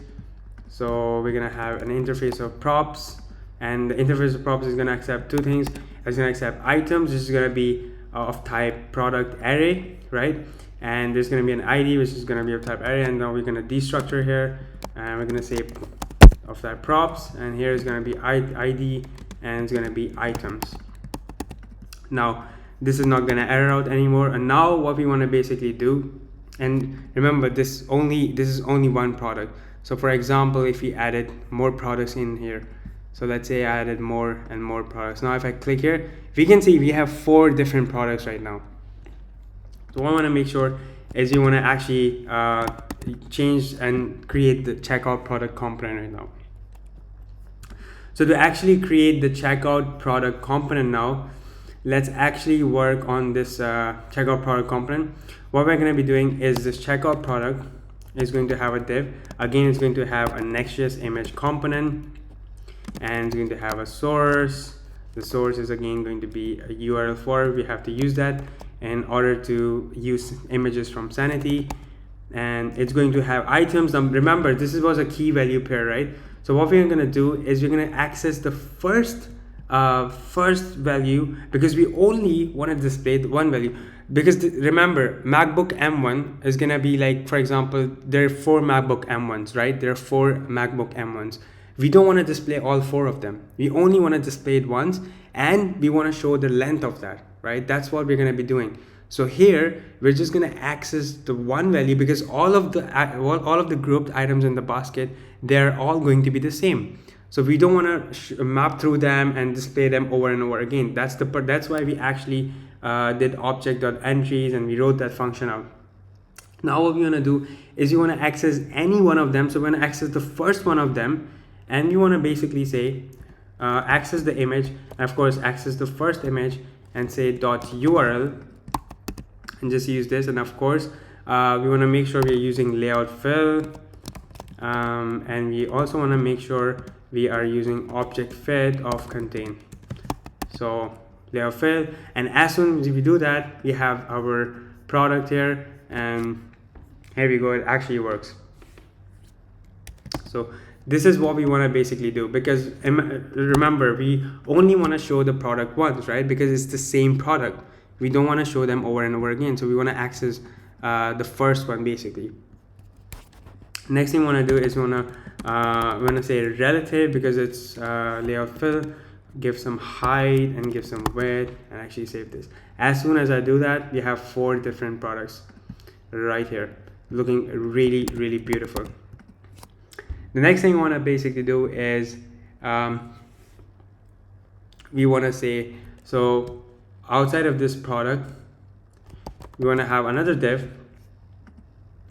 We want to have another div, and this div is going to have a class name of flex, and it's going to say flex1, take as much space as possible. It's going to have items end, and on a larger breakpoint, it's going to say items center. And inside of this div, we're going to have div, we're going to have another div, and here we're going to have an h4, and the h4 is going to say items, and again, we only want to display it once, so we're going to say items.title. Again, it's actually saying MacBook Air with M1 chip and MacBook Air with M2 chip, and I don't know why it's actually showing this twice, MacBook Air with M2 chip. So let's actually try to add this again. Let's try to add this multiple times. Oh, we have actually added MacBook Air with M2 chip twice inside of our Sanity Studio. So that's our mistake. We have actually done this twice. So we don't want to actually display this twice. A MacBook Air with M2 chip, MacBook Air with M1 chip. Oh, so we haven't actually published this. So now if you actually refresh this, MacBook Air with M2 chip, so it's only going to show it this once. So what we are doing is we added it twice, so that's why it was actually not grouping it together. Now if you actually add the products again, let's say if I keep add this product, add this 8 times, and we have 8 products, it's only going to show this twice. Yeah, that's what's going to happen. Next thing I want to do is we're going to have a p tag, and the p tag is actually going to show you the items.length, and then it's going to have an icon right next to it, and this icon is just going to be a chevron down icon, and it's going to have some text and stuff. The p tag is going to have flex items end, it's going to say gap x of 1, and it's also going to say font of semi-bold. Immediately looks much better. The h4 is going to have font semi-bold. It's going to have on a larger breakpoint width of 96. So here we go. The container div is going to have a class name of flex. It's going to be flex column on phone screen, and it's going to be gapx8 text of XL, and it's also going to be flex row on a bigger screen, and it's going to be larger font size on a large screen. So this is what's going to happen, and the outermost div right here is going to actually say class name, and it's actually going to take as much space as it can, and the space between the vertical children space by 4. So the next thing we want to actually do is we want to have another p tag here, and here inside of this p tag we want to show the product details, and we also want to have the chevron down icon again, and this p tag is going to have some class names. It's going to be displayed flex, cursor pointer, items end, and text is going to be blue 500. And we hover over this, it's going to say underline. So when I hover over this, actually turns to underline. And this is kind of very similar on the Apple's checkout website, by the way. So if you guys want to check that out, feel free to do that. It's kind of very similar to that sort of website. The next thing we want to basically do is outside this div, we want to have another div, and inside of this we're going to have an h4 tag, and that's going to have a component of currency. Now for this, we're going to be using a package called React Currency Formatter, and the reason I'm using this package is just to simplify the currency format kind of thing. It actually helps simplifying that sort of thing. We can just pass in the currency and we don't have to mess up with a lot of that sort of stuff.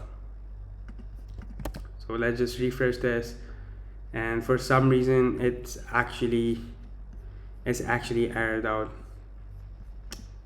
So let's actually maybe restart the server. As soon as we install the React Currency Formatter, for some reason it's actually not working. Right now it's working. Let's add a bunch of different products. Let's go back, and we just had to restart the server. So what we want to do is in h4 here, what we're going to be doing is there's going to be this currency component, and we are going to be importing this from React Currency Formatter. So we're just gonna say React Currency Formatter. Again, it's gonna actually tell us that we don't have the types for React Currency Formatter, so we just want to copy this. And what we want to do is we again want to go back and we just want to say yarn add dash capital D, and want to install the types for the React Currency Formatter. And as soon as we do that, this error is going to go away. As we can see, it's gone now. So now what we're gonna do is the currency. So this React Currency Formatter actually accepts the currency, the currency prop. For the currency prop, we're gonna provide US dollar, and the quantity is the price basically. So here we're gonna say items.reduce, and it's gonna have the total and the item, and again it's gonna accumulate the total with the item.price, and it's gonna start with 0.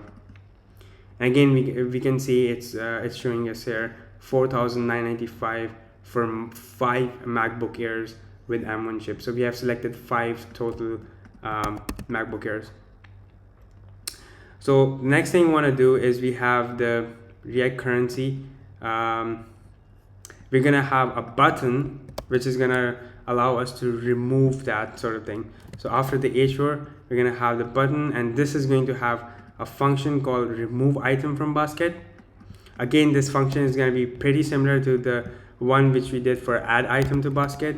What we're going to be doing here is, again, we're going to be using the action called remove from basket, which we created before inside of our basket slice. And for dispatch, of course, we want to make sure we get that hook called const dispatch is equal to use dispatch. And again, I'm not getting auto import suggestions for this, so I'm just going to copy this, and we have use dispatch from React Redux. Again, we have our toast component here, so we want to copy this. We want to make sure we actually copy this. So we're going to copy toast from React Hot Toast, and we want to show the error one this time. And what we are doing is we're saying is providing the title of that item, and we're saying remove from basket, and again just changing the position and dispatching the remove from basket action. Again, if you want to look there, if you guys remember, the remove from basket action actually accepted a payload type of ID, so we want to make sure we actually send in the product's ID. And again, if you want to look at this, we can make this bigger. If I click on this button, boom, actually turns 4. And if we go and open our Redux store, we can see there's a remove from basket action. Now if I actually want to go back in time, if I actually go and if I actually jump here, we can see it turned back to 5, right? So this is why this extension is really powerful, because it's like a time machine. You can go back in time, you can go ahead, like you can't go ahead, but you can go back in time. Yeah, so it's like a time machine. and you guys can see you can pretty much go back in time like this. So it's really powerful, and you can just keep clicking here until it actually removes it from your cart, and this is what you guys see, your bag is empty. Now of course, let me add some bunch of products. Let's add some different iPads, and let's go back again, and let's continue building this. So we want to have the remove button, and we have some styling for this. The next thing we want to do is we want to give some styling for our H4 here. Make sure it's text Excel. We want to make sure it's font semi-bold, and we also want to make sure on a larger breakpoint it's text of 2XL. So it's actually looking much nicer right now. The next thing we want to actually do is the overall container here. We're going to make sure it's actually flex, and it's actually flex column on phone screen, and it's going to be items n and space between the children, space y of 4. Now we want to make sure we style every single thing up. So we want to style this div, we have styled this div. We also want to make sure we style the main parent div here. So for the whole overall parent, we want to make sure it's flex column, there's gap x of 4, there's border bottom, there's the border color is going to be gray, and it's going to be 300, and there's going to be padding bottom of 5, and on a larger breakpoint it's going to be flex row, and also on a larger breakpoint it's going to be items center. So as soon as we actually do this, it already is looking much better. The only thing which is not looking good is actually the background color and some padding here, which we're gonna fix it as well. So we have the checkout product and it's looking nice. Next thing I want to fix is we're gonna go back to our checkout page, and here we have this main div. This is where we want to change some, give some padding, and this is basically the checkout page. So we want to go back here, and items.length is greater than 0. So here is where we want to change some stuff. What we want to say is margin left and right of 5, and on a medium breakpoint we want to say mx8, and we want to save this. And of course, let's actually style the overall containers as well. So let's make sure our main tag is styled. So our main tag is going to have mx auto, and it's going to have a max width of 5XL, and it's going to have padding bottom of 24. And for this container div right here, it's going to have px of 5, and you can see already looking much nicer. What else do we have? For the overall div container here, we're going to say min height of screen, so it has a minimum height of screen. We're going to say overflow hidden, and we're also going to change the background color to the E7EE ECAE1. And as soon as we save this, it already is looking exactly identical right now. So it's looking much nicer right now. And now we want to continue with the rest of this page, because we have a bunch of items on the bottom here. So we want to make sure we create this checkout button, this UI here, the total here. So let's actually work on that part. So the next thing after the items.length, want to make sure what we want to do is, and the checkout products is actually outside this div. So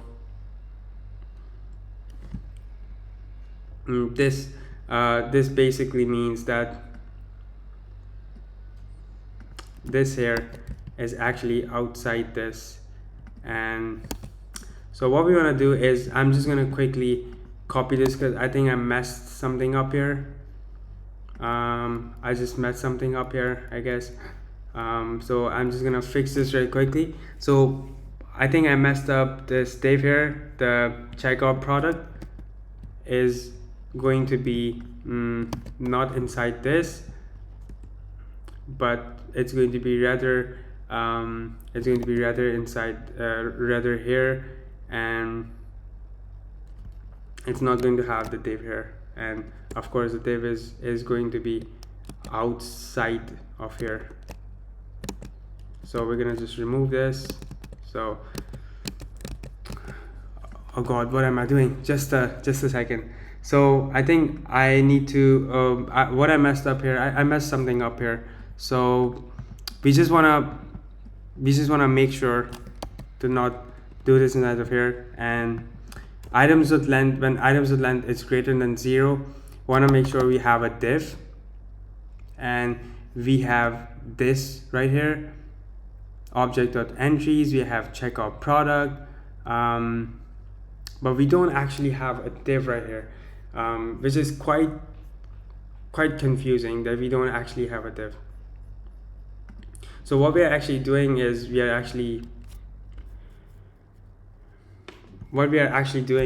have object.entries, and we have a div, but we have a div right outside here. Right outside here we have a div, and this is where we have this div. Yeah, so we have a div right outside here. My bad. I don't know what I was doing here. Yeah, so we have a div right here, and here we are just gonna have another div, and inside of this we're gonna have another div, and there's a bunch of divs going on here. So we're gonna have this div, so we're gonna have 1 2 3 4 divs total, and there's gonna be another div, and then there's gonna be 2 p tags here, and it's actually going to be, the first one is gonna say subtotal, and the second one is gonna have the currency inside of it. So it's going to have the currency, and we don't need that. And of course for currency we need to import, so I'm just gonna again import some I've already imported, okay, so I've already imported some stuff here. So we have currency, then we have basket total. Again, the way we're gonna get basket total is just using the uselector hook.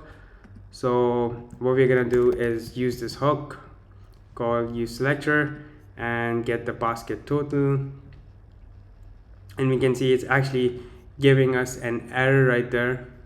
I'm not sure why it's actually giving us this error. It's saying the void is not assignable to number. So let's see why we are actually getting this error. We do have basket total, and it's actually selecting basket total. So let's actually try to go in here. So I'm not sure why this is actually giving us this sort of error. So if I go back to my basket slice, I think we've done this correctly. I'm not sure why this is saying that void is not assignable to number, because this isn't void actually. So this isn't void. So I'm not sure why this is actually telling us that is void. So if we go back to our basket slice, just a second guys, let me check the basket slice and let's see what's happening right there. So if we go to our Redux store and if we go to basket slice, we have the select basket total, and what's happening here is we are just accumulating the price, and we have the product, we have root state. Oh, so what we are doing is we are not actually returning this. So that's why we weren't actually returning this. So I was doing like an explicit, but I wasn't doing explicit return. So I just removed the curly brace to do an implicit return. That was the problem. So now I think we fixed it. Yeah, here we go. And we have this fixed now. And that was the thing. So we have the currency here. Let's get back to our checkout page and let's continue building this. So we have the subtotal, the currency, and let's actually style this as well. The outermost div is going to have the margin top bottom of 12, it's going to have margin top of 6, it's going to have margin left of auto, and it's also going to have max width of 3XL. And let's actually add some products so we can actually see the checkout page. So let's go back to checkout page. Let's see now. And the div right here is going to have a divide by. The reason I love Tailwind is it has these really good utility classes, and there's a class called divide by, and what it actually basically does, it gives the border between the children, so we don't have to individually go ahead on each and every child component and say border button. And this divide by makes sure to give the border between the children. and I want to make sure to give a color of 300. And as soon as we do that, this will make sure that this is going to give children the border between all the children there. So it looks really, really nice. So we have the wide Y, then the div here, we're gonna say padding bottom of 4, and the div right here, we're gonna say flex and justify between, and we're gonna have the subtotal, we have the currency, and after this p tag, after this div here, we're gonna have another div, and this again is gonna have 2 p tags again, and this time it's gonna have shipping, and it's gonna say free. And of course, this is going to be flex and justify between. Next thing you want to have is outside of this div, you're going to have another div and another div inside of this. And there's going to be a p tag. And the p tag is going to contain these two things. It's going to contain chevron down icon and enter the zip code. And the div is going to contain the estimated text for. So it's going to contain this thing here. And the styling for this div is going to be flex column, gap x of 1. So it's going to say gap x of 1 on a larger breakpoint. It's going to be flex of row. And the outermost div here, it's going to be flex, and it's going to say justify between. And we're going to style the p tag here. The p tag is going to be flex. It's going to say cursor pointer. And we are also going to be saying items n. Again, items n is going to make sure it's going to be on the right end side, on the items n side. And the text is going to be blue 500.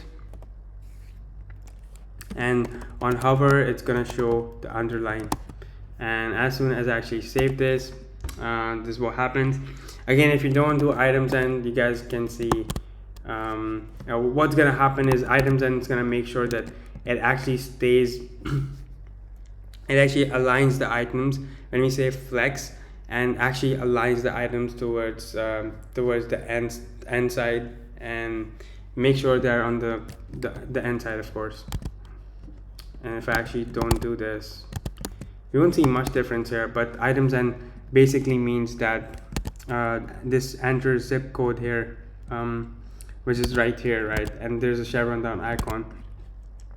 This just makes sure that if there's any spacing between them, this is gonna make sure that it's on the end side there.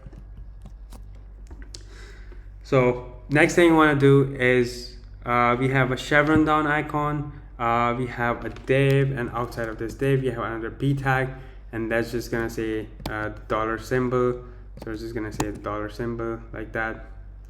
The next thing you want to do is outside this div right here, there's going to be another div, and there's going to be 2 h4s here. The first one is going to say total, the second one is going to be saying currency again, and it's going to show the total amount, the basket total amount.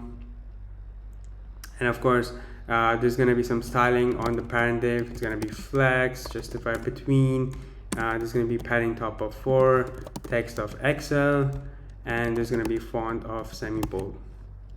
As soon as we do that, both of this looks really nice now. The next thing you want to do is outside of this div, we want to have another div, and now this is going to be for the checkout stuff. So if you go back to the website, we can see this is for these 2 buttons, these 2 cards. These 2 are actually cards.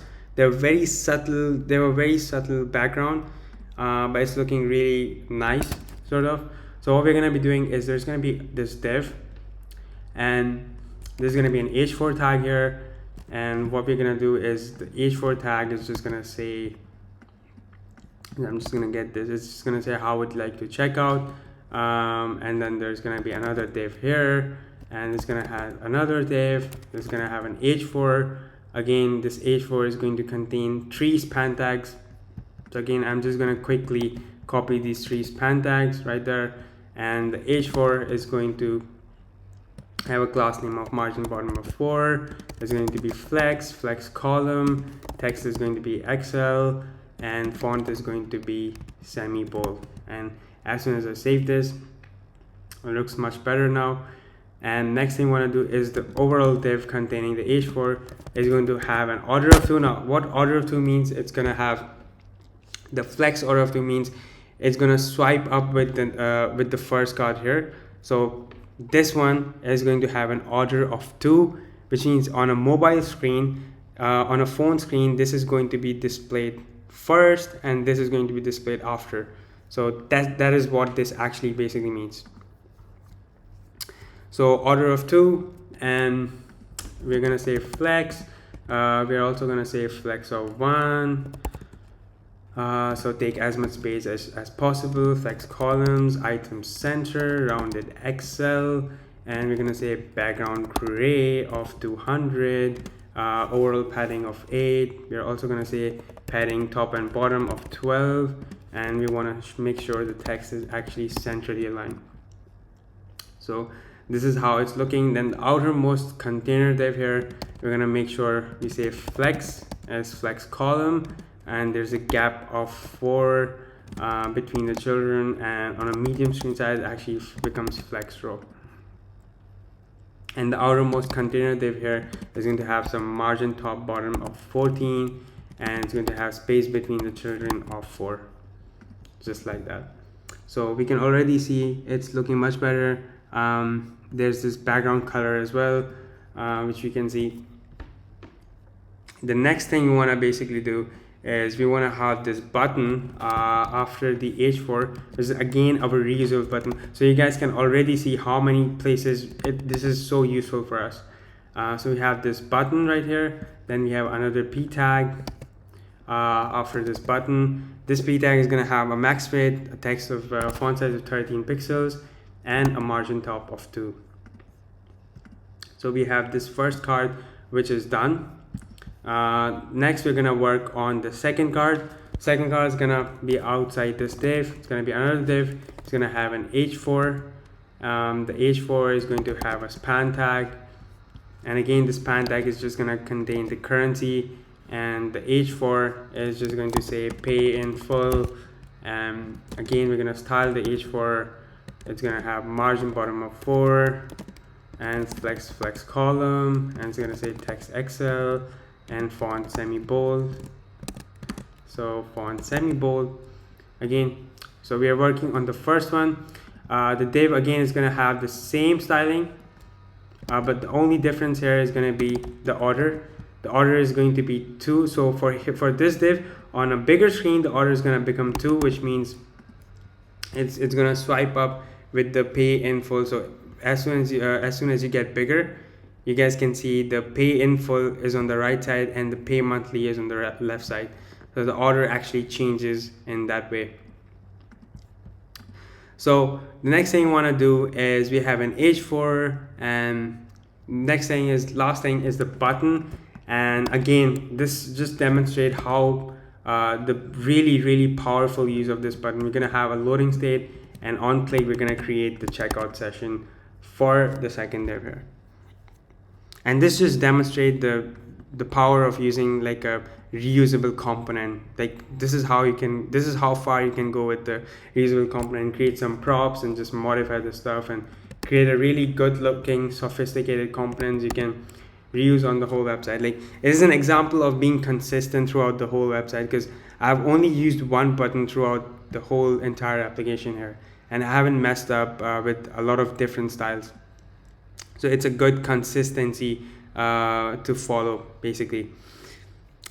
So something's still off here, the paddings are not right, so I want to make sure I missed some styling somewhere. So I want to make sure we give exactly the same styling. So let's make sure we go to how would you like to check out. I think I missed some styling somewhere here. There's flex column here, there's padding here. Let's see where we actually missed some styling. I definitely messed up some styling somewhere, but I'm not sure exactly where I messed the styling up. So this is like how would you like to check out, and then this is the overall container sort of div. And this has shipping, it has free, all that sort of stuff. I guess it's the container sort of div. It's going to have a px of 5.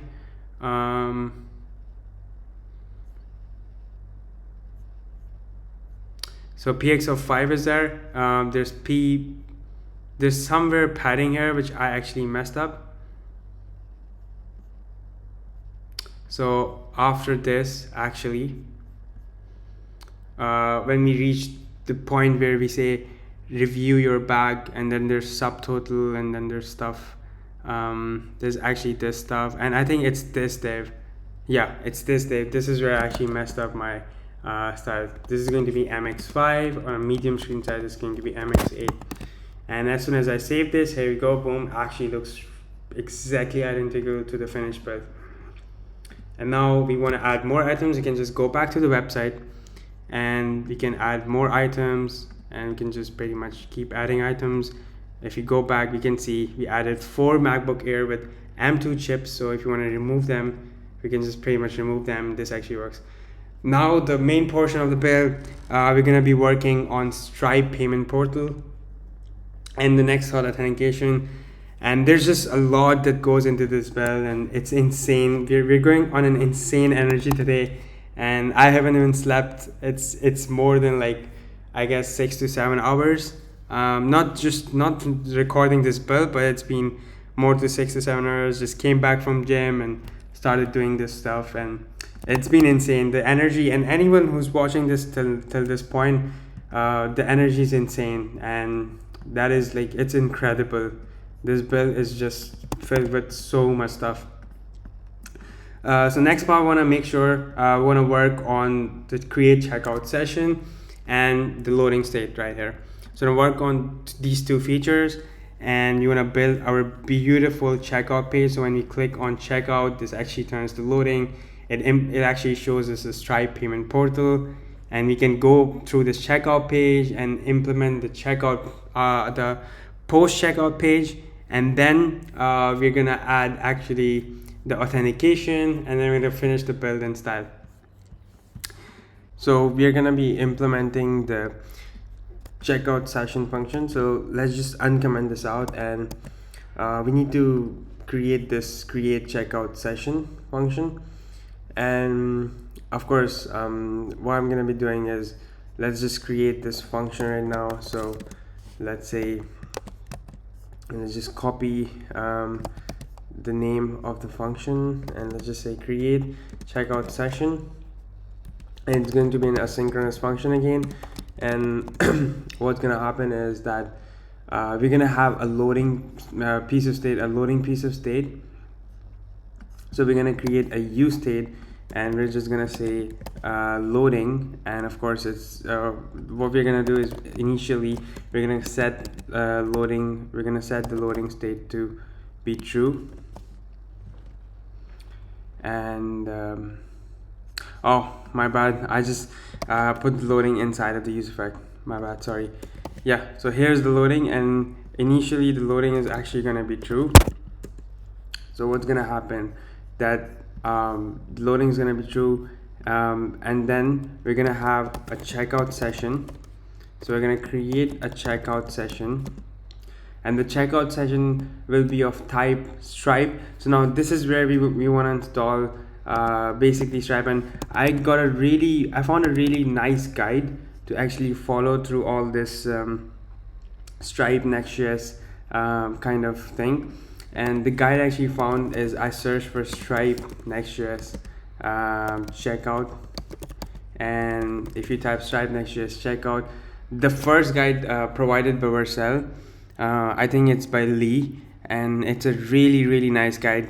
And there's a GitHub repo as well. So if you guys want to, just for reference, want to check this out, I found this guide, and you guys can just check this out as well.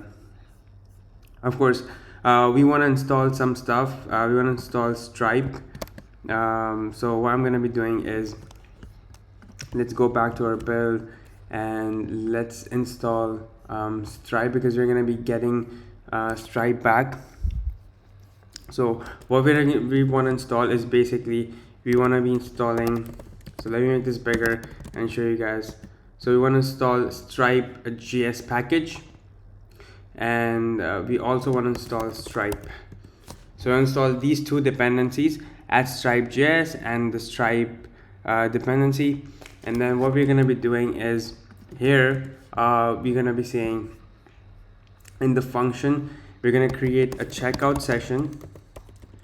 And again, this is all if you guys want to refer this is all in the guide I was saying. And if you don't want to follow the guide, if you guys want to follow the official documentation, you guys can find this out as well.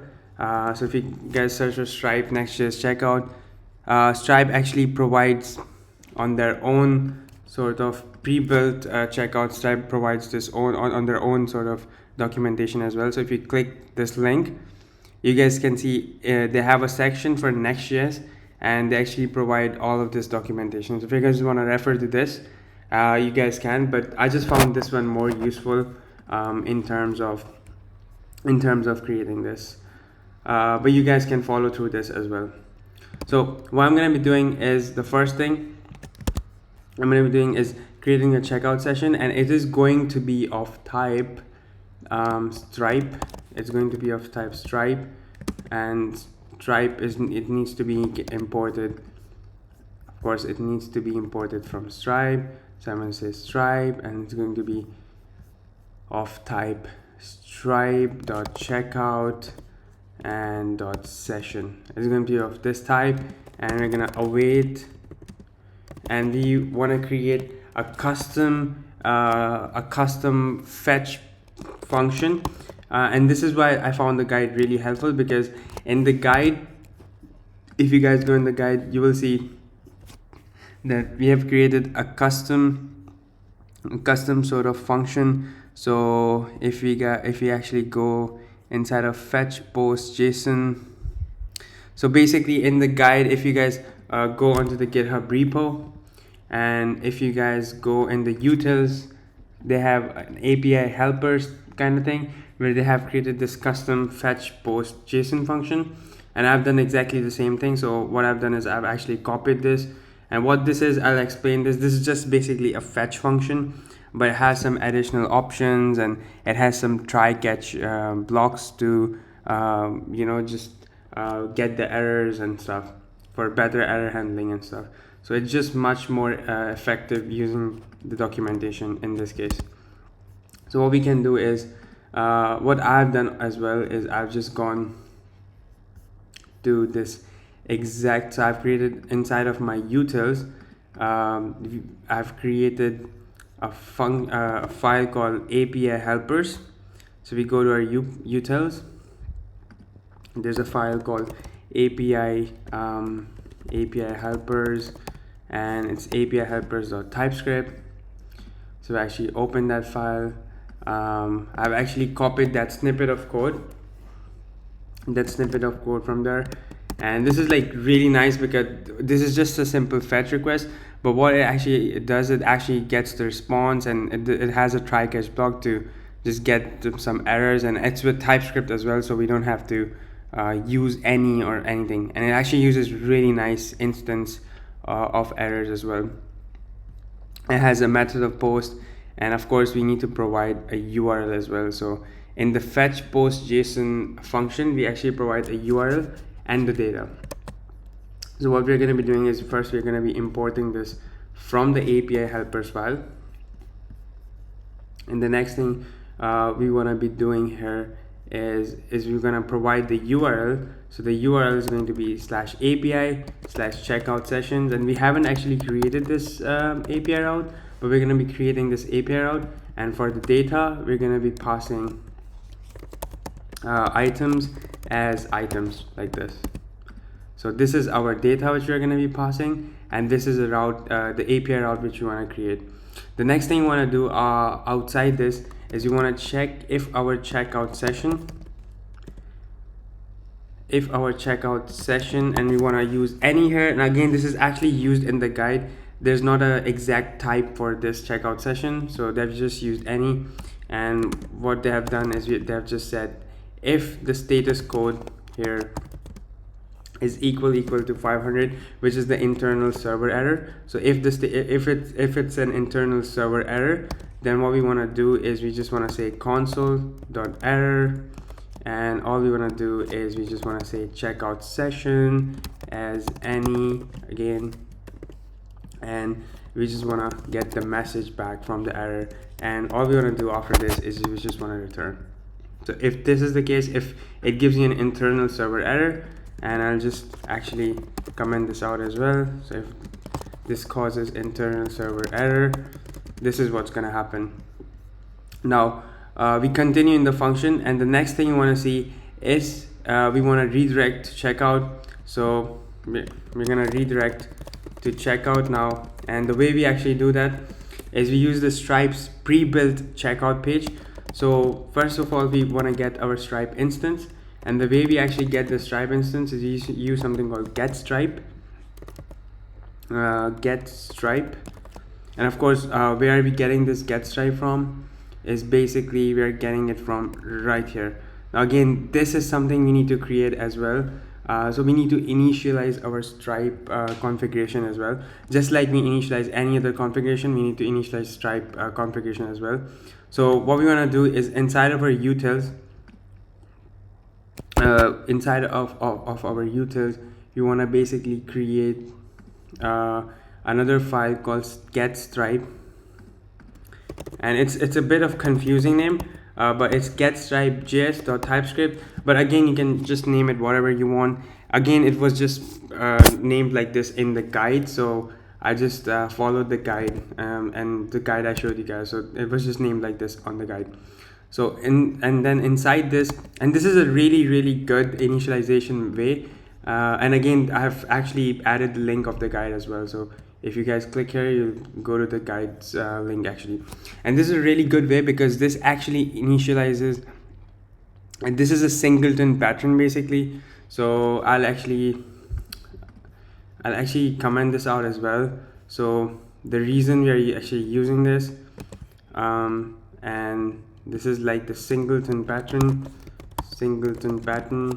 So, and what this basically means is that this is only going to initialize Stripe once, and it's not going to initialize it again, because what it's gonna do is it's gonna check if there is no Stripe promise, and if there is no Stripe promise, it's going to actually load Stripe, and we're going to provide our Stripe publishable key. So make sure you guys have your publishable key I showed before from the Stripe dashboard, and it's the correct publishable key.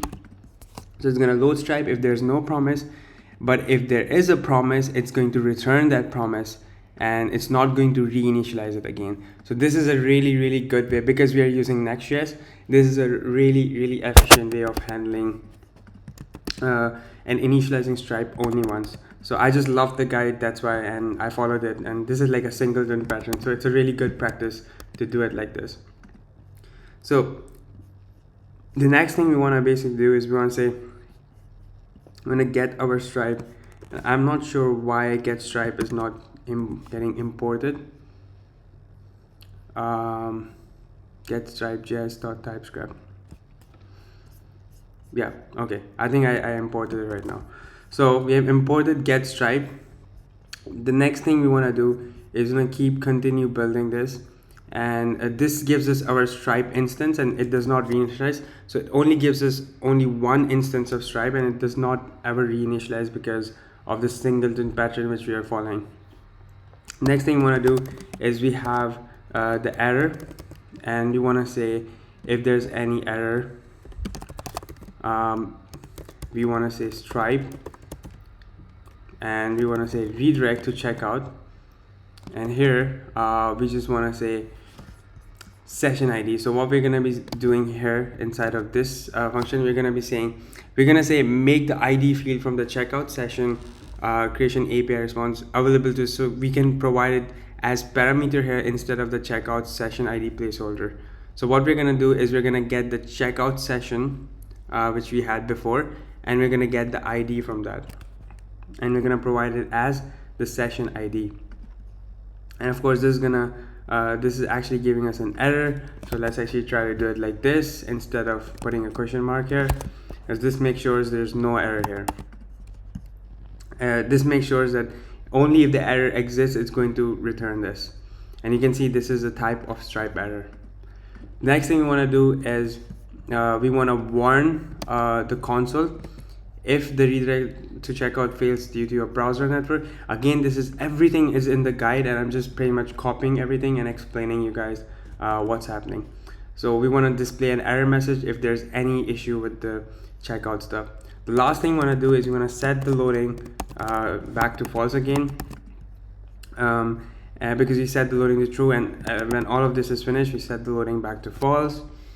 And next thing, this is the last thing, yeah, so this is the last thing we do. We set the loading to false, and this is our create checkout session function. And now we can uncomment the loading state as well to make sure it actually applies this as well. Now all we want to basically do is we want to test this if this actually works, because we have added API helpers, we have initialized Stripe. All we want to test is if this actually works. So but we didn't actually create, so one thing we forgot is we forgot to create the API route. So we need to create the API route. So let's go into our API directory and create the API route called checkout_sessions.typescript.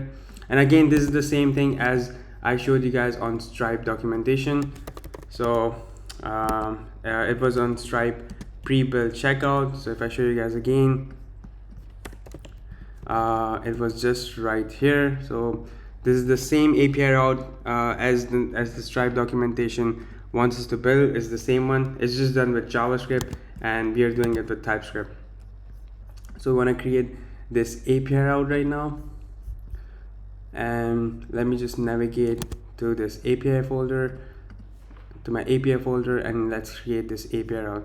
Now inside of this API route, what I'm gonna do again is I'm just gonna copy this, and let's go back to our API route and paste it in here. Now let's change some stuff. So first, we don't need the data right here, and here we don't need the data. And what we're gonna be doing here is we're gonna be importing importing a bunch of stuff. So I'm just gonna copy, and again, everything is there in the guide. I'm mentioning this again and again, so if anyone wants to check the guide out, please feel free to go ahead, and everything's mentioned on the guide as well. So we import Stripe from Stripe, we import the URL from Sanity, and this is the API version, and it's actually saying is not assignable to 2022.8.0. So we can just change the API version to the latest API version. So we can just say 2022.8.01. So we can change this to this API version. The next thing we want to do is we want to continue building this. So inside of the handler function, now what we want to do, the first thing we want to do is we want to check if the request.method is a post request. We're going to make sure if it's a post request from the client. So first we want to make sure that if it's a post request, we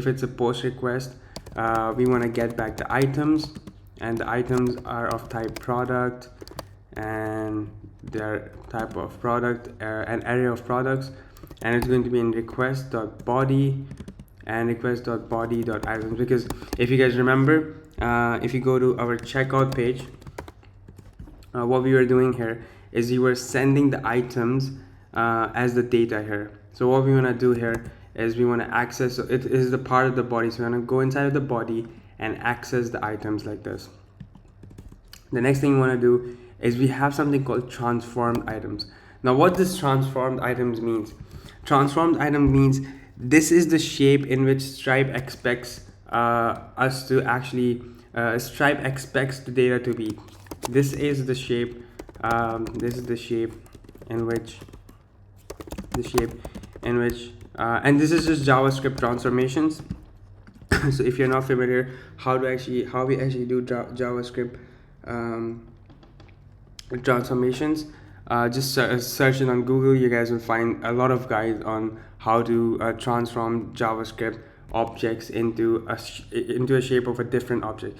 But this is the shape in which Stripe expects the data to be. So we need to make sure that we need to transform our items, and we need to make sure they are in this format So Stripe actually accepts, Stripe only accepts this format. So we need to make sure they are in this exact format. So it accepts the price data. And again, if you guys want to actually see if you guys want to find out how I actually found that Stripe expects in this format, you can again just go and search on Stripe documentation. I've done the hard work for you guys, so you guys don't have to do it, but it's all on the documentation. Next thing we want to do is we want to have a try catch block, and I'm just gonna say try catch block, and inside of the try block we're gonna create our checkout session from the body params. So we're gonna create the checkout sessions from our body params, from our body parameters. So what we're gonna do is we're gonna say params, and they're gonna be of type stripe.checkout.session create params, and this is going to be equals to payment method types, and there's going to be a bunch of stuff here. So I'm just going to copy and paste this right in here. So there's going to be payment method types, and the payment method type is going to be card. And if you guys want to add shipping address, you guys can add shipping address as well. I haven't done shipping rates in Stripe, so I'm not going to do it. And then there's going to be line items, which is what the transformed item should be, and it needs to be in this sort of shape, because this is what the shape Stripe expects it to be. So we are transforming our data into this sort of shape, and we are sending it as line items here. So we have the line items, and the next thing we have the payment intent data, which is just an empty object, so we don't actually have to do it. And the mode is going to be payment. Now this is a very interesting stuff what I've done here. This is really interesting, because what I have done here, guys, is if the Stripe checkout session is actually a success, it means if the checkout session went through and the user actually did the payment is processed and is successful, it's going to take the user to a success page. But here's the thing, it's going to also add this beautiful param, and many people, they actually don't know this. What they do is they just do this success page, but they don't actually notice that this can happen too. And what this basically means is this checkout session ID. If you guys remember, when we are actually doing checkout page, what we did here is, you guys can see here, when we redirect to checkout, make the ID field from the checkout session creation API available to this file, so you can provide it as parameter here instead of the checkout session ID placeholder, right? So when we are redirecting to checkout, we are actually sending the checkout session.id, which means that we can actually send it as a parameter here. And this is really smart, because we can do some really clever server-side rendering, and that is exactly what I have done on our post checkout page. So when it actually is a success page, when the user goes through that page, I get the session ID and actually fetch the products the user ordered from that particular session ID, which is really clever stuff. So that's something new I learned, and I'm really glad. Like, if you guys find this helpful, I'm really glad, because this is something really sick I learned.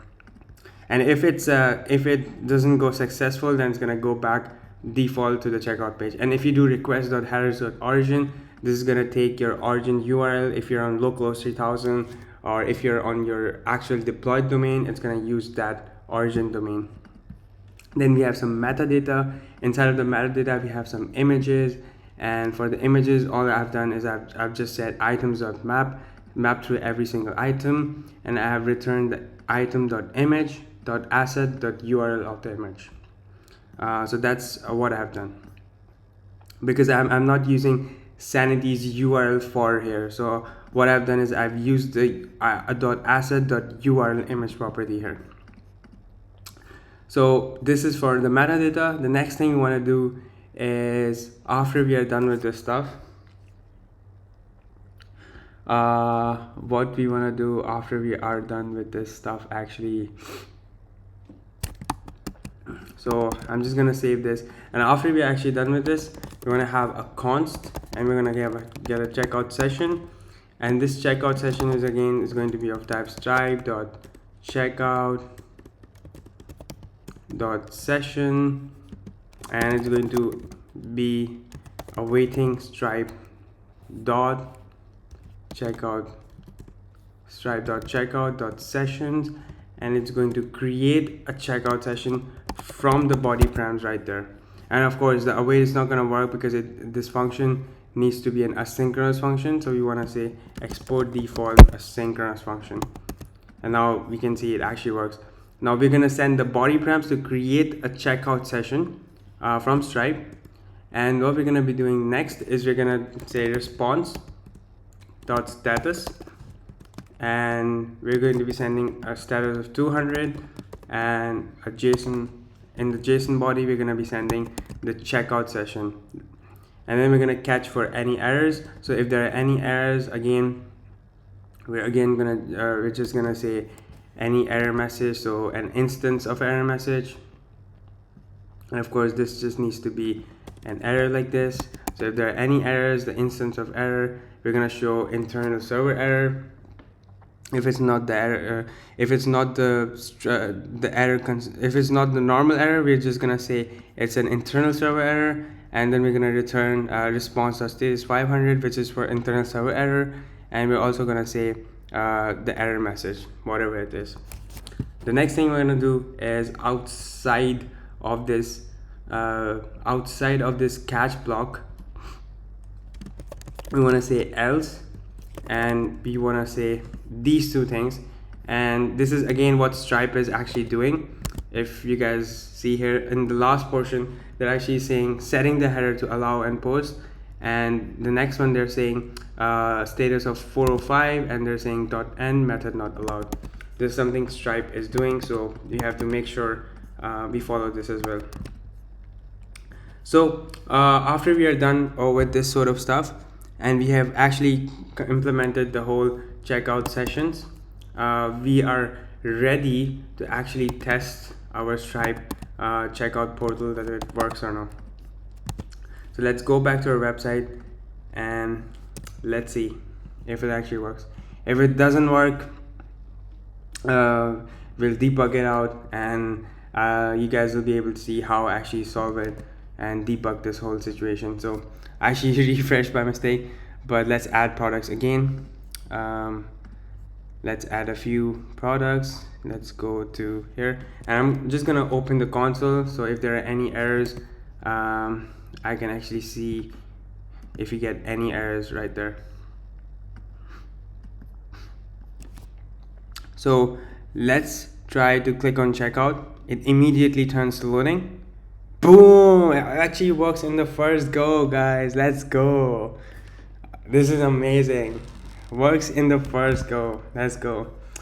This means you have done everything correctly. So if something isn't working for you guys, or if something is erroring out, just shoot out a comment below, and I'll try to help you guys. And or just text on Discord, just share the error on Discord, and also check the console log. So many people, they don't actually check the logs. So if you just check the logs, and by the way, all these errors are not from our application, these are from Stripe side or from Google Chrome.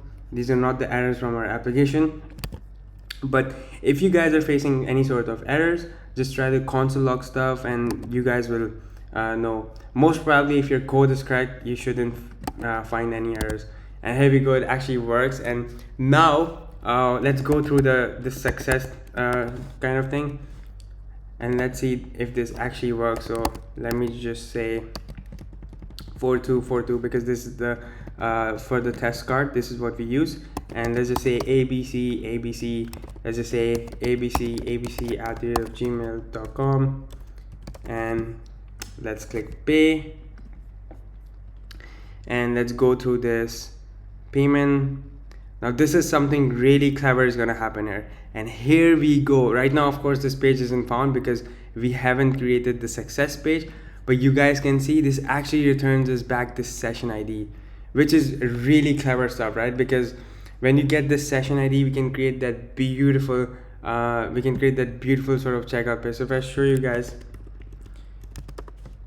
by just going to success, and the session ID. You guys can see by just getting this session ID, I'm actually server-side rendering what products the customer actually ordered, which is really sick, right? So this is like really useful in this sort of scenario. So this is what we're going to be doing. And how is this working? It's working because in the success URL, we're actually passing the session ID as a param right here. So now let's actually work on our checkout, our success page, because that's the page we want to create next now. So we have implemented Stripe successfully, and let's actually check Stripe payment portal as well if our payment went through. So if we actually switch this, so this is the old, this is the new one. So now if we actually go to our payments, this should update with a payment, because we just did a payment right now. Oh, it's not gonna update because I guess I'm using my old tester. I'm using the keys for my old Stripe account. That's why it's not working. So if I show you guys this one, you guys will be able to see if the payment actually went through here. So it's because I'm actually using my different Stripe key. So I'm using the publishable key and the secret key on this from this project. That's why it's actually the payment's actually gonna go through here. So the payment actually went through. This means everything was successful. We can also check this out, what the customer actually ordered. So if I click on this, we can see what the customer ordered and all this stuff here. Now let's build out the success page. So what I'm gonna do is create a new file, and we're just gonna name this success.tsx rfce, and let's build the success page now. So I think this is probably the last page we're gonna be working on, and this page is gonna be really sick as well. And then we're gonna be implementing Next.js and finishing the build. And this build has been a huge success. I think this build has been a huge success. It's one of the best builds I've really done, and the intensity is just insane. The first thing, always I want to get the head component from Next.js, and let's import this from next/head, and all we want to say is thank you, some thank you sort of message. So as soon as I actually do that, we will see there's no errors anymore, and we see thank you and the name of the store right there. Next thing I want to have a header. So this header is going to be a bit of different sort of header. There's going to be there's just going to be a link, there's going to be a logo. So I'm just going to quickly copy it and copy, let's import the next/image tag. So I'm just going to save this. So this is just going to be the logo right there, and there's of course some styles here. This is just the Next.js image component, it's layout fill. We have some styling here. So this is just the logo, and the next thing we want to have after the header is we want to have the main tag again. Now inside the main tag we have a section. Now the first section is going to have a link again, and if I actually show you guys the finished build again, this is going to have the first section is going to have a link as well. And let me actually see what type of link this will be. So this will be an Apple logo as well on this link. And the reason why we want to actually have this, if I actually make this bigger, you guys can see there is a different logo here, and on a phone screen there's the logo is on the header side. So these are two different logos actually. So what I've actually done is for the header side logo here, what I have done is I've only set this that it's going to be visible on phone screen, but it's going to be hidden on larger screen. So I made it hidden. Now here we want to have logo again, and this is going to be hidden on phone screen, but it's going to be visible on a bigger screen. So if you go bigger screen, we will see here the logo is. Now we want to give some styles to our main tag and to our header as well. For our header, we're just gonna say MX Auto, so it's in the center, and we're gonna give a max width of Excel, and for the overall div we don't have any styles. For the main tag we just want to say it's gonna have some grid style. We're gonna have some grid layouts, so we're gonna do that later. For the section we're gonna say order to MX auto, max width of Excel, we're gonna say padding bottom of 12. On a larger screen size we're gonna say call span of 5, because you're gonna be doing grid layouts. Let's actually do this later. But on a larger breakpoint we want the margin left right to be 0. On a larger breakpoint we also want the max width to be none. On a larger breakpoint we also want the padding right to be 16, and on the larger breakpoint we also want the padding top to be 16. And on the Excel breakpoint we want the padding left to be 16, and on the 2XL breakpoint, I know there's a lot of styles here, but it's worth it. That's why this page actually looks really beautiful, and it's completely responsive.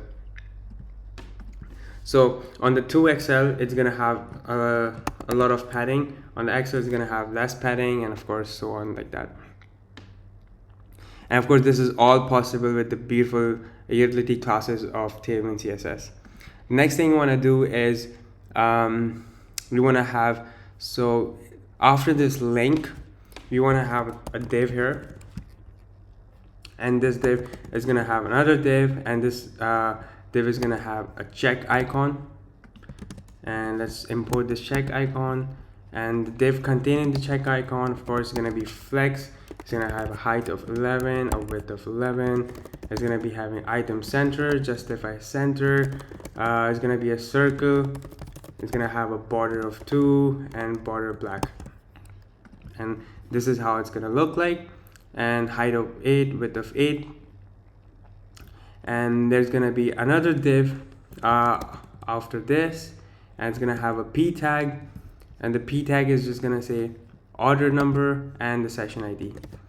Now of course how and where are we going to get the session ID from? Of course it's pretty simple. The way we're going to be getting the session ID from is from the router inside Next.js. So Next.js router actually gives us params which we can access through the Next.js router. So what we can do is we can say use router, and then we can just say const, and we can actually get the session ID from the router.query params, and we can get the session, but make sure the name is exactly similar to what the param is here. So it's actually session underscore ID, so it needs to be the same way here, and we can actually access this session ID, and we can see we have it right here. But what we are doing is we are actually slicing this. And what slice actually does, it only returns this section of a string, only a certain section of a string. So what I'm doing here is I'm just saying -5, and what -5 means, it only returns me the last 5 characters of this whole string. That's what slice is doing. So it's gonna say order number, and the next thing is we're gonna be doing is outside this p tag there's gonna be an h4 tag. And this h4 tag is gonna have some text as well. It's gonna say thank you, and if there is a session, it's going to say session.user.name the split, but we haven't implemented next dot yet, so I'm just gonna comment that out, and let's actually style this. So the h4 is gonna have a class name of text large. The p tag is going to have a class name of text small. It's going to say text small, and it's going to be text gray of 600. And here we go. The overall container div is not going to have any stylings. The complete overall div is going to have some styles. It's going to have margin top bottom of 8, margin left of 4, flex space x between the children of 4. On a larger breakpoint it's going to have margin left of 14. On an Excel breakpoint it's going to have margin left of 0. And already it looks so much better right now, as we can see. So we have Let's keep going. We're building the UI. I want to change this to look like something like this. So let's keep going. Let's keep working on this. The next thing I want to do is, of course, after these two divs, there's going to be another div here and another div inside of this. There's going to be p tag again, and this time it's going to say your order is confirmed, and the next p tag is going to say that we have accepted your order and we're getting it ready, and some really good UI text for the user. Next thing I want to do is the div containing these two is going to have space width of 2 and padding bottom of 3. And outside this div, there's another div which is going to have another p tag. It's going to have 2 more p tags actually, and these 2 p tags are going to be for tracking number. And again, this is just a random tracking number I've added. So you guys can pretty much generate some random numbers and use like a library to generate some random numbers. I haven't used it. I've just used a random number. It was on the Nufi website where this is inspired from Nufi website, by the way. So this whole design is actually inspired from Nufi. So if you guys want to check that out, just feel free to go ahead and check that out. It's a really dope looking website. So we have other tracking number and the container div here. I want to make sure padding top of 3 and the text is SM. Let's go back to our build. So we can see padding top of 3, text of SM. The next thing we want to do is there's gonna be another div right here. And before I actually forget, the outermost container div is going to have some styling as well here, and there's going to be mx4 divide y. Again, divide y is going to give border between the children, and it's going to be of color 300, divide gray 300, and it's going to be rounded MD, and it's going to have a border, and the border is going to be gray. Border is going to be a gray color of 300, and it's going to have padding around the 4, and also the larger breakpoint, it's going to have margin left of 14. And as you can see, just by giving these little styles some padding and some subtle styles, the whole UI is actually looking really beautiful. There's a divide Y, there's some padding and some really nice borders, some really nice radiuses too. So subtle changes makes the UI look so good. The next thing I want to do is we're going to have another div on the bottom here, and this again is going to have 2 more p tags for order updates. And again, for this class name, we're going to have the same sort of styling. So again, I haven't done any custom class names here, but if you guys want, you guys can just pretty much go ahead and write a custom class name for this. So we have order updates and shipping delivery updates. The next thing we want to do is we have another div here, and we have another p tag which is going to say need help, contact us, and it's going to be hidden on the phone screen.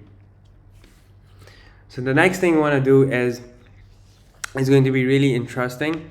We're going to be using a really cool library, and this is something new I've done in this build, and I always try to do something new in each and every of my builds.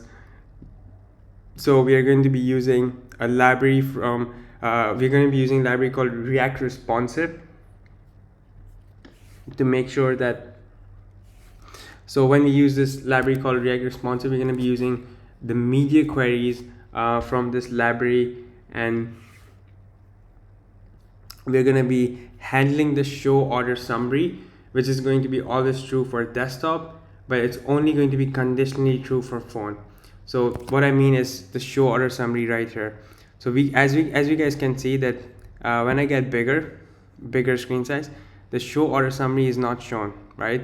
As I get smaller screen size, we have this show order summary. So what I've actually done is I've used a library called React Responsive to handle this, and I've shown this always true for desktop, which means this is always going to be shown for desktop, but it's not going to be shown but it's only going to be conditionally true for phone, like only when we actually click on the button. And I've used this library, so it's gonna be a very nice trick if you guys don't know. So what we can do here is, with the user library, I had to use something called mounted state, and that's just because it was giving some weird errors if I didn't actually use this. So it only works on when the component actually mounts.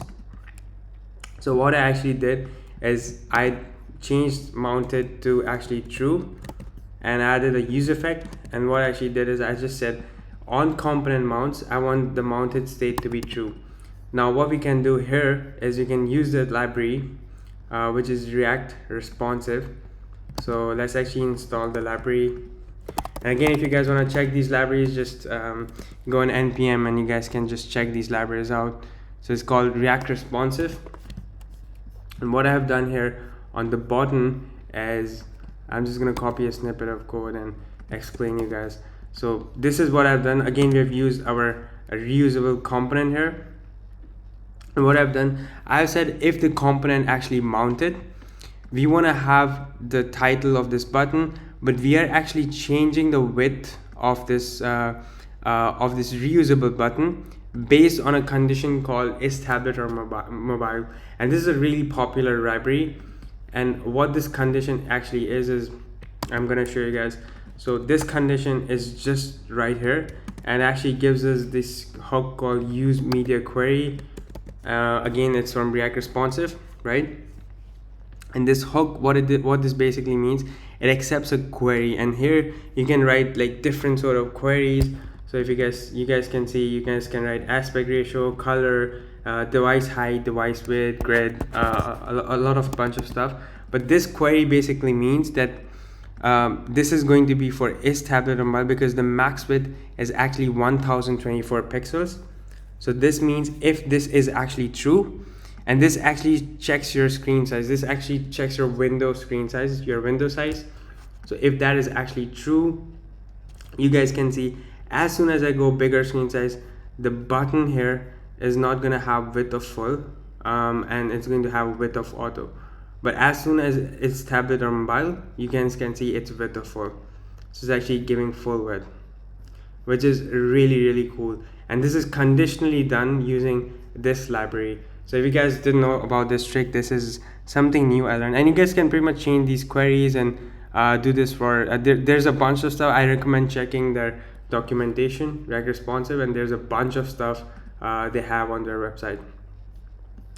So you can use these really nice hooks they have implemented. Of course, you have this continue shopping button. Next thing we want to implement is outside this section, we're going to have a write section. And again, we are only going to display this section on the mounted state. And again, the reason we want to do this is because, and the reason I did it for the button is because we have this this variable here, and wherever we are actually using this variable, we want to make sure it only actually displays on mounted. Then only it's going to work. Otherwise, it's going to give us these errors. So if I can show you guys, if I don't do mounted right here, and if I refresh the page right now, you guys will see that we would get an error, and it's not even working. So you guys can see it's not even working. It's not actually working, and it will give you an error most probably when you guys work on it. I was getting errors before, and it's not even working. So as soon as I add mounted here, this should be working back again. And we can see here that this is actually working with mounted. So this is just how it is. So we have to make sure that we get this because I was getting errors without mounting the component first and doing this. So outside this section, we're going to have mounted. So only if it's mounted, we're going to have the write section, and the write section is going to have a bunch of divs. It's going to have a div, and then it's going to have another div. Inside of this, there's going to be a button, and the button is going to say shopping cart icon, and it's going to have three things inside of this. So it's going to have shopping cart icon. It's going to have show summary condition, which I'm going to be explaining you guys, and it's also going to have chevron down icon. Now, what is show summary condition? So show summary condition is basically just another variable after this, and what this basically means is there's going to be a piece of state called show order summary, because remember guys, you have this button right here. So whenever we click this button, we want to make sure we actually show the summary, and when we actually click again, actually hides the summary. So we want to have a piece of state to actually handle that, and for that we have something called show order summary, the piece of state. And what we are doing here is, this is the show order summary condition. Based on this condition, is actually going to show the order summary. And what we are doing here is, we are just saying if it's tablet or mobile, we want the show order summary.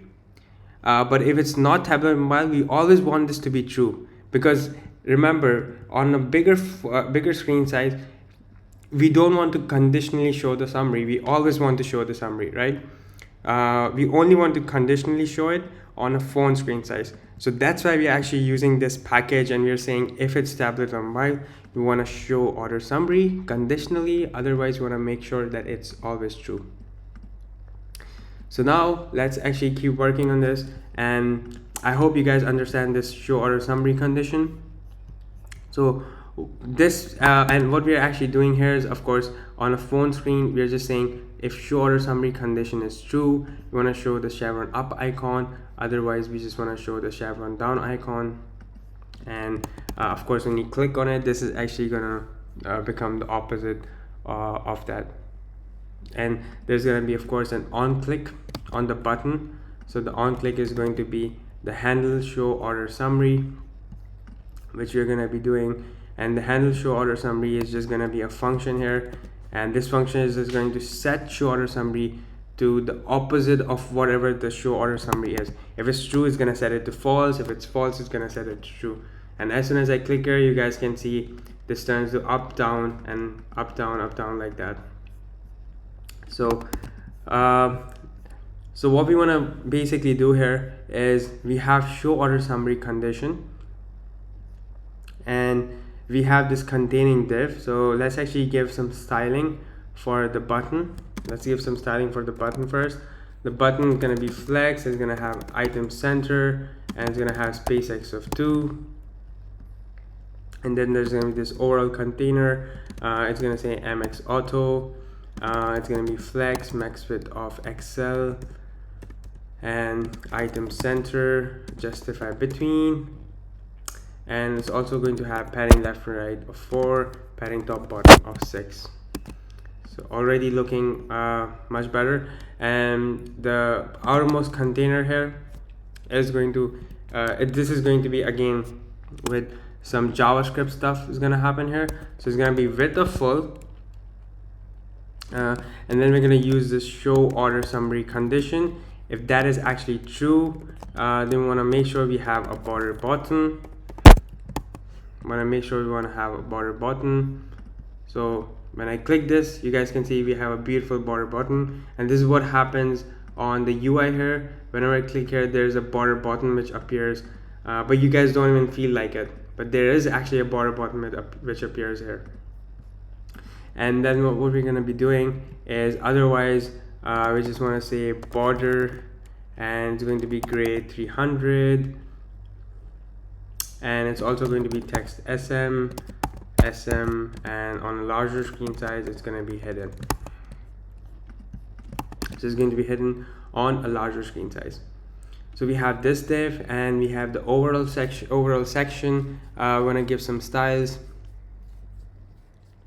Now for the next button here, after this button here, we're going to have just the p tag, and again this is going to have the currency, and we're going to get the currency from the React currency formatter. So I'm just going to get the currency here, get the currency, and we want to get the subtotal.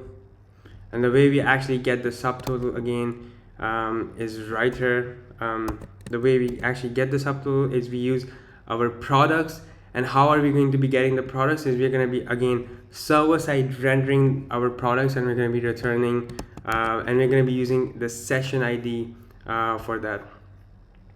Let's just comment this out for now. So we're going to be server-side rendering and use the session ID to actually fetch the products.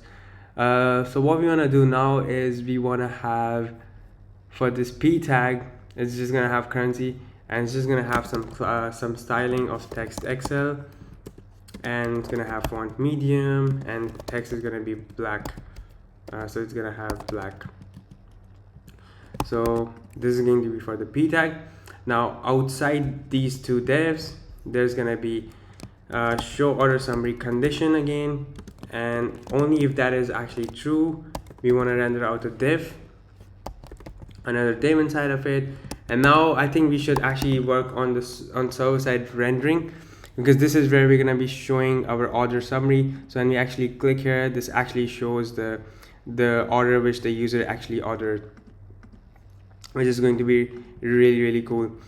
So we should work on server-side rendering. So how can we use this session ID to actually fetch the products? How can we use this session ID? Because remember, this session ID is not only on the client side, it is also actually present on the server side, and we're going to be using this session ID to actually fetch the products.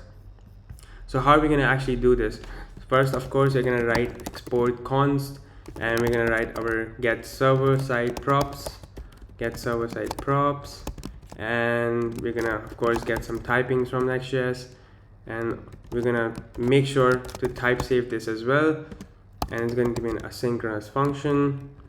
So what we're going to be doing is we're just going to be saying it's going to be an asynchronous function, and I forgot to put an equals to here. So it's going to be an asynchronous function, and it's going to be returning some props as usual, and we want to make sure we have some props here. So what we're going to be doing is we're going to again have some interface here and props, and this is going to be accepting products here, and it's going to be of type, this is going to be of type Stripe product instead of a typical product, because remember, we are fetching this product not from Sanity but from Stripe. So it's going to have some different fields when compared to a typical product. So we want to create a Stripe product inside of our typings file now. So we're going to go to typings, and for Stripe product, this is going to be the interface for the Stripe product. There's going to be an ID, there's going to be amount discount. And how I actually got to know this is by just fetching the products first, and I just console logged them, and I saw what was returned, and I just type save this product out. So this is called Stripe product, and we're going to be returning Stripe products. Now again, we have made sure to type save this, so we want to make sure we return this. But of course, we need to make sure we first of all fetch this. So let's actually fetch this stuff.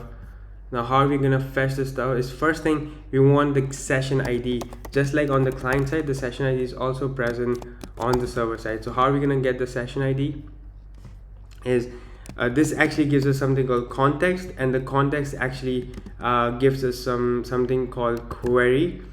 So I've destructured the context, and I've basically got the query from the context, and query actually is going to contain the session, and again it's going to be an underscore ID, and I'm just gonna say as string so it doesn't give any weird errors. Next thing we want to do is we want to fetch our products. Now again, I'm going to be writing a custom utility function, and it's going to say fetch line items, and this is going to be accepting the session ID.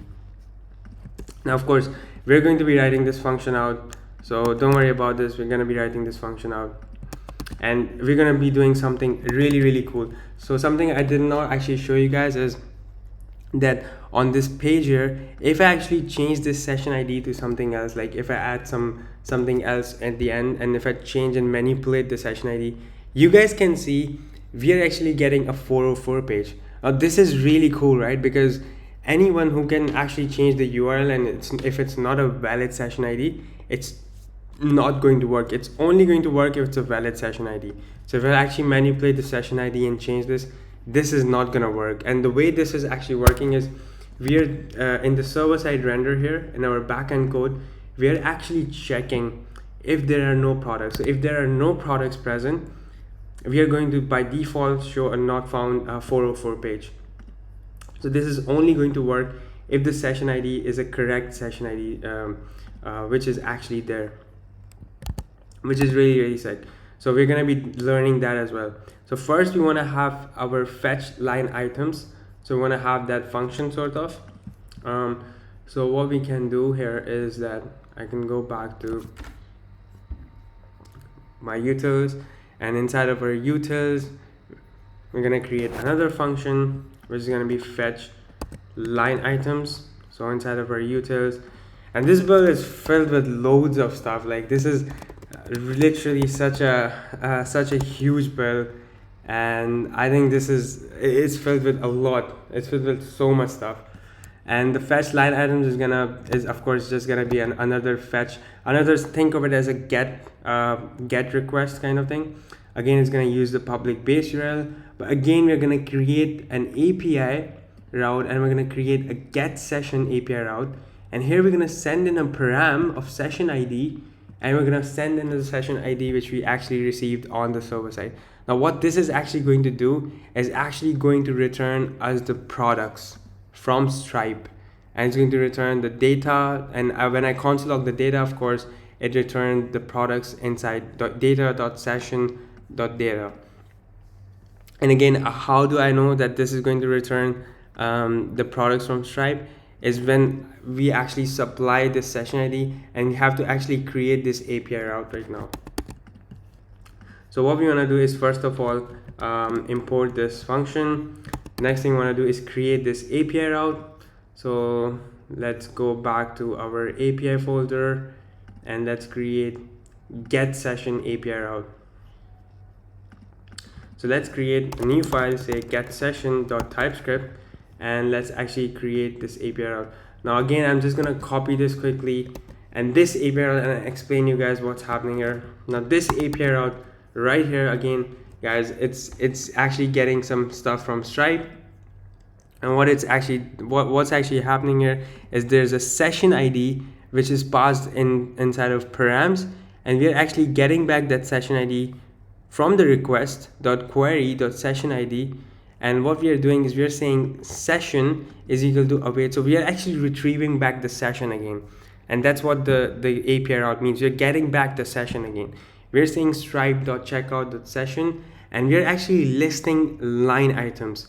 What this allows you to do is actually returns you all the line items of that particular session. And you guys can see that this returns you a bunch of stuff. So if you guys want to see, yeah, so actually there's retrieve, and then there's expire, there's list, but list line items, and there's retrieve as well, which retrieves the session object. But I did list line items, and then list line items you have to provide the session ID, of course. And when you provide the session ID, this returns you back the session of the user, that particular session of the user, and that session actually contains the products as well. So this is some really clever stuff. If you guys like this, just leave a like right now. If this is sick, and I think this is sick. This is like really sick, and I haven't seen this in any of the other builds. So this is just really clever stuff, and I think this is really nice. And what happens here is we're getting back the products directly from Stripe, just retrieving back the session using the session ID we got through the params. So now we have that get session API route, and we have fetch line items, which is a util function allowing us to go through that API route, and we're just checking some response here. If the response isn't okay, we want to return, and if it is, then we're going to return the data, and we want to return the products. And here are the products. Now let's see if any products come through. So we're going to say products, and if the products come through, this is going to be so sick. So we can just go back here, and what we can do is here in the success page again, we're going to say props, and this is gonna have products, and let's just console log and let's see if you're getting back the products. So let's make this big screen, let's refresh this page, and here we go guys, here we go. We ordered 3 products, and even if I go back to Stripe and actually show you guys, we ordered 3 products. As you guys can see, we ordered MacBook Air, M2, MacBook Pro 13. So if we actually look at this and we actually open this, this is actually going to show us the actual product, and it's actually going to show us the description. The description is what the product we actually ordered. So MacBook Air with M1 chip and MacBook Air with M2, and this should be the MacBook Pro 13. Here we go. This is actually returning us this session back from the API. How sick is this?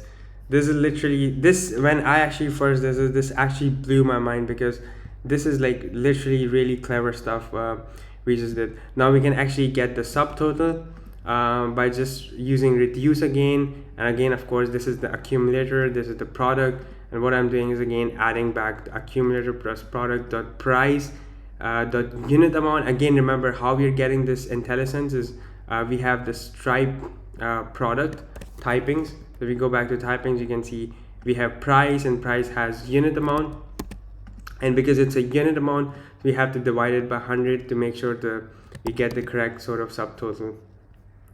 And I want to make sure that we actually get the subtotal, and we're just adding plus 20 here.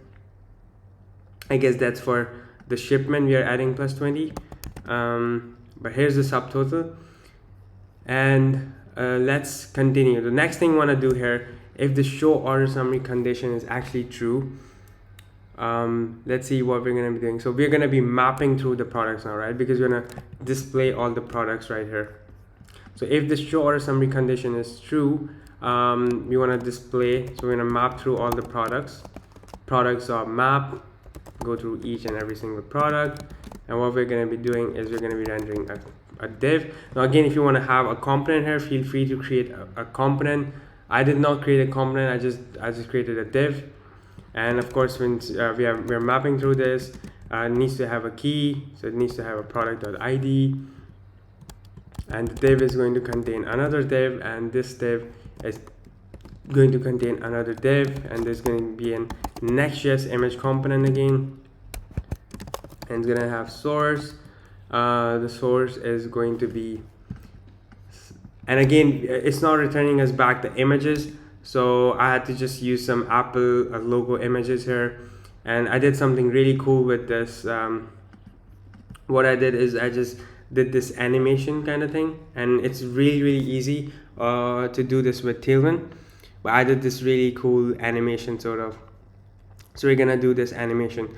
So let's keep working. We're gonna say layout fill, and we're gonna say object fit of contain, and we're gonna have this image, and of course, because it's layout fill, the parent needs to be relative, and it needs to have a height and a width of 7. And when I click this, and here we go, we have these 3 products.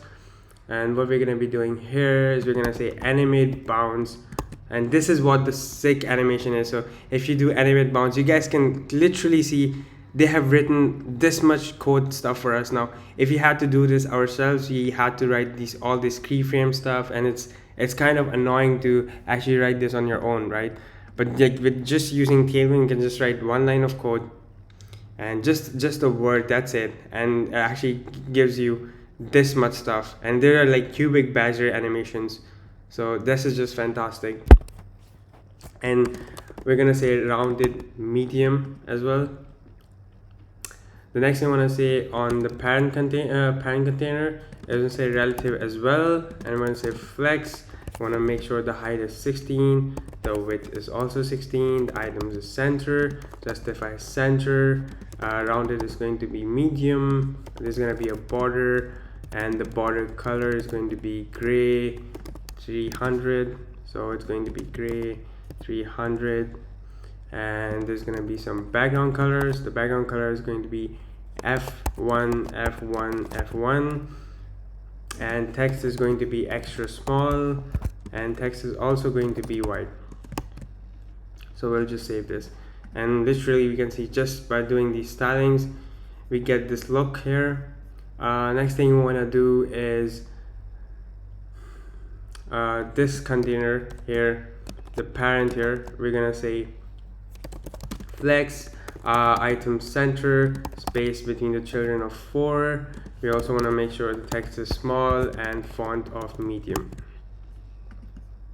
The next thing we want to do is outside this div right here, there's going to be another div, and that's going to say product.quantity, and the class name is going to be absolute, and it's going to be negative right of 2, and it's going to be negative top of 2. It's going to say flex height of 5, width of 5 as well, and it's going to say item center, justify center, rounded full. And you guys might have guessed it by now what we're going to be creating here. So it's going to say rounded full for it to be a circle, and then it's going to have background gray, and it's going to be text extra small. As soon as I say there, boom, here we go, you get this beautiful quantity thing here. And the next thing after product, the quantity, we want to make sure we have a p tag, and this is just going to say product.description. And then we have another p tag where we have the currency again.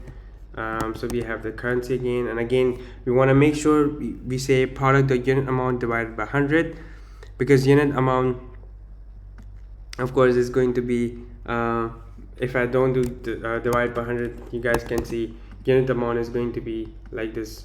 It's going to be multiplied, a multiplier of 100. So we want to make sure we divide it by 100 to show the actual amount.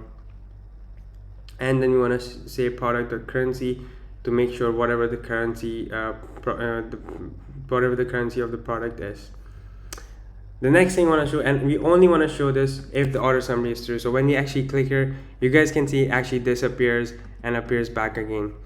So next thing we want to do outside of this div is you want to have another div here, and this div is going to have another internal div which is going to have 2 p tags, and again it's going to be for subtotal and currency. So I'm just going to quickly copy them. It's going to be for subtotal and currency. The container div here is going to have flex, justify between, and text of small. The parent container here is going to have space while 1 and padding top bottom of 4. And immediately we can see it actually looks really nice. Shows you the subtotal of the products here. Actually shows this, so it's looking really nice. Then I'm just going to copy a bunch of more stuff. So there's going to be 2 more divs after this p tag, and I'm just going to copy them. This is going to be for discount, and it's going to be some shipping charges. The next thing we want to have outside these divs is another div, and this is going to be for total and some other stuff. So we just want to make sure we have this div, and this is going to be for total, and then there's another ending div right here, and here is where the section actually ends. Now we want to make sure we actually missed some of the styling. So we want to make sure wherever we actually missed the styling, we fix it. So I guess it's right here on the show order summary condition parent container. You want to make sure that margin left and right is auto, max width is XL, the white Y is there, and let me copy other bunch of styles. Again, these are pretty much similar styles again, which we have done. So as soon as I actually save them, you guys can see they're pretty similar styles. The container div is gonna have space of 4, and it's also going to have padding bottom of 4. So as soon as we do that, it already looks much nicer right now. And whenever we click on show order summary, it actually shows that. Otherwise, it does not actually show that. So which is really looking nice.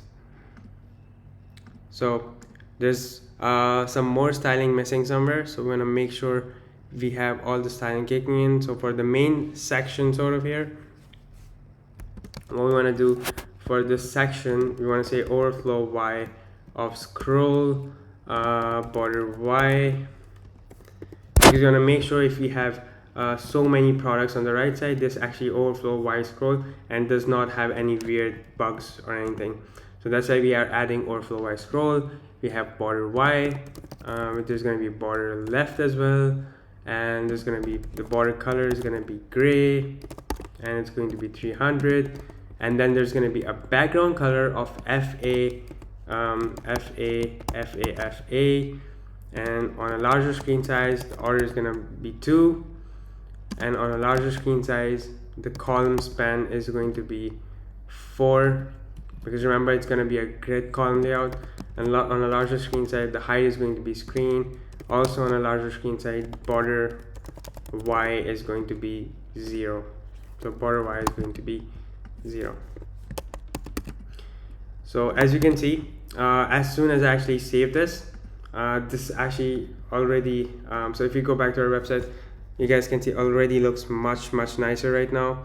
It has a border y, and on a larger screen size does not have border top button, but it looks much nicer right now. So now what we want to do is we want to make sure that we have appropriate styling everywhere. So let's go back to this section where we actually added. So let's go back to the main tag, and let's say grid column layout for both the sections, the left and right section. By default it's going to be grid columns 1. On larger screen it's going to be grid columns 9, and for the first section it's going to be, on a larger screen size, it's going to be col span of 5. So I want to make sure we actually do that and we actually save it. So as soon as I actually save that, we can see that this is exactly identical to how it is, but only the button is not working the way it's actually supposed to. Let's actually see what is happening with the button. So it's saying continue shopping. Let's see where the button is. So I'm just gonna quickly type it out instead of searching endlessly. So let's just say continue shopping. So this is where the button is, we can see, and the width is going to be full, and it's the end of the first section. So width is actually full. There's some padding y of 4. So let's see what we actually didn't do correct here. Maybe we missed some styles here. Let's make sure we actually fix this, and this is the part of the same. So this is where we actually missed the styles. So this div here, containing the p tag and the button, there's going to be some margin x of 4. It's going to be flex, it's going to be flex column, item center, justify between, and it's going to have text of small, and on a larger screen breakpoint is going to have margin left of 14, and also on a larger breakpoint it's going to have flex of row. And as soon as I actually do that, here we go. Looks really nice right now. And even if I make this screen bigger, we can see it works really well and really responsive as well. And how is this working is because we are using grid layouts, and by default we are using grid columns 1. Only when we go on a bigger screen, we say grid columns 9, and on a larger screen we just say give 5 columns to the left section and give 4 columns to the right section. So you just say col span of 5 and 4, and it's looking really nice right now. So we are actually done. We are actually done with our checkout page. Last thing, guys, which is remaining is to implement the checkouts, to implement authentication, so we can actually see the actual person's name if he's actually authenticated right here, and we can see their profile picture and other stuff. So the last thing is going to be authentication, guys, and we are getting really close to the end. It's getting really tedious. I know if anyone of you is still following this build, oh my god, it's just insane, and it's getting really insane. But we're getting close. We're getting close to the end, and right now the last thing is to implement authentication using Next.js library. So Next.js again is the reason I love to use Next.js is because of the simplicity, and there are many reasons why I use Next.js, and I don't like to do authentication completely from scratch, is because of course there's a matter of security, and there's an entire team dedicated to work on an authentication platform. Why do you have to do everything manually and then make it secure on your own? And this is such a good library. It has so many providers, and it's really advanced. It's used in big tech companies as well. So why not actually use something like Next.js and just basically delegate this to the Next.js stuff. Delegate all the authentication and to the Next.js, and just basically use this library to integrate with it instead of doing it on your own. So we're going to be using Next.js library, and we're going to be actually implementing Google authentication. So what we're going to be implementing is, and I've actually implemented Google authentication before as well with Next.js. So if you guys want to go in depth with authentication, check out the previous builds where I've actually also showed how to build custom authentication pages with Next.js. So I've went in depth as well, but here we're going to be doing a server-side render for the session. On the server-side render, we're going to be connecting this with the Sanity adapter, so the user actually kicks in on the Sanity Studio. So this is going to be really sick. So let's go back to our home page and let's implement our beautiful authentication. So the first thing we want to do is we want to click on getting started here, and we're going to install Next.js. So let's say yarn add Next.js, and the first thing we want to actually do is we want to create inside of our Next.js, inside of our pages/API, we want to create a folder called auth. So let's open pages/API, and remember API is all backend code, so we want to create a folder called auth here. So this is the first step. The next thing is to create next.js file inside of our authentication. So we're going to create this file, and again I'm just using JavaScript here because there are again some TypeScript issues with and there's not many issues, but you can use TypeScript as well, but I just like to use JavaScript in this case. So I just like to show a mix of both. And next thing we want to do is we want to actually copy this bunch of code right here, and we're going to be using, of course, we're going to be using a Google provider. So all we want to do is want to change this to Google provider, and all we want to do is want to change this to provider, and it gives you a lot of providers. Like Next.js is such a good library. You guys can see it gives you Facebook, Twitter, Medium, so many different providers, and on top of that they actually give you different sort of adapters to connect with all of these really popular databases. So like it's a really good and it's just so simple to actually use a library like Next.js to authenticate stuff. The next most important stuff you want to use, and actually gives us really nice hooks, right, to use in our application. So we want to make sure whenever we want to use hooks or anything, there's a higher order component inside of our app. So we want to wrap our entire application with something called a session provider. So let's go back to our app TSX. So I'm going to go back to our app TSX. We're going to import session provider, and what we want to basically do is we want to have session provider, and we want to make sure that it wraps around our entire application, and it's going to have it's going to accept page props. Through page props is going to accept session to page props. Basically this is what's going to happen. So it's going to accept the session through the page props, and then it's going to wrap around the entire application, so we can use hooks around our entire application. And now we'll just save this and go to the next step. The next step is just to use it on the front end, and we can use these hooks called use session, get session. But this hook is for the client side. If you want to use this on the server side, there's a hook called get session. So we can actually, we are actually going to be getting the user on the server side, and the benefit of doing that is it actually completely rips off the loading state, because you're going to be getting the user on the server side, so it's going to rip off the loading completely. So let's go back to the build and let's refresh and let's see if there are any errors. No errors means everything's implemented correctly. Now let's go back to our header component, and actually not the header, our home component. And here is where we want to basically do the server-side render on our home page for the session. So we're going to get the session on the server side, which means that it's going to completely remove the loading, the unnecessary loading which is going to happen. And I'm going to actually demonstrate you guys how powerful this is. And it's really top-notch user experience.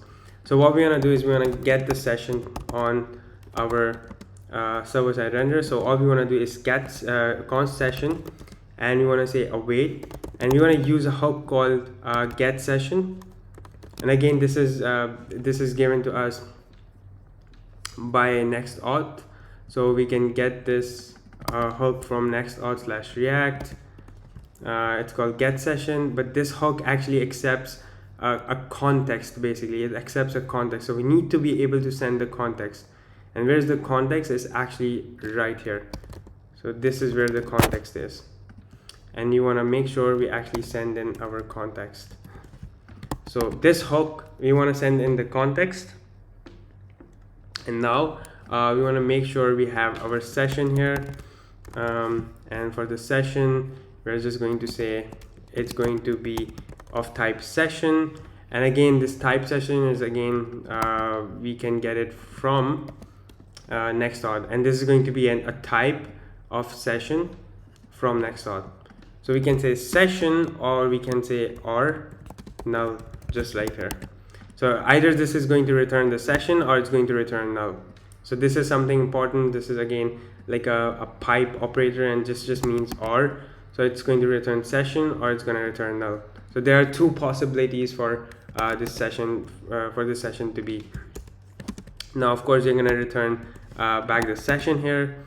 Now what we're going to be doing, of course, we need some sort of login functionality. So when we click on a button, it actually tries to log in, and we also want to make sure that we have our environment variables configured, our Google Client ID, and I'm going to be showing you guys how can you get your Google Client ID and your Google Client secret from the Google Cloud Console. It's really easy, and it's really easy how to do that, and I'm going to be showing you guys exactly how you can work on that. So first things first, let's actually implement a button inside of our header, a login button, so we can actually make the user click on a login button. So this is called a sign in, and this is again another hook from Next.auth/React. I'm gonna get three. I'm gonna get three imports: sign in, sign out, use session, and this is going to be sign in. Again, this is another. This is a function. This is not a hook. Sorry, this is a function from Next.auth, and it actually signs in the user. And this is how simple this is, by the way. Like when you actually click here, this is how simple it is, and you guys can see it's actually working right now. It actually takes you to the sign in with Google page, and you click here. Of course, this isn't gonna work because there's not much information. You guys can see client ID is required, so we need to make sure we provide the client Google Client ID and the Google Client secret. So we need to make sure we actually provide that. And inside of Next.auth, if we actually go Next.auth here, this is actually saying GitHub ID and GitHub secret, and this needs to be changed to Google Client ID and Google Client secret. So we need to make sure we change this to Google Client ID and this to Google Client secret. And now if we actually use this again, if we try this again, this actually works now. Why is this working for me right now out of the box? Is because I've already configured this, but I'm not going to be using this client ID, and I'm going to be showing you guys how to exactly go through this step and how to exactly get the client ID and client secret from the Google Cloud console, so you can actually log in the user and sign out the user and do all that clever stuff with session. So what you want to do is you want to go to this exact link, cloud.google.com,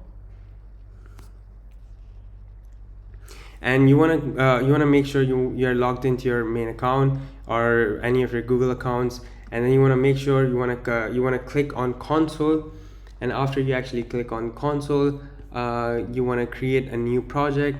So in our case, we want to create a new project like this, and you create a new project, and you can just name this project anything. I'm just gonna name this Apple Redesign, for example, and we'll just create this, and it's going to create this project.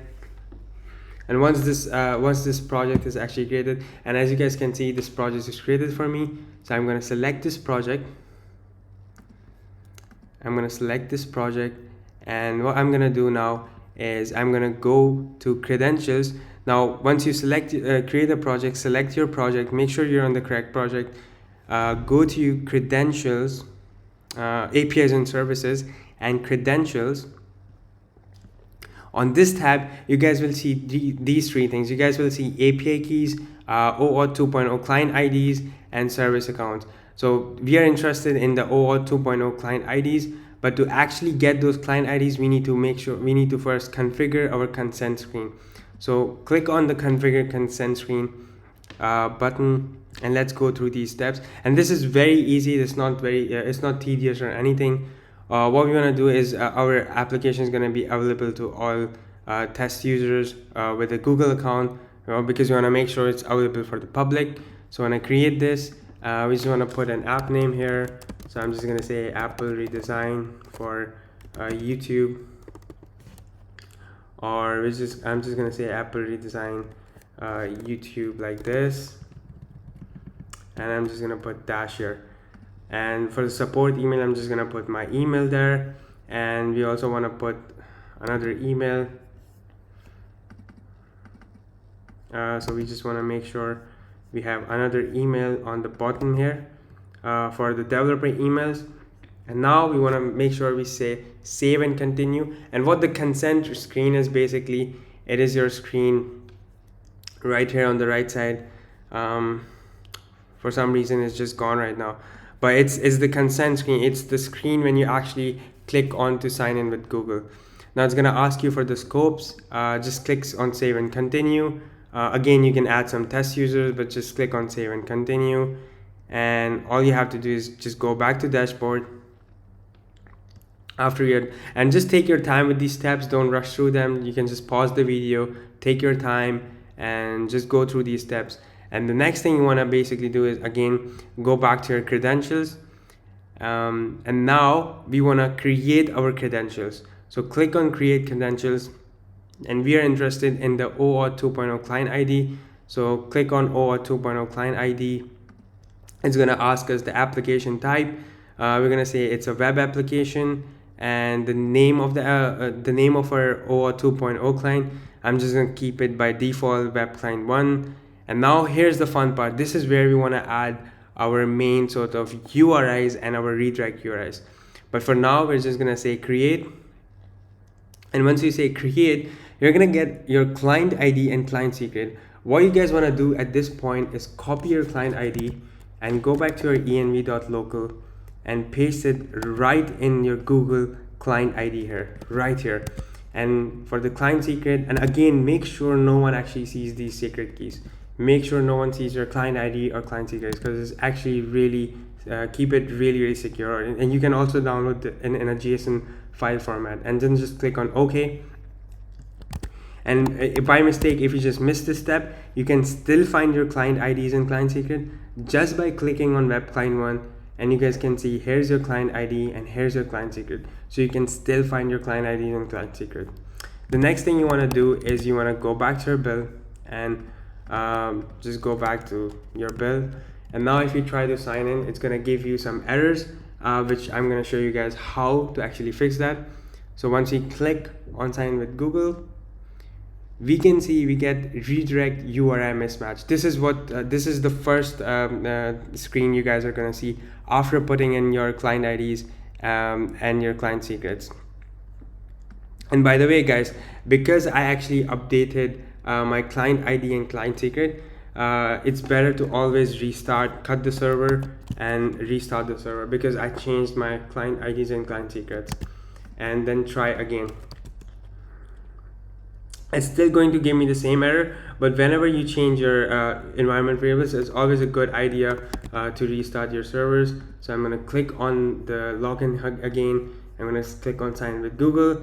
So this is what you're going to see. Now you want to click on request details, and you want to copy this redirect URI, and you want to go back to your Google Cloud Console, and you want to click on web client 1, and inside of the redirect URI section, you want to make sure you actually add this, and then you want to copy the localhost 3000, and you want to add this inside of JavaScript origin. What this actually means is the localhost 3000 is your domain. It's for use with requests from the browser, and the redirect URI is from the web server, from Google's web server. So this is going to be from the callback / Google. And then you want to basically click on save, and then go back to your build again, and just go back and click on sign in with Google again, and here you go, guys. This is going to fix this, and you guys will see your actual Google accounts then, if you do this step correctly and take your time with it. Next thing you want to do is you want to actually log in just like normally. So I'm going to use my dummy account. Let's just use this account. And right now, how can I check if I'm actually logged in or no? We can use the use session hook from a NextAuth, and we can actually use that hook and basically to check that if the user is logged in or not. And to use that hook again, you guys, it's in the documentation. If you guys see here, the way we actually use this is actually gives you something called data, which we rename it to session, and this is a hook called use session. And if there's a session, we basically show this, and if there's not, we basically return this. So here what we're going to be doing here is we're just going to say if there's a session, we wanna show the user.session.user.image. If there's no session, then we want to actually show the gravatar image. So now let's actually refresh this page and let's see what happens.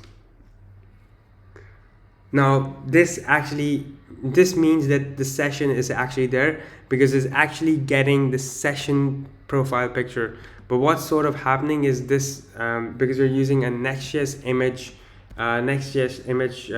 component, these domains aren't whitelisted. So what we want to do is we want to copy this host name, and again just go back to next.config.js, and we want to make sure we are whitelisting this domain, and then we restart the server.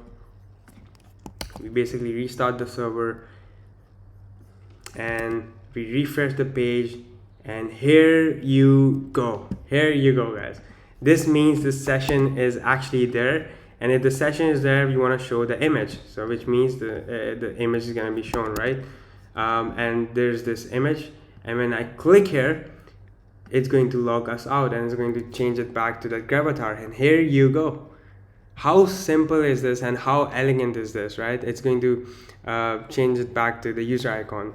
It's really sick. Like, I just love NextJS so much. But now the most important part of the build is that how are we going to be integrating the user and account, and how are we going to be connecting the adapter stuff with NextJS. So whenever any user tries to log in, it actually automatically creates a user and an account schema inside of your Sanity Studio, and you don't even have to like store, and it actually stores the user inside of your Sanity Studio, which is really sick as well, right? So to make sure, I'm going to show you how to actually do that, which is going to be the last step of this build, and we're going to crush this together, and we're going to get to the end. So let's try to log in again. Let's see if everything's working. And I'm going to use my main account this time. Let's go, and here you go, we get the image, and here we go, we are actually logged in. And the cool part about this build is that if we go to our success page now, we can uncomment this out, and we can just get the session back from we can just get the session. So I'm not sure where the session is coming from. So of course the session is coming from the hook called use session. So we can use this hook, and of course it's not gonna give me auto import session, so I have to manually do this. And let's just say we have use session from Next.js/React, and this is really sick, right? Because this is going to return us back the session. Now if we go back to our previous success page, and we actually go back to that page, and here we go, guys. Like it's going to show us the exact the user details now. The user was actually logged in, and it's actually going to show us that page.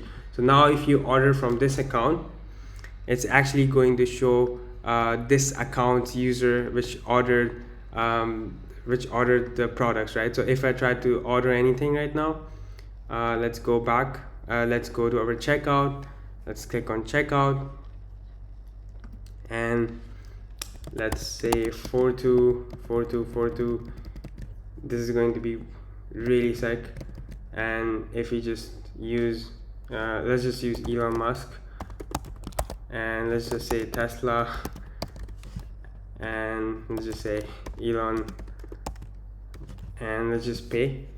So if we actually go through the payment right now, you guys can see it's not gonna say thank you guest anymore, but it's going to actually show you the actual account of the user who's actually logged in. So this is really sick. This is something really cool which we can do with session stuff. And something really cool about this is it's actually server-side rendered, so there's no delays, and there's actually absolutely no loading states. So when I refresh this, you guys can see it's immediately right there.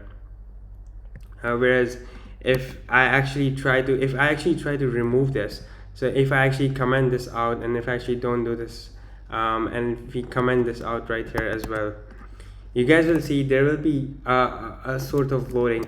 And the best way to actually demonstrate this is by going to network, and if I click on fast 3G, and if I refresh the page now, you guys will see that there will be a loading right now, which is going to happen. So the whole page is going to load, but the authentication, the user image is going to load in late, and you guys can see it actually loaded in late, right? Now when I add this stuff back, you guys will see that this won't be the issue anymore, because it's actually server-side rendered. So now if I refresh this page, you guys will see that it will be rendered right with everything else, and there's going to be no sort of loading, which means it's actually server-side rendered. And of course there's a slight delay, but this is actually server-side rendered. There is absolutely no loading here, no loading happening. This is actually rendered on the server. And of course this I don't think this is the best demonstration, but it can be demonstrated best on a slow 3G network maybe, but I don't want to waste time into that, since I've already explained this in previous of my builds as well. But we are actually doing a server-side render for the session as well. Next thing we want to do is we want to work on our Sanity adapter. So let's go back to Next.auth, and what we want to do here, so whenever we want to integrate adapters inside of Next.auth, we can just click on adapters, and you guys can see we have a bunch of different adapters here. So if I click on Firebase, for example, the way we actually add any adapters is sort of like this. But there's actually really good guide I found, and if you guys just search for Next.auth Sanity, and it's by official Sanity docs, Next.auth Sanity plugin.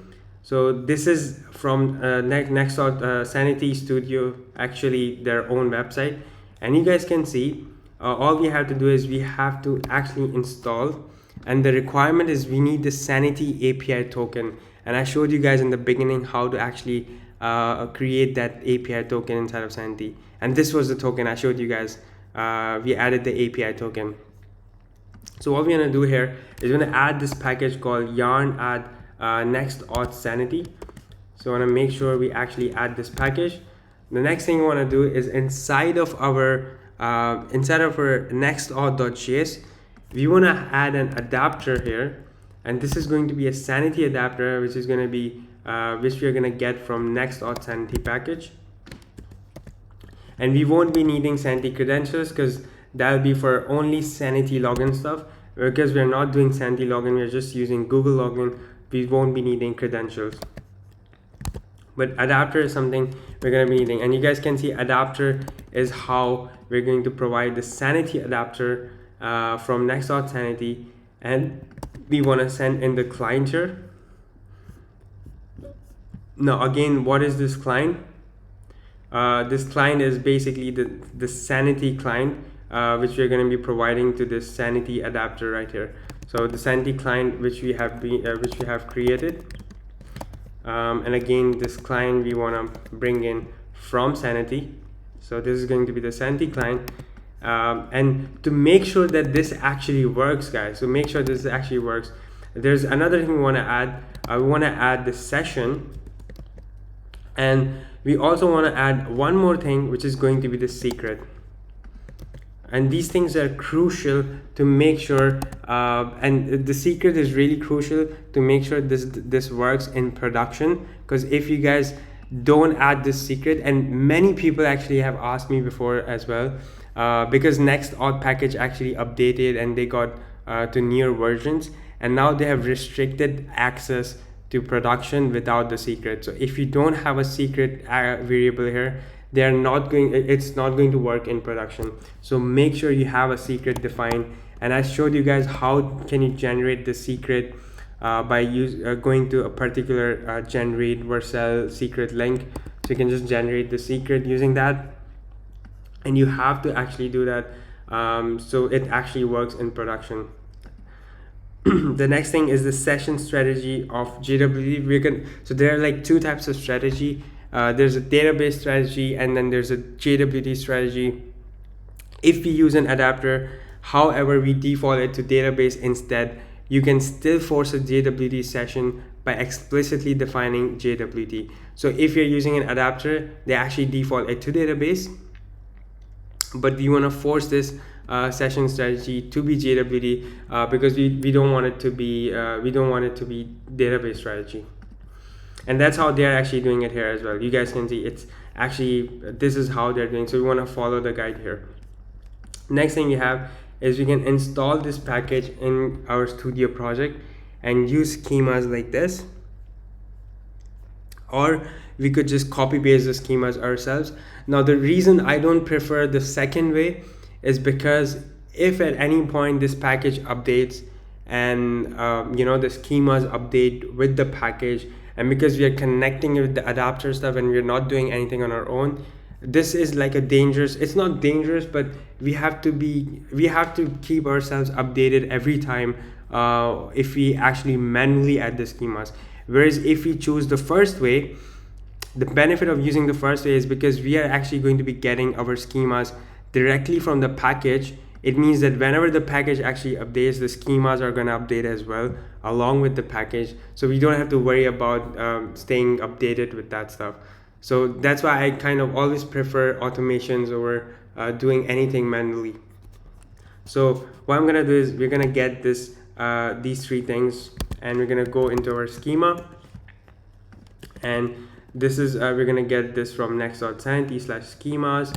And all we have to do right now, guys, all we have to do is we just have to say, so when this is actually export default create schema, the types, in the types we're going to add user, and we're going to add account here. And we're not going to be needing verification token. since that's only needed, as you can see, verification token is only needed if we use email provider for Sanity. So we're not going to be needing a verification token, but we are going to be needing user and account from Sanity schemas. And we're going to save this. So as soon as you actually save this, you guys will actually see the user and the account inside of your Sanity Studio. So you guys will be able to see user and account created inside of the schemas as soon as you guys actually add this and import this from, and this is going to rebuild the entire bundle. Now for all of this to actually work correctly, there's one more step you want to basically do, and you want to go to your project, Sanity Studio project, and select your project. And what you want to basically do is you want to add your course origin, and you want to add HTTP, and you want to make sure you add localhost 3000, and also allow credentials to make sure to create a user and account whenever a new user logs in, and to make sure the adapter actually works in correctly with this. So you want to make sure to actually allow this. And when we actually deploy our website, which we're going to be deploying as well, you want to make sure to actually add another course origin, and you want to make sure to also add your deployment URL here. So you want to make sure that you add this localhost 3000 and allow credentials for it to work correctly, for all this to work correctly with this stuff. So now as soon as you actually do that, and when you try to log in, you guys will be able to see user sessions created automatically here with the images, and the users are going to be created automatically.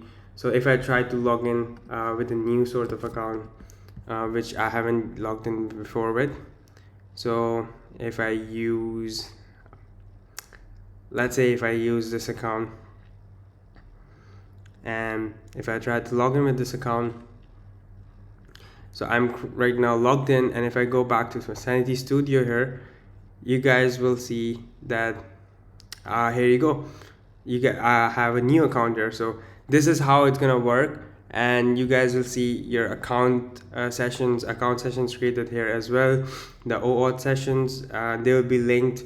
And again, these are some issues with the schemas in the Next.js Sanity package. So any contributor out there who's willing to correct these things is just correcting these schemas, because if I actually show you guys, and if I go back to schema, and what's the problem here is that if I click on these schemas, these are the actual schemas, and these are coming from the Next.js Sanity package, and these are not correctly done, not correctly configured. So all we have to do is we have to make these schemas correct, and then we have to contribute to the package. If it's open source, we have to contribute to the package. That's it.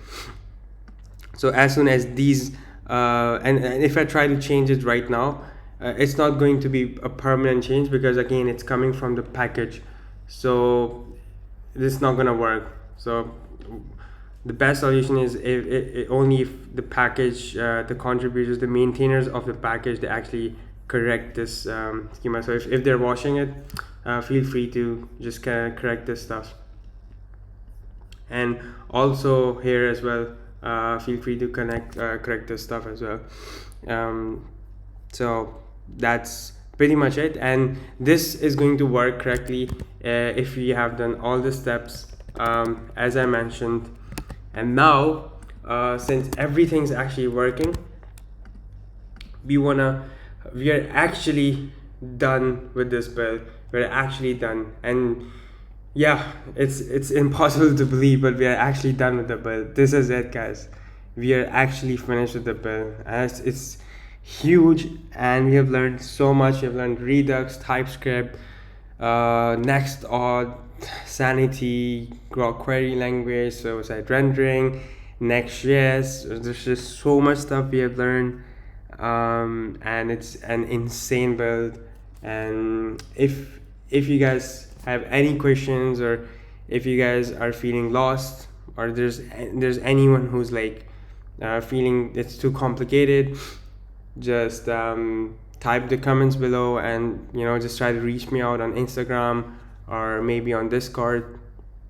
I'll try to do my best to help you guys as much as I can. The last step of this build is going to be the deployment, and we're going to deploy this to our own URL, so we can of course share this on our profiles and stuff. So what I'm going to be doing now, as the last step, we are going to be doing the deployment. So we're going to be deploying two things. We're also going to be deploying our Sanity Studio, and we're also going to be deploying our website. So as for our Sanity Studio, let's actually deploy that first. All we have to actually do to deploy our Sanity Studio is we have to first, of course, I'm not running in my new build, so I'm going to go into navigate into my Sanity folder directory, and then all you have to do is first, if your Sanity Studio is running, cut the server, and then all you have to do is you have to run sanity deploy. And once you run sanity deploy, you're gonna get studio hostname. Here you can just this is a part of the Sanity domain URL, which is what it's going to give you. So I'm just gonna say Apple redesign YouTube, and just gonna press enter, and you can put any name here. It's gonna be the part of your domain, and now it's gonna build Sanities, and it's going to build the JavaScript bundles and everything, and it's going to actually give you a deployed URL which you can visit, and you can change and do all that stuff, which is going to be so sick. So here you go. This is it. That's how easy it was to deploy the Sanity Studio. Success Studio deployed, and now we can actually open this. So if I try to open this, my Sanity Studio, we're going to log in, and of course I don't have any products or category in this one because this is my new build, new Sanity Studio, but I already had my old one deployed there. But for you guys, if you guys added all the products and stuff, you guys will see your new deployed Sanity Studio. So we have deployed the Sanity Studio. Now the next step is to actually deploy our whole website, but there's one issue right now. I don't know if you guys notice it, but there's one issue, and we see too many files here. We see 10,000 files here in the source control. Why is that happening, right? The reason this is actually happening is because inside of our Sanity Studio directory, it's committing all these files inside of the node modules, because inside of the git ignore files, it's not actually so if you go to our git ignore, you guys will see that here we don't actually, inside of our git ignore, we are not actually ignoring the sanity file, the sanity folder, right? So it's actually getting all the folders, all the node modules from the Sanity, and it's actually including all of them, and it's actually going to commit all of them, which is very terrible. We don't want to do that, right? So what we want to do to prevent this is you just have to say /sanity, and we have to say node modules. This is going to prevent committing the Sanity node modules to the git repo. And as soon as you save this, go back here and click on this refresh button, and you guys will see this will update. This should most probably update, and it shouldn't be 10,000 anymore. For some reason it did not. Oh, it's not gonna be Sanity. I guess it's gonna be the name of the name of whatever name we kept it here. So it's not gonna be Sanity, my bad. It's gonna be Apple redesign YT, the name of your directory here, and then it's gonna be node modules. So once you do that and then you refresh, here you go, from 10,000 to 65. So this is successful. This is good. and you don't want to commit the node modules. Remember, make sure to do this step, because you don't want to actually commit all the node modules inside of your Sanity project. So whatever the directory name is here, put that directory name and the node modules in. The next thing we want to do to deploy this build is we want to first of all create a GitHub repo. So go to your GitHub account, click on new, and what you want to basically do is create a repository. I'm just going to name it Apple Redesign YouTube, and I'm just going to make it public for you all, and Apple Redesign YouTube. And I'm just going to create repository. And once you create the repository, what you want to do is you want to get this existing repository URL, and you want to go back to your build and open a new terminal, or maybe just do it right here. I'm just going to do it right here and paste this in here and just press enter. Then you want to say get add dot to add all the files to the staging area. Then you want to say get status, and you guys can see, oh, we are actually in the wrong directory. Oh, my bad guys. We had to navigate back to our own directory, and here is where we want to actually, and this is why I actually messed this up. So I messed this up because I actually changed this to the, oh, I actually messed this up. So does anyone know how to undo this? I forgot the command how to actually undo this, so I messed this up, my bad. So I was in the wrong direction. This is what happens with me whenever I'm using Sanity. This always happens with me somehow, always. So how to undo a remote origin, how to undo remote origin, how to remove remote origin. So if you want to remove origin, you can just go back to that same directory and just say remove origin, and then we can come back, and all we want to do is add this one again, and here you go, this works. So just a quick Stack Overflow in the end for you guys. This is how I debug, and this is how I get my answers. And here you go. Now I'm gonna say get add dot, and let's see get status, and boom, this works. Very nice. So we have all these files in the staging area. Next thing we want to do is we want to commit all these files and type a message. We just want to say build completed, and press enter. And then you want to say get push. It's gonna give us this upstream URL. You want to copy this, and I've shown this in previous of my builds as well. So if I'm going too fast, or if you guys can't follow through this, just watch any of my previous builds, and I've shown this multiple times on how to actually commit your code to GitHub. And once you are done with committing and pushing your code, refresh this repository, and you guys will see, here you go, this is actually deployed right now. This is actually on your GitHub right now. Now we want to deploy this to Vercel, and I just love Vercel. So if you guys want to deploy it to Netlify, Hostinger, feel free.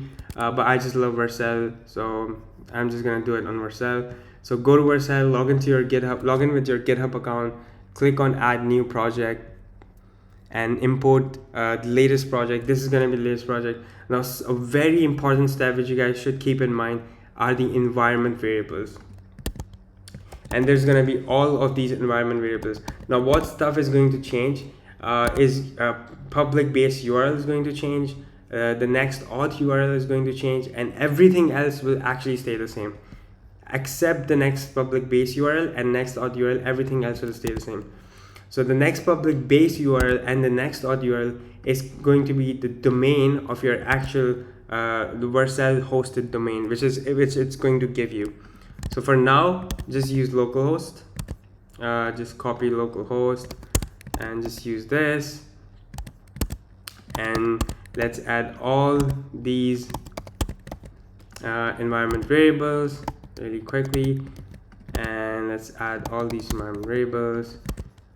There's going to be Sanity API token, And so you want to make sure you keep everything the same except the two I mentioned, and that too will also be given after you host this to Vercel.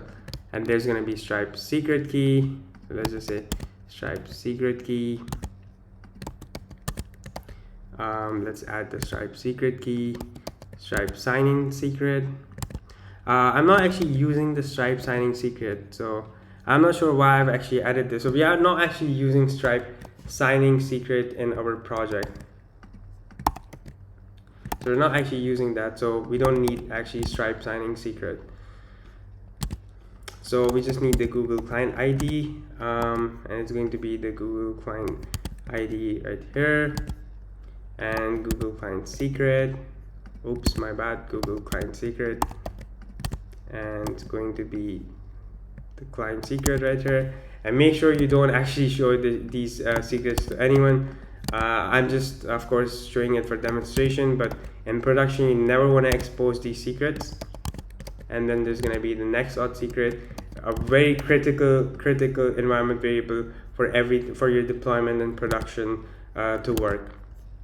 Now when you have added all your environment variables, and just click on deploy, and when you click on deploy, this should actually build up the project, and it should deploy on one of the following URLs. And when it actually gives you the URL, we have to do two things for Google authentication to work, and we also have to make sure we add our domains to our cause origin here for the adapter stuff to work. And we also want to make sure to change the environment variables.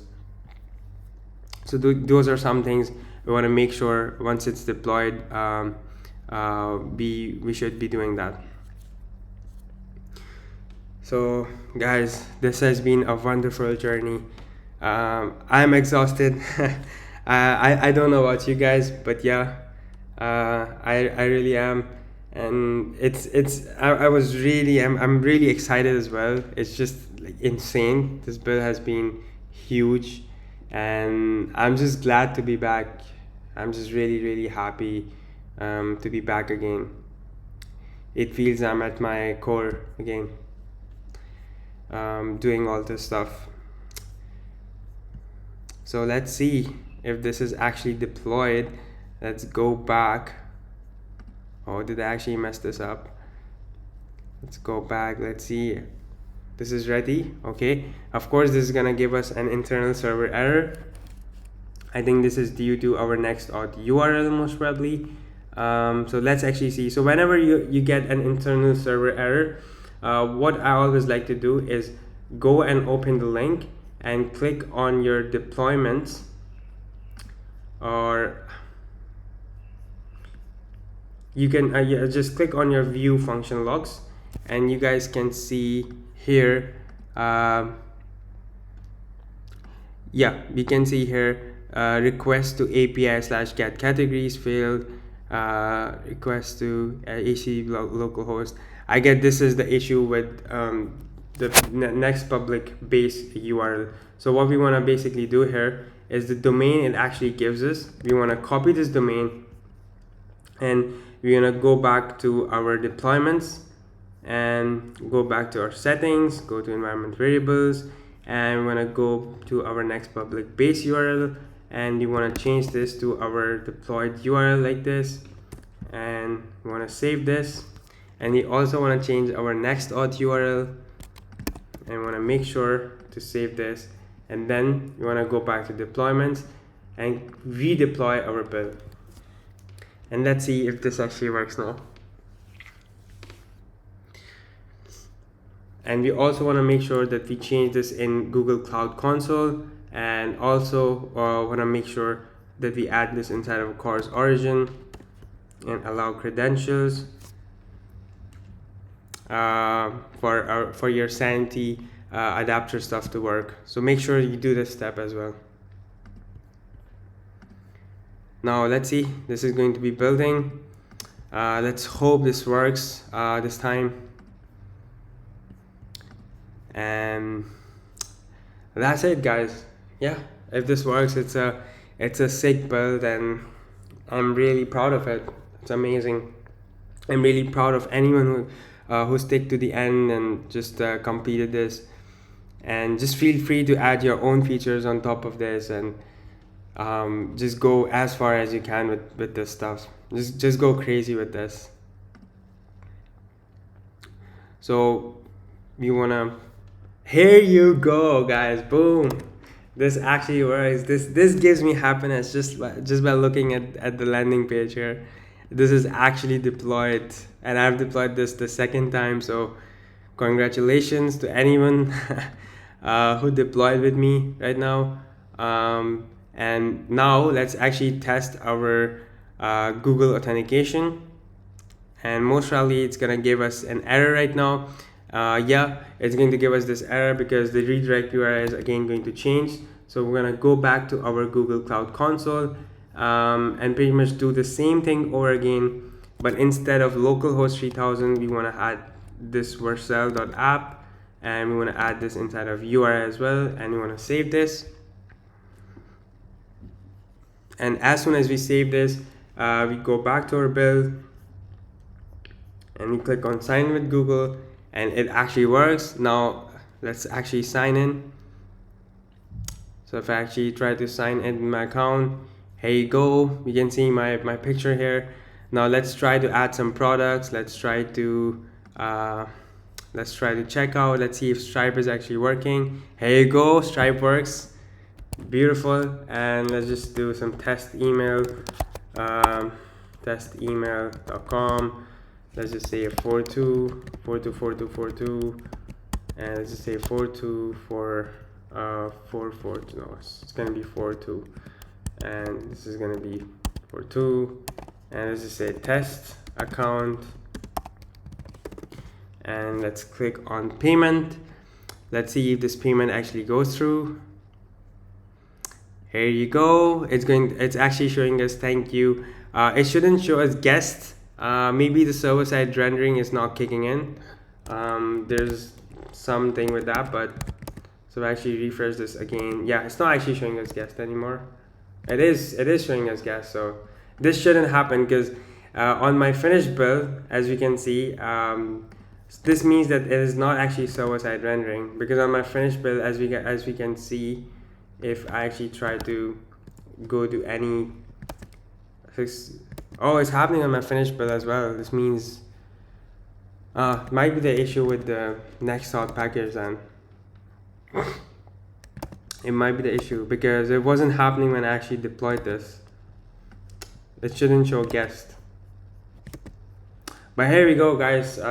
Everything else, it's just the UI. I think the server-side rendering for the user session is not working. Maybe it's because of the package. There's some issues happening, but everything else is just smooth, and it just works amazing, and it's just perfect, and it's such a good build, such an amazing build. And this is where I leave you guys, and it's been tedious, tired journey now. So I'll see you guys in the next one, and just just comment out what you guys think about it, and if you guys have any ideas for any new builds. And yeah, I don't want to make it any longer, so I'll leave you all, and take care, and I'll see you guys in the next freaking build. Goodbye.